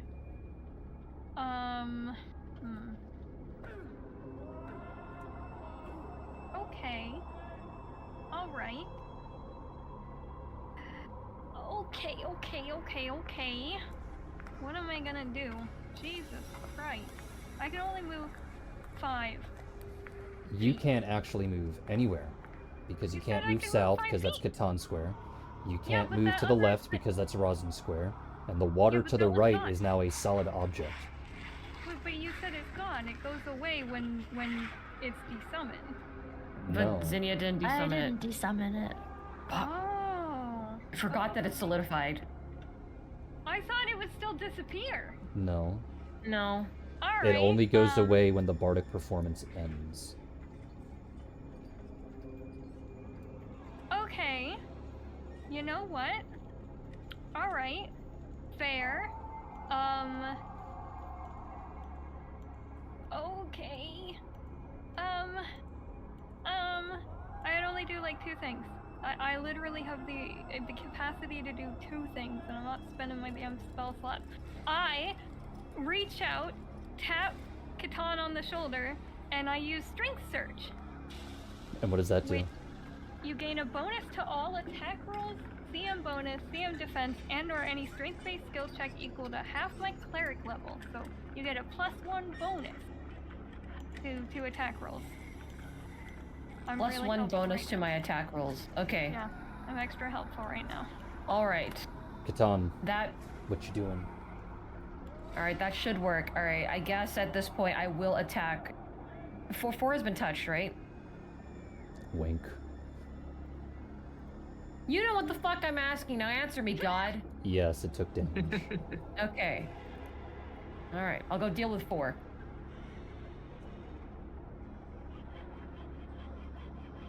Hate you so much. Make me angry. Alright, okay. Make it. Alright.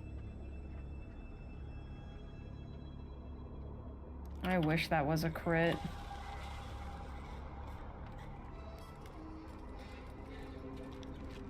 $13.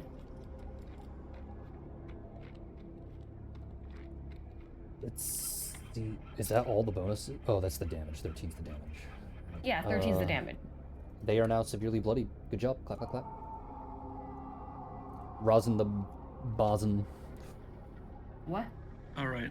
Question about drawing weapons. Because I have 2, can I draw them with the same move action, or is it 2 move actions? You can draw them with the same move action, assuming that they are going in 2 different hands. Yes. But it will provoke an attack of opportunity. I understand. I will still be doing that. I'll be drawing both my cutlasses as my move action. Alrighty, this will provoke an attack of opportunity from Stinky number 5. Stinky number 5 hits you with a... I don't think that hits. Okay. Go ahead and roll to hit. Or do whatever you're trying to do. Oh shit, it's been so long since I dual wielded. It's a -5 for the second one, yeah. Only if you have 2-weapon fighting, and 2-weapon fighting is a full attack action, which requires your Oh movement shit. standard. So no. I should have standard, so I just said swipe once then? Yeah. Yep. Which is just a normal attack. And then while you're doing that, Nasa will move in. Yeah, it's a crit, baby.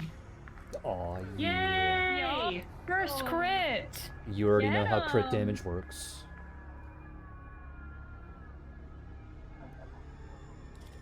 So go ahead and roll for crit.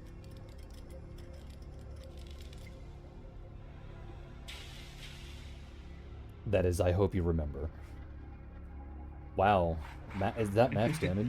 It is. You have one shot, number 5. Get him! Get him, Burb! To the locker with you. Get him, Burb! Alright, well that ruined my plan. What's your plan? Oh no, I broke the railroad. No. It's fine. It's fine. She's going to move in over to Catan, and Catan, you're going to feel her hands gently tap at your body before it goes to your claws, and she is going to cast the spell Stun Metal. Your fists now deal an extra 1d4 points of fire damage. Alright. Awesome. Get him. Alright. Time to get crucified, bitches. Number 4 is Please let me attempting out. to attack. Has to make a will save Miss. first. Bitch! And it rolled a 2 on the will save, so it doesn't fucking matter. No, No. Katana has attack, so therefore it Yeah, broke the it's not- spell. Okay. it's not there anymore. Yeah, so. So the next 2 attacks are towards Catan, to which Catan has to do Miss me. a 2 reflex saves. Oh no, not this shit again. Yeah, I know, right? Me too. I don't want any more. I just got cleaned. Especially tar on a furred creature. This must fucking suck.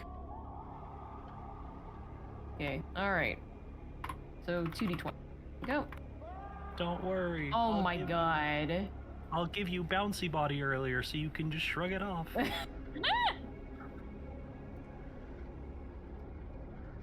Alright, Catan, you have been covered in tar again. You take 12 points of damage, except I lied. You only take 6. You see the spell that Nasa has cast upon you. Okay. She takes the other half. No!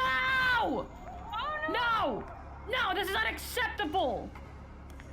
So even take this though back, you ma'am. take the hit, you hear her grunt a little bit in pain. This is unacceptable. Ma'am, take that back. Take that spell back. I can't believe we're gonna kill another old person. Samson, my your God. turn. Can't have this happen. I have a clean record. Why not? Can I run forward and heal Nisa? There is no forward. Can I run to the right and heal Nisa? Do you have the ability to heal? I do. What are you gonna use?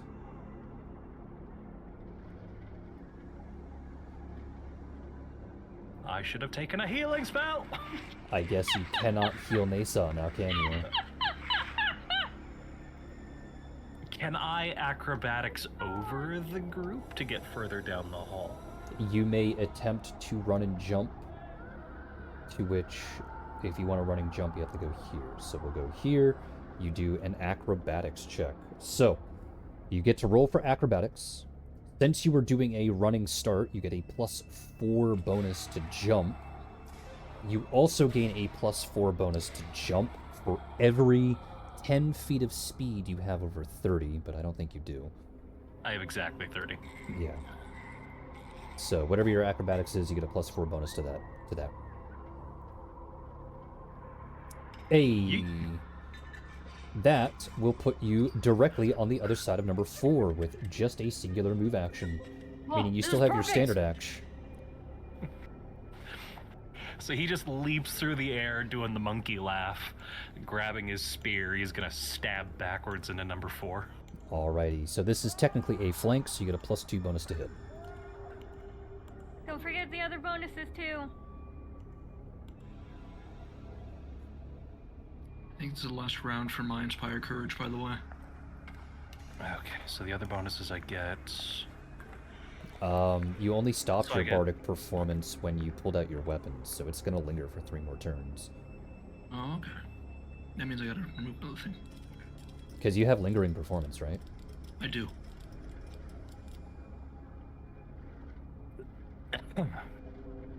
So I get +2 from flanking and +2 from Inspire Courage. Correct. For a grand total of +10. Yay! Alright, so that will definitely hit. Go ahead, roll for damage. Remember the appropriate bonuses, which should be in battle information. Yep.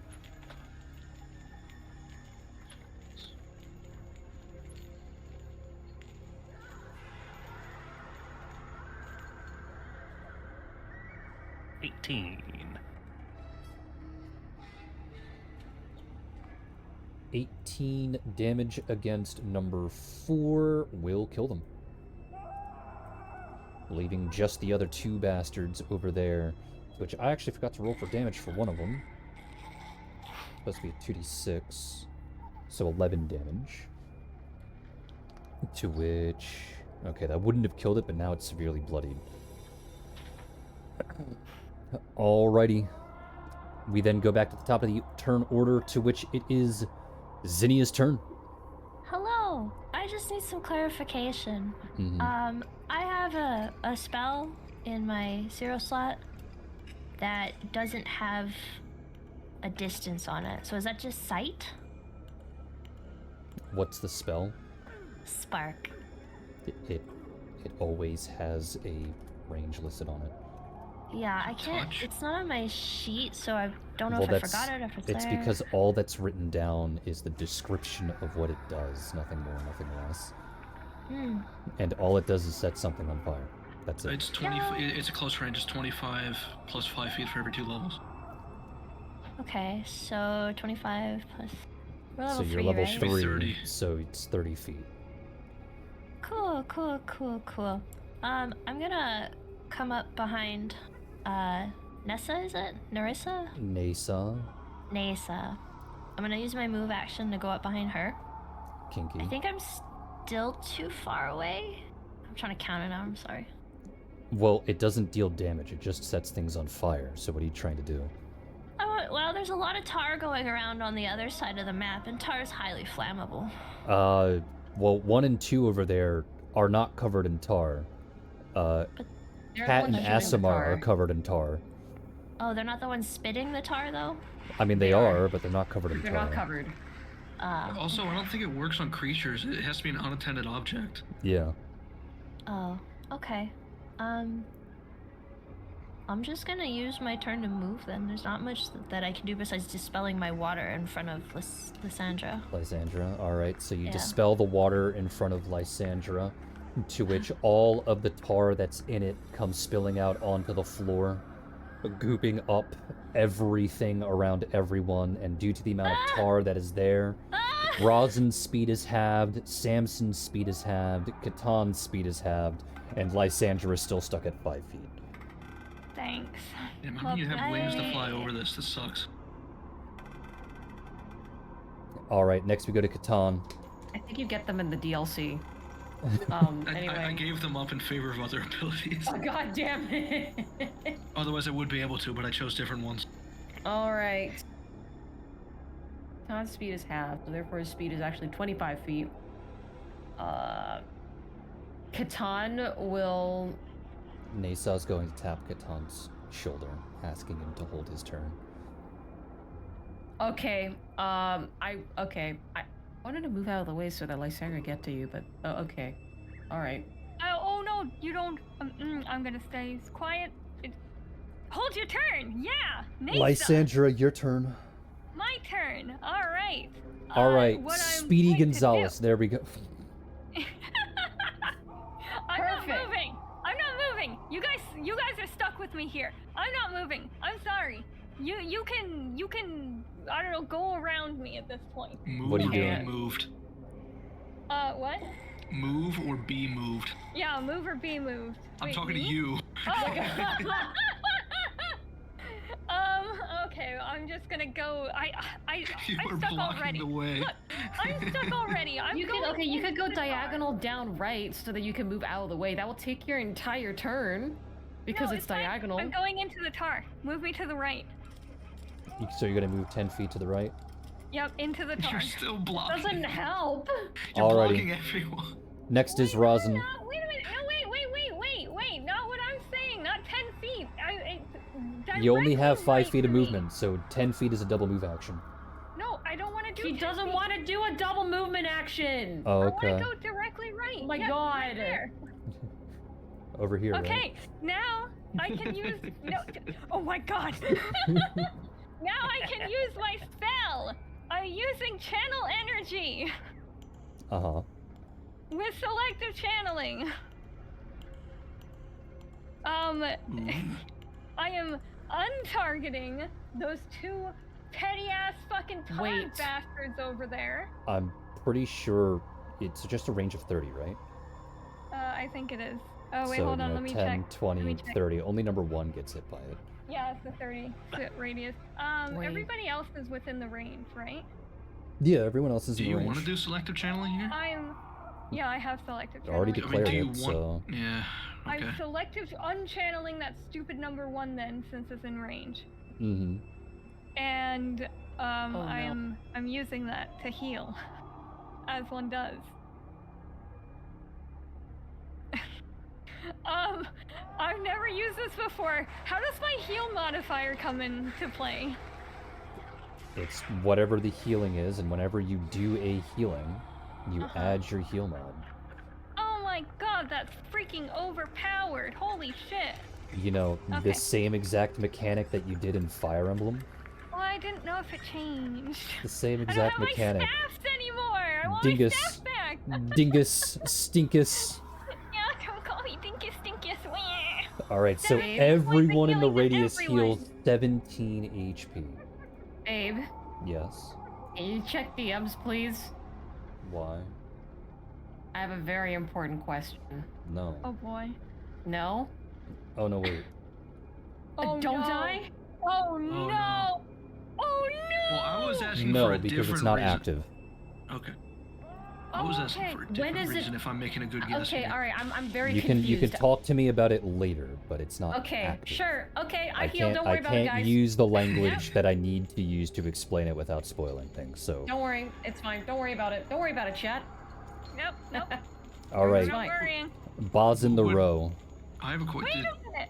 Wait a minute. What do you mean? Wait a minute. It doesn't. It doesn't count right now because I already said I was selecting that thing. But Yeah. this is evil aligned creatures. Does that mean I could have hurt that one? I can't tell you that.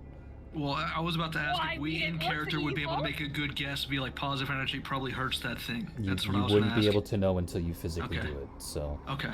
Okay. Boss in the fair row. enough. What are you gonna do? Movement is currently halved right now, right? Correct. Yeah, for you. Great. Do you want to do a double move action? 5, no, 20, no, 30. No. Put you right here. no, I'm good. I want to move 1 square to the right. Sorry, Nasa. Actually, with a double move, can I get to the northeast of Samson? Yeah, that's why I put you there, because that's as far as you It's can not go. northeast. I don't want to be directly there. Can we put once? Yeah. There you go. Hey. Fucking Alrighty. asking your players to be specific Next we go about to movement. Nasa, and Nasa is going to, in a singular, swift motion, hop back onto all four of her hands. And Catan, you feel both of her feet against your ass as you are launched across the room, for she has jumped. And Catan, you go,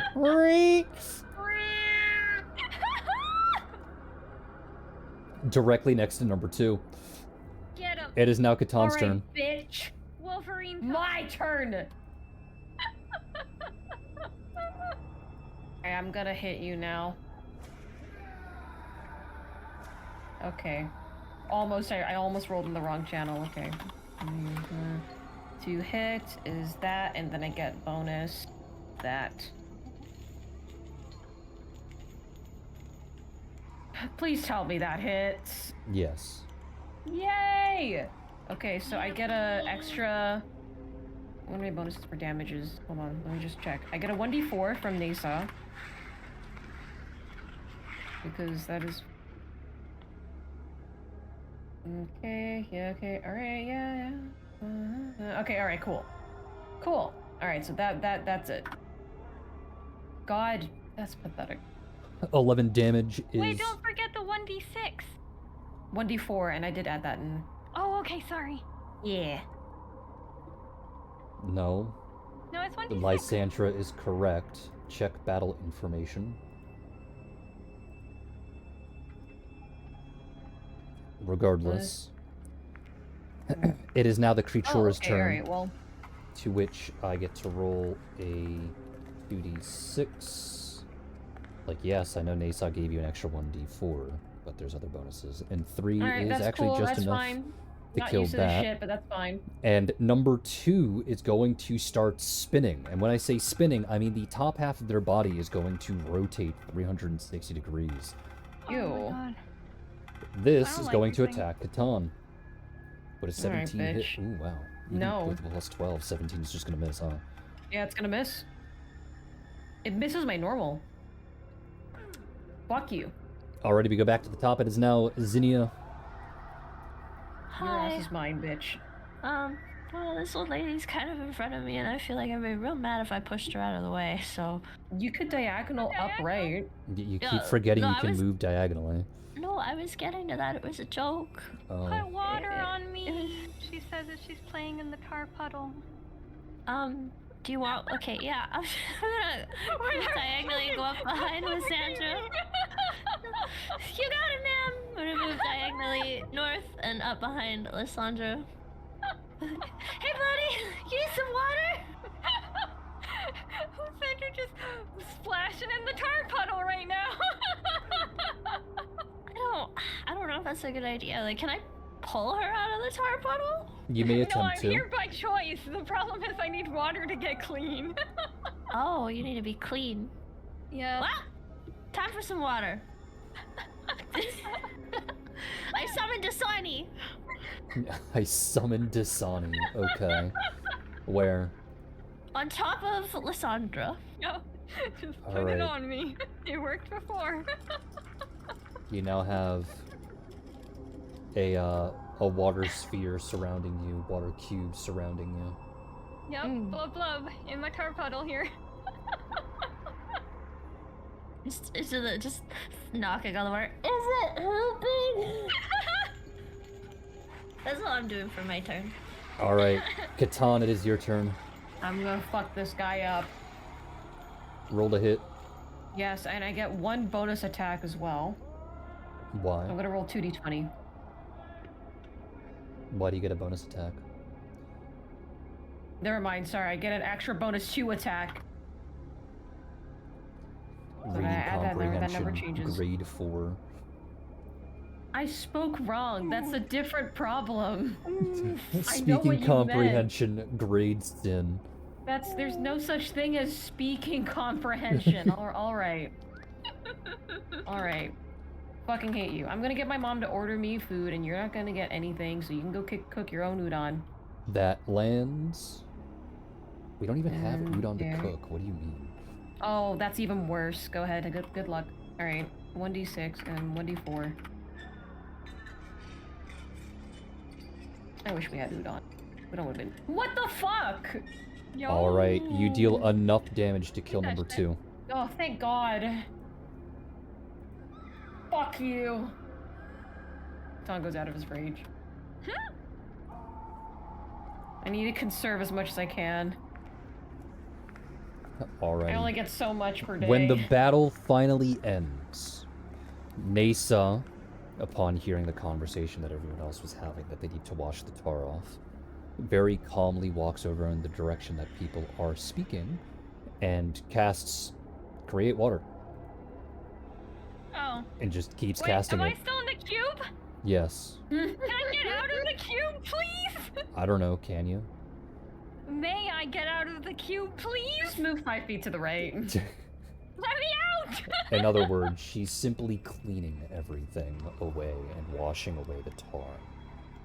Eventually leaving everyone more or less clean and scot-free, and she asks how everyone is feeling, if they need healing at all. I think I healed everyone. I feel great. I never got touched. She nods along, and Catan, you can go ahead and retroactively roll for perception here. Okay. Perception, which is the... God. It's okay, the DC was a 10 here, considering everything else that has happened. Okay. Catan, after the battle is over, obviously you have this aggravating question rattling around in the back of your mind as you stomp your way over to Nasa, point a finger in her direction, and effectively accuse her of not actually being blind. You lay down the evidence before you about how at first she was able to recognize that there were 3 people behind her, despite the fact that Catan walks silently, without noise. She was able to, quote-unquote, see how Rosin moved beside her. She was able to see how the old man died despite being quite a ways away from him.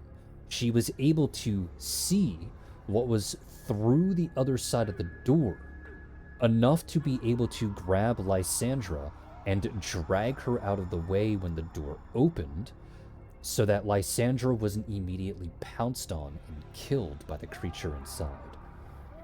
I could have died? I think anybody would have died if they had an encounter, a surprise encounter with that thing. Yeah, he probably would have went squish. To which Nasa is silent for some time and answers, I am blind. However, there are other ways to see. Is it through Such as? smell? Or hearing? Or The- psychedelic potions, you want one? The goddess Ione bestowed upon me the ability to see life. So I can see all of you as you move, as you walk, as you breathe. But I cannot see the undead. I cannot see the inanimate. It also allows me to read how you were feeling. And it also allows me to see other things if I need to. She says, looking over in Catan's direction. Is that answer sufficient? Catan doesn't say anything else.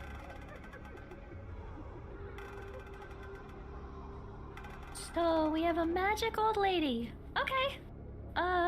So are those things like alive or dead? Well, she launched me at them. I would assume that they would have to be considered not undead, They Listen. were living, you are correct. which is I was just talking to her. horrifying. I just thought it'd be nice to get to know her. I don't even know what her name is. You brought her in, and then she kind of just showed up. She You do introduced know herself. her name. She introduced herself. Oh yeah, huh? Well, you got a long ass hallway here, and a fuckload of rooms. Let's check all the rooms. Yippee! It seems that if those things are not considered undead, and considering we were all had an up close encounter, I'm sure everybody can see the stitches. We might as well check to see if the missing people that have been reported missing are here. Well, I'll move Zinnia to make this easy, but what is the group gonna do? Are you gonna just like go in order, start an L, and just go all the way around, all the way up until you get to the door that leads from hallway number 4 to hallway number 11? Well, Might as well. Or do you want to Katana's do it in a different way? Katana's like right there, so he's probably gonna start at R. It's just a matter of making it easier for me to keep track of rolls. That's why I'm then asking. I guess like start from L and go all the way up. Is that what And just people want to make it do? easier. Yeah. Make it easy. Alrighty, so we will start over in L, room L, to which only one person at a time for perception checks. Actually, let me Wanna double just check look to on see the if they're even Discord list, required. Ah, no, okay. Most of these don't even need perception checks. It's really just one room that does. So we'll get to that when we get to that. So, you enter room L over here. And as you open the door and you look inside, you see that there is writing scratched into the wall, written in Abyssal. Does anyone here know Abyssal? I think I do. chug a potion. Well, I think I know it. No, I don't. Never mind. No, I don't. Nope. Such exultation in that announcement. What potion are you chugging? Comprehend languages. Uh-huh. And let's see what comprehend languages does.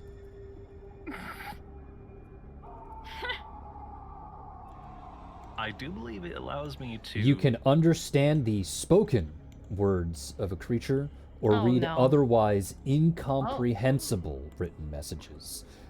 The ability to read does not necessarily impart insight into the material, merely its literal meaning.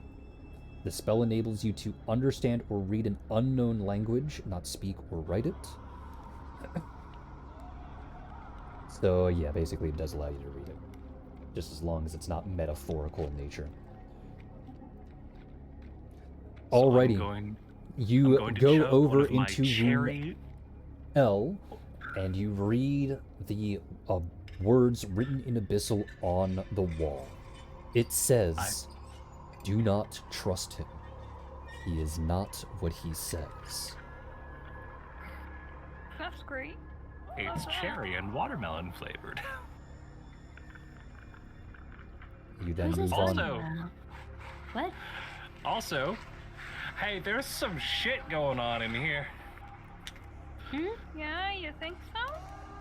Yeah, apparently we're not supposed to trust somebody. I think Who? we're not supposed to trust a lot of people when they're in here.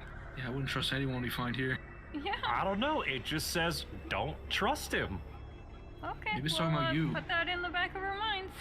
How dare you? To room M. Alright, you walk into room M, and there on the wall, you see handprints. Bloody Love that. handprints. Lining the walls in a perfect line. Upon closer inspection, you see that there is a distinct pattern being formed, making it seem as if the hands themselves were being used to count the days. Okay.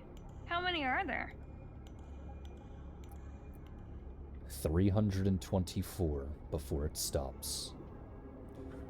Almost a year? For clarification, to make counting very easy in terms of months, every single month in Tales of Telduria is comprised of exactly 30 days, and there are exactly 12 months.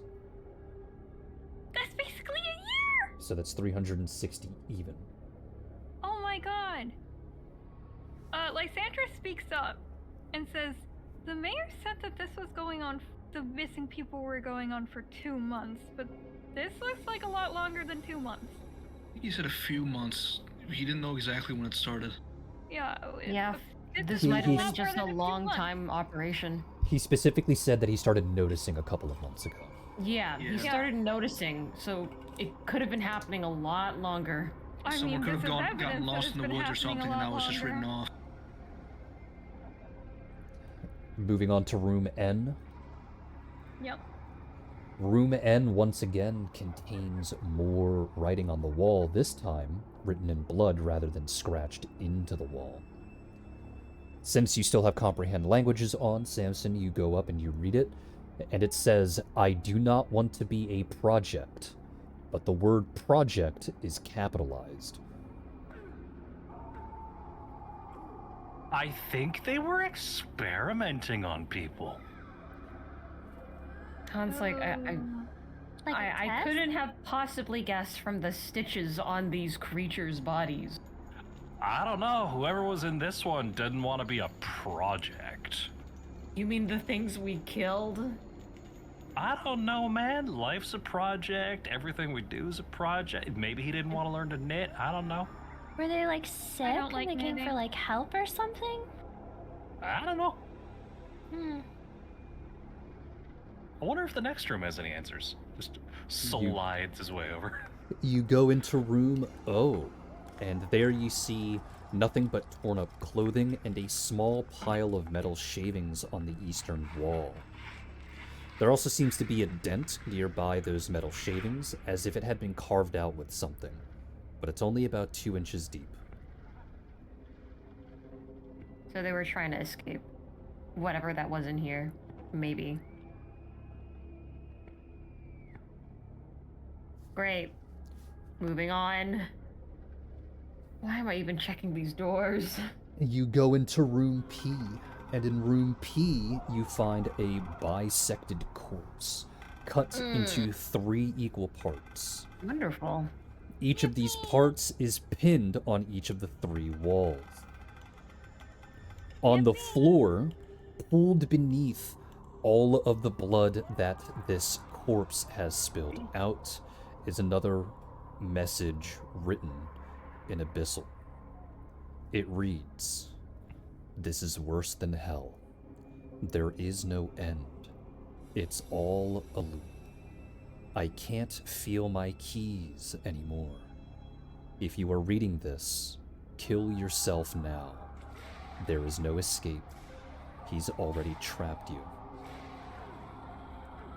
Rude. Something significant about this particular Keys? message is that the word keys is capitalized.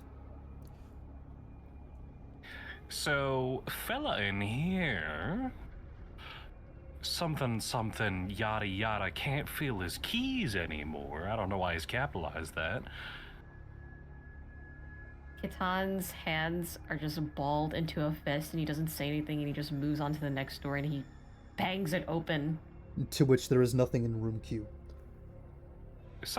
Oh, there's something else in here. Something about a loop. And then he's mean. He says we should kill ourselves. And then he continues on to R and he bangs it open.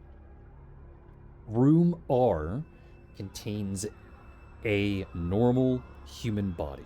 It doesn't seem to be identifiable, as the face has been marred beyond recognition, and all 4 of its limbs have been chewed on as if they were partially consumed. If someone has a heal check, they can go over and inspect the body. Heel I check. got it. Ah. I guess Samson has the heal check. I gotta have one good check today, okay? If That you nat one. won this, you're never allowed to do I- it. Oh my god, no, even hold on, worse. hold on. To do it Hold again. on. Hold on.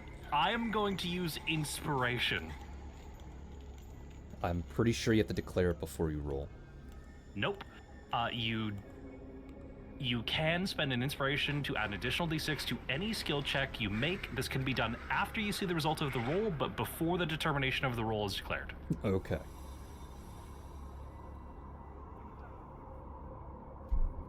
Well, Oh my good fuck. Never again. you cannot Never identify the again. body. You leave heal checks alone. You hear me? I will You leave use, heal checks alone. I will I am the use healer. one more inspiration. You can only use one inspiration per skill check. You're the worst. Look, man, I'm trying. No, we're disowning you. We're leaving you in Nihun. I'm trying. Stop trying. You try and identify the body, and you can't make heads or tails of what it could be. You can't even tell if it's male or female, as any anatomy that would have been there to indicate that to you was also chewed out.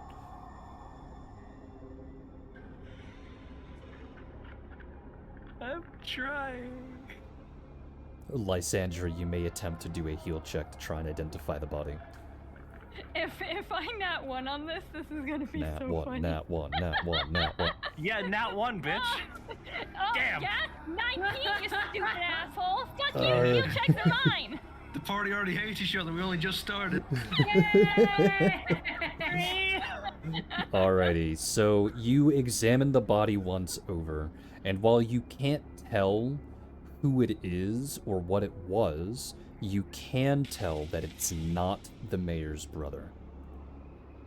Oh, that's nice. Does it have a dick? I said the anatomy Why that would you would have been ask? that the anatomy that you would have been able to use to determine You whether it are was male or cursed. female was chewed away. In fairness, I thought that was just Why Samson being dumb. would you ask? You look I at thought a it was corpse. just Samson being You dumb. look at a corpse and go, where that dick? You know what? I'm not much better. I said that about the necromorphs. Okay, anyways, Lysandra looks You at op- everyone. are we moving to room 3 now? Yeah, Wait, I constantly wanted to banging tell that door everyone about open. it. You open up room 3 and you see that it is a large padded room. You test the padding and it does seem to be a couple of inches thick, so it seems soft enough to sleep on, but there is something very deeply concerning about this room. It is Grippy pristine. sock? It is 100% clean. I'm not going in there. Well, I'm going in. Are you kidding me? Like, what is We've Are already you been kidding told- me? we've We been are told literally it's the surrounded same. by blood and guts and viscera and sinew, and this one room is pristine clean. Lysandra walks into the room, you step Yeah, onto the you already map, called it. and you look around, you bounce a little Uh-huh. bit, and you make a comment on the fact that the padding is softer than it appears. Okay, is it gonna eat me? Is this a mimic? I don't know, is it? A rat starts to appear in the rubber room. Yeah, just opens the mouth like nom nom nom.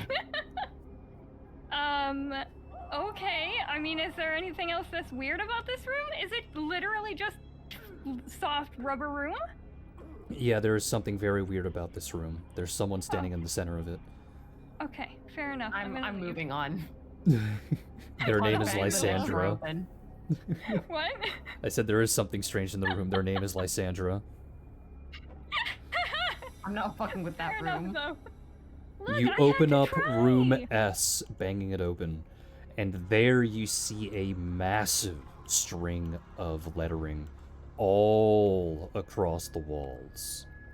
Samson, you go over to try and read, and as you look at the scratch and indentations into the wall, you see that it starts to say, I am Project 4, I am Project 5, I am Project 6. And this writing continues again and again, over and over and over, until it stops at I am Project 65.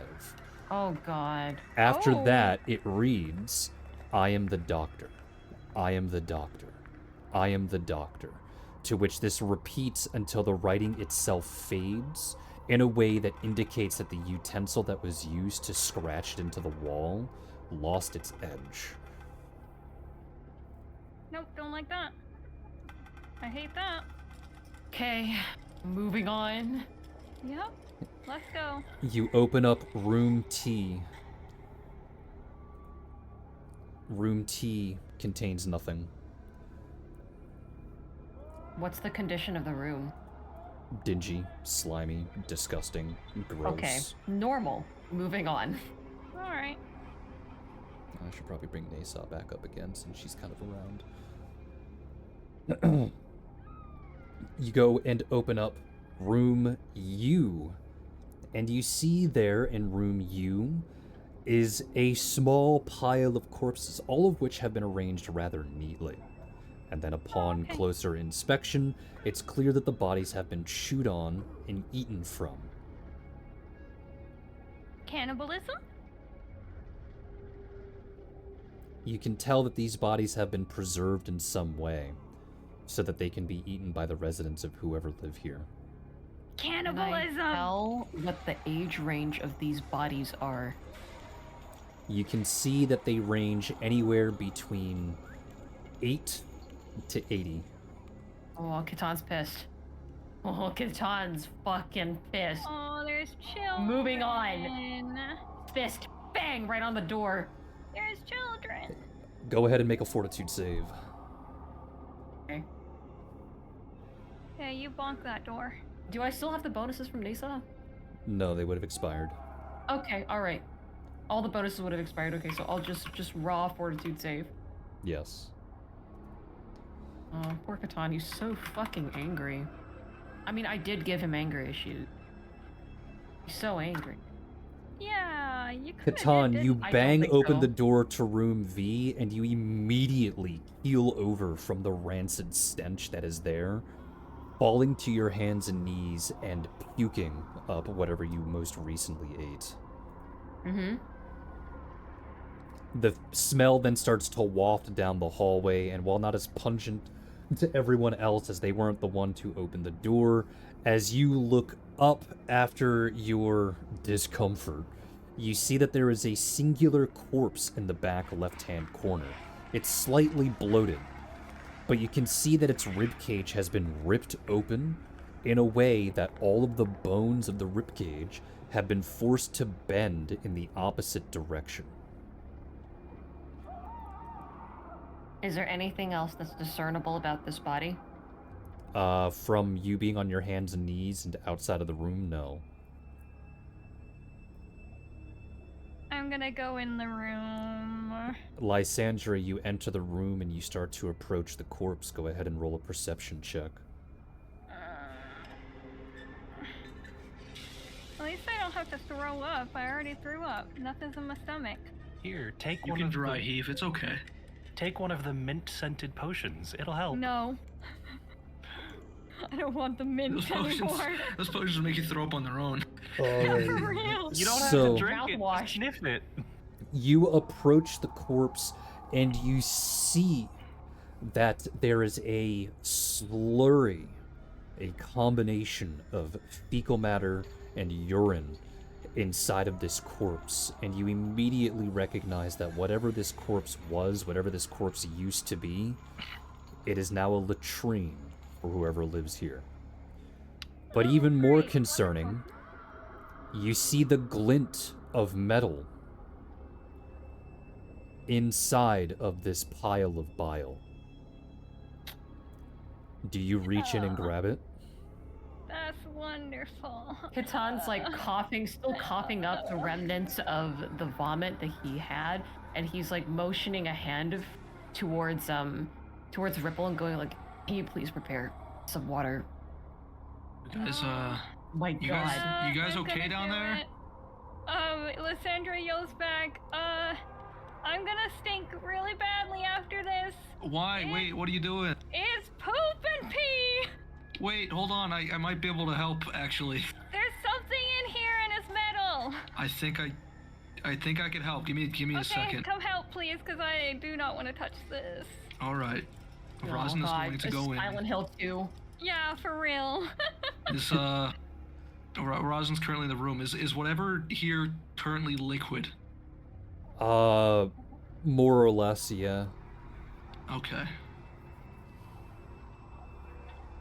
Would Tears to Wine work on it since it works on spoiled things? Hold on, don't laugh. I can Let make me- it white wine, which we can see through. Let me see. It works on spoiled That things. is true. Let me That read the is true. spell. Oh my Okay, god. turns non-magic liquids including spoiled, rotten, diseased, poisonous, and otherwise contaminated drinks, tears, seawater, and similar fluids into wine or mead of average quality. And the spell does not prevent subsequent natural decay or spoilage. Unholy water and similar liquids of significance are spoiled by tears of wine, but the spell has no effect on creatures. Alrighty, so you cast the spell, and the liquid inside, since you said you're going to try and do white wine, does become a bit more clear. It's still a little muddy, and it's quite clear that even though you've used the spell, it's not fit for consumption. But at the very least, you can clearly see what is inside. And when both you and Lysandra look in, you can see that it's a dog tag, and there's also a key. Oh, I'm gonna Alright. reach in and pull And by both of by them dog out. tag, I mean military dog tag. Yeah. Yeah, I think I know what this was. I'm gonna reach in and pull it out. I'm gonna hand the dog tag to Rosin. Why? Why did you reach in and then hand it to me? One of us could have gotten our hands dirty. No, You're No, the only both one of- who knows military stuff! I could have fished it out with my big stick. One of us could have gotten our hands dirty. Now both of us have fucking poo hands. Good job. So you pull out the dog tag, which drags the key with it because it's wrapped around in the chain, and you hand it off to Rosin. And Rosin, when you wipe off the liquid from the dog tag, you examine the name, and the name is the name of the missing brother of the mayor. Right. Oh, I Alright. knew it, and I Well, didn't This want guy it to fucking be died here and true. became a latrine. Mystery solved. Now how do we get out? No idea. Well, Now, the bit key. of a The key. bit of a morbid thought. What if our collection unit there, our lovely latrine-centric gentleman, isn't the missing brother? The missing brother is then turned into shit, in which case he is still dead. He could still be in here. I'm just saying. I want to Okay, get out of here first and forgetting if foremost. he's alive or dead, Lysandra holds up the key and goes, "Didn't one of the things talk about keys?" I don't think they were turned into. Catan grits No, his but he teeth, said and he says can't that's feel his not keys what anymore. they are referring to. Oh, Yeah. well then I don't know what this key goes to, and she just tosses it back at Rosin. Why am I getting. Fine. I have the key and the dog tags. Alright, Just well, hold we on found to the it, it's mayor. We'll The give it to door's the sealed mayor. behind us, and I don't think they locked with any kind of lock. Dude, Nope. we need some way out of here. I don't think this key goes to that door. Well, we must have to just go deeper in then at this point. Besides, didn't we need to deal with whoever is in here, the doctor? We needed to find the brother. Sure. But Catan, and she points at Catan, said we need to burn this place down. So if we're stuck here, burn it down. Alright. Well, We are not leaving this place until we've cleansed every surface and every single thing that has been down here. Because if I'm reading this situation right, and these people have been experimented on, we might as well go down and put them out of their misery and kill the person who did this. Rosin's shoulders drop. Alright, let's go be heroes. Well, what is the group gonna do now? Going deeper in. Well, there's no other room here, right? It's just now it's just that door to our left. To go to 11. Yeah, to go to 11. From 4 to go to 11, I kind of want to open the door just a little bit and perceive what's inside there, stealthily. Alrighty. You reach forward to grab the handle to room number 4, and the handle turns slightly, but then stops, indicating that it's locked. And once you hear that distinct click of it, of the door being locked, you hear just the faintest, "Oh yeah," from behind it. The fuck? What? Sandra's gonna go up to the door and say hello. You get no answer. What if we try the door again? You twist the handle again, and once again you hear, "Oh It's even quieter that time. Yeah, wait a minute. All right, try the third time. Why? See, we. yeah." Why do you keep making the door go, "Oh yeah"? Why do we? I want to know what the door is saying. It's saying, "Oh yeah, okay, fair enough." Oh, Goodbye, yeah. door. Yeah, it's doing I'm that. gonna- Catan will I'm look going to pat the around door. for Nasa and request that Nasa, please, could you pretty please, kick the door and launch the door, just like how you launched me at the creature. She answers, "No, I don't like kicking inanimate objects that may or may not be locked. That's how you damage your legs." Yeah. Catan raises Fair a enough. hand and he goes, "You know what? That's fair. You can just you just hold on to me. We'll figure this out." We found. Does go anybody back use a down blunt towards the- object? We found a key. We could try that Oh, before we try You to know, break the Is door. there a lock? Yeah, I thought it was locked. Wasn't that the thing? yeah. is there a But lock? that's implied that there is a lock. Okay, I'm very Oh, confused as to we why should try the key.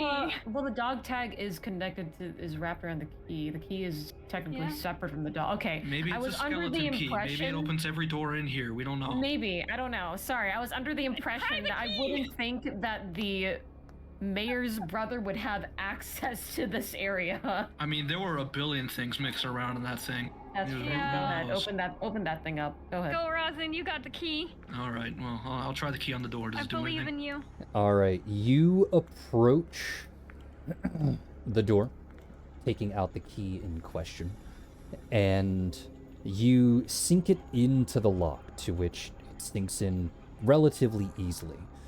And then when you turn the key, you hear the door moan. It just goes, "Ah!"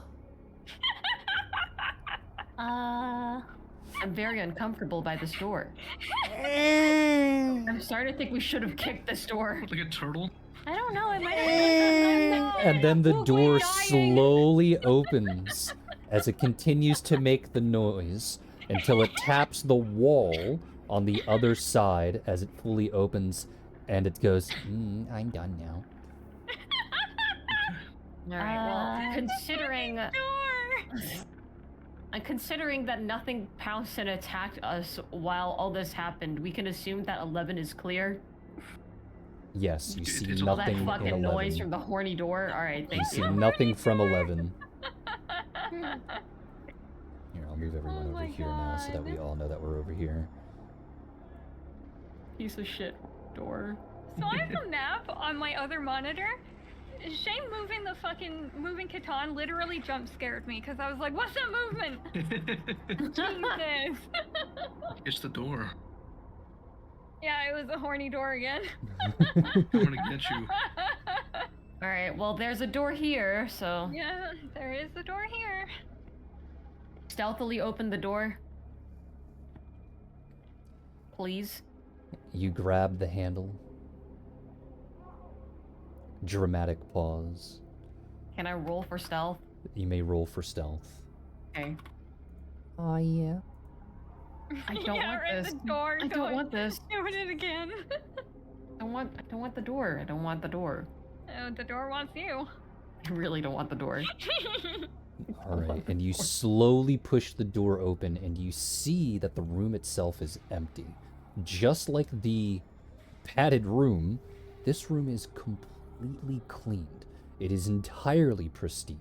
And while that in of itself is unsettling, considering everything else about this particular asylum, if you want to call it that, the most concerning part about this is that there is literally nothing in this room except for a door in the bottom right-hand corner.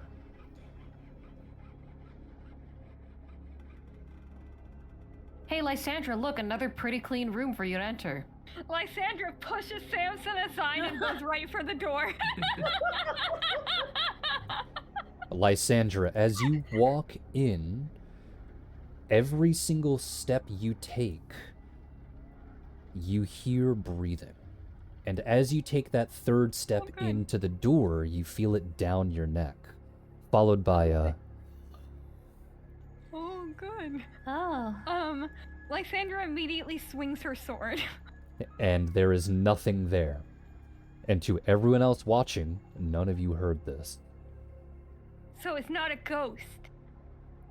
I'm asking Lysandra? that specifically. Okay, well, It's not a Catan ghost, goes in right? an attempt to help her because he just saw her giddily and happily walk into this room, and then all of a sudden she's aggressive and she's swinging her sword, so he's immediately going in like, what's up?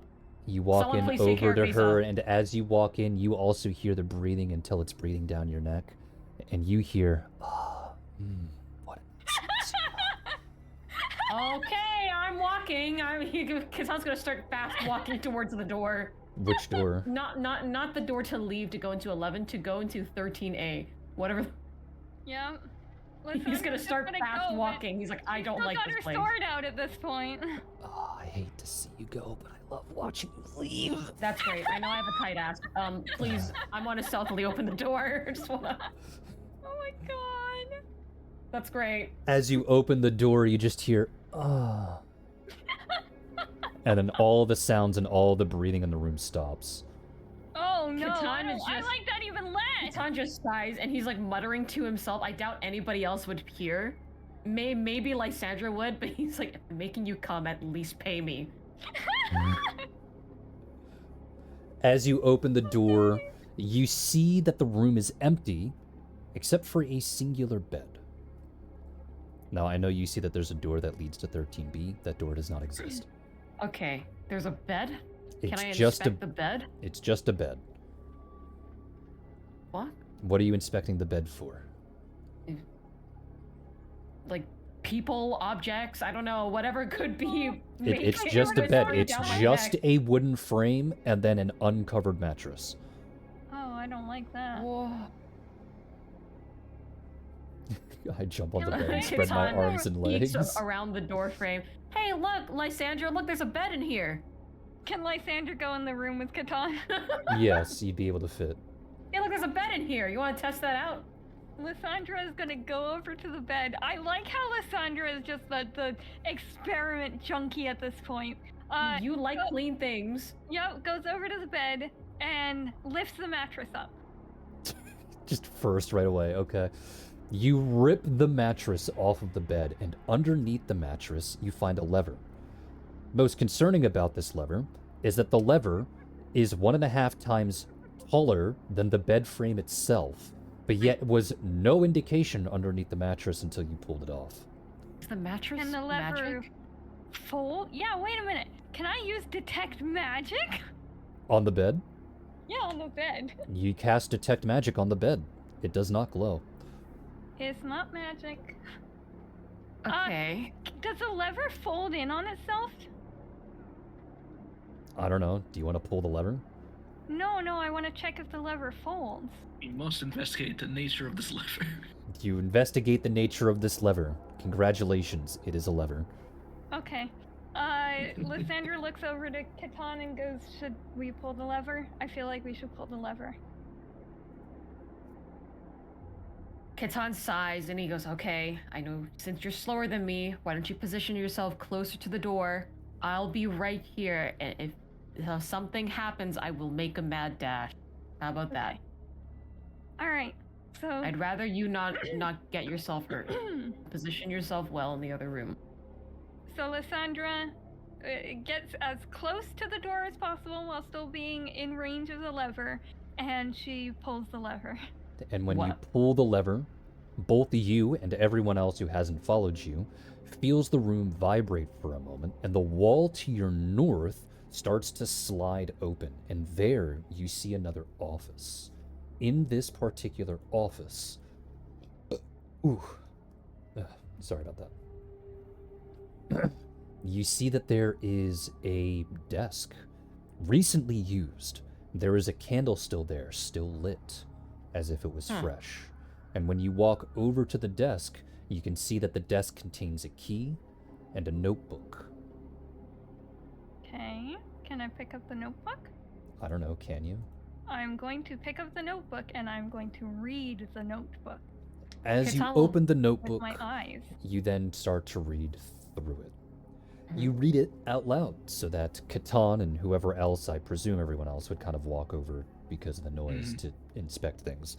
and you read it out loud for everyone to hear.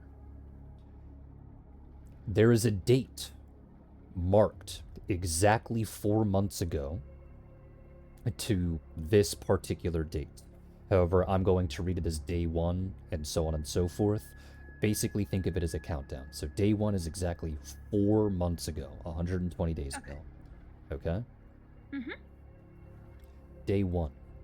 Today I have begun a new project. These notes are to track any progress. Obviously, no progress has been made today, as all I have down is to collect body parts and victims. I currently have 200 test subjects. If I need more, I will procure more. This town attracts many who are curious, and much more who are stupid. Day 30. All 200 of my prisoners were a complete bust. All except one. Out of all of my projects, this is the only one that has listened to my commands and hasn't completely decomposed on the spot. Which is strange, as Project 4 was extremely early in development. Maybe it has to do with the fact that I tied his essence to the outer planes. But if that were the case, then Project 22 would have also survived the process. Maybe Project 4 simply was the perfect specimen. Oh well. I have contacted the grave robber outside to give me more bodies. Hypnosis is a fun tool. I will either have to start with fresh prisoners tomorrow or a mound of cadavers to play with. Day 45. It took that bastard 2 weeks to get me more bodies. I was going to kill him if he showed his face, but then he gave me a veritable mound of flesh. If I were to flack and flounder each body, I'd be able to defile 4 corpses a day and still have exactly 21 left over at the end of the year. Day 70. I have ran out of corpses. Day 89. The grave robber has given me new corpses. I will not do what I did last time. I will control myself. Day 90. I did not control myself. Day 101. This is the date that is listed that marks around the time when the mayor said his brother vanished. I have personally selected a few individuals around town to be a part of my next project. I've collected a few dozen individuals. I've also made the grave robber get me more corpses. I have asked for a specific kind this time, so that I don't do what I did last time to the rest of them. Day 104. The new corpses have arrived. The way that these are, I will not touch them, nor defile them, as I did with the others. They're too cute. Day 118, literally 2 days ago. Project 66 is complete. They awoke the other day, but only began moving and talking today. I have managed to create a false champion of the old god. If this experiment proves to be a success, I can revive all of the old gods to their previous state, and I won't have to do their ritual and hope that the sorry individual survives the process.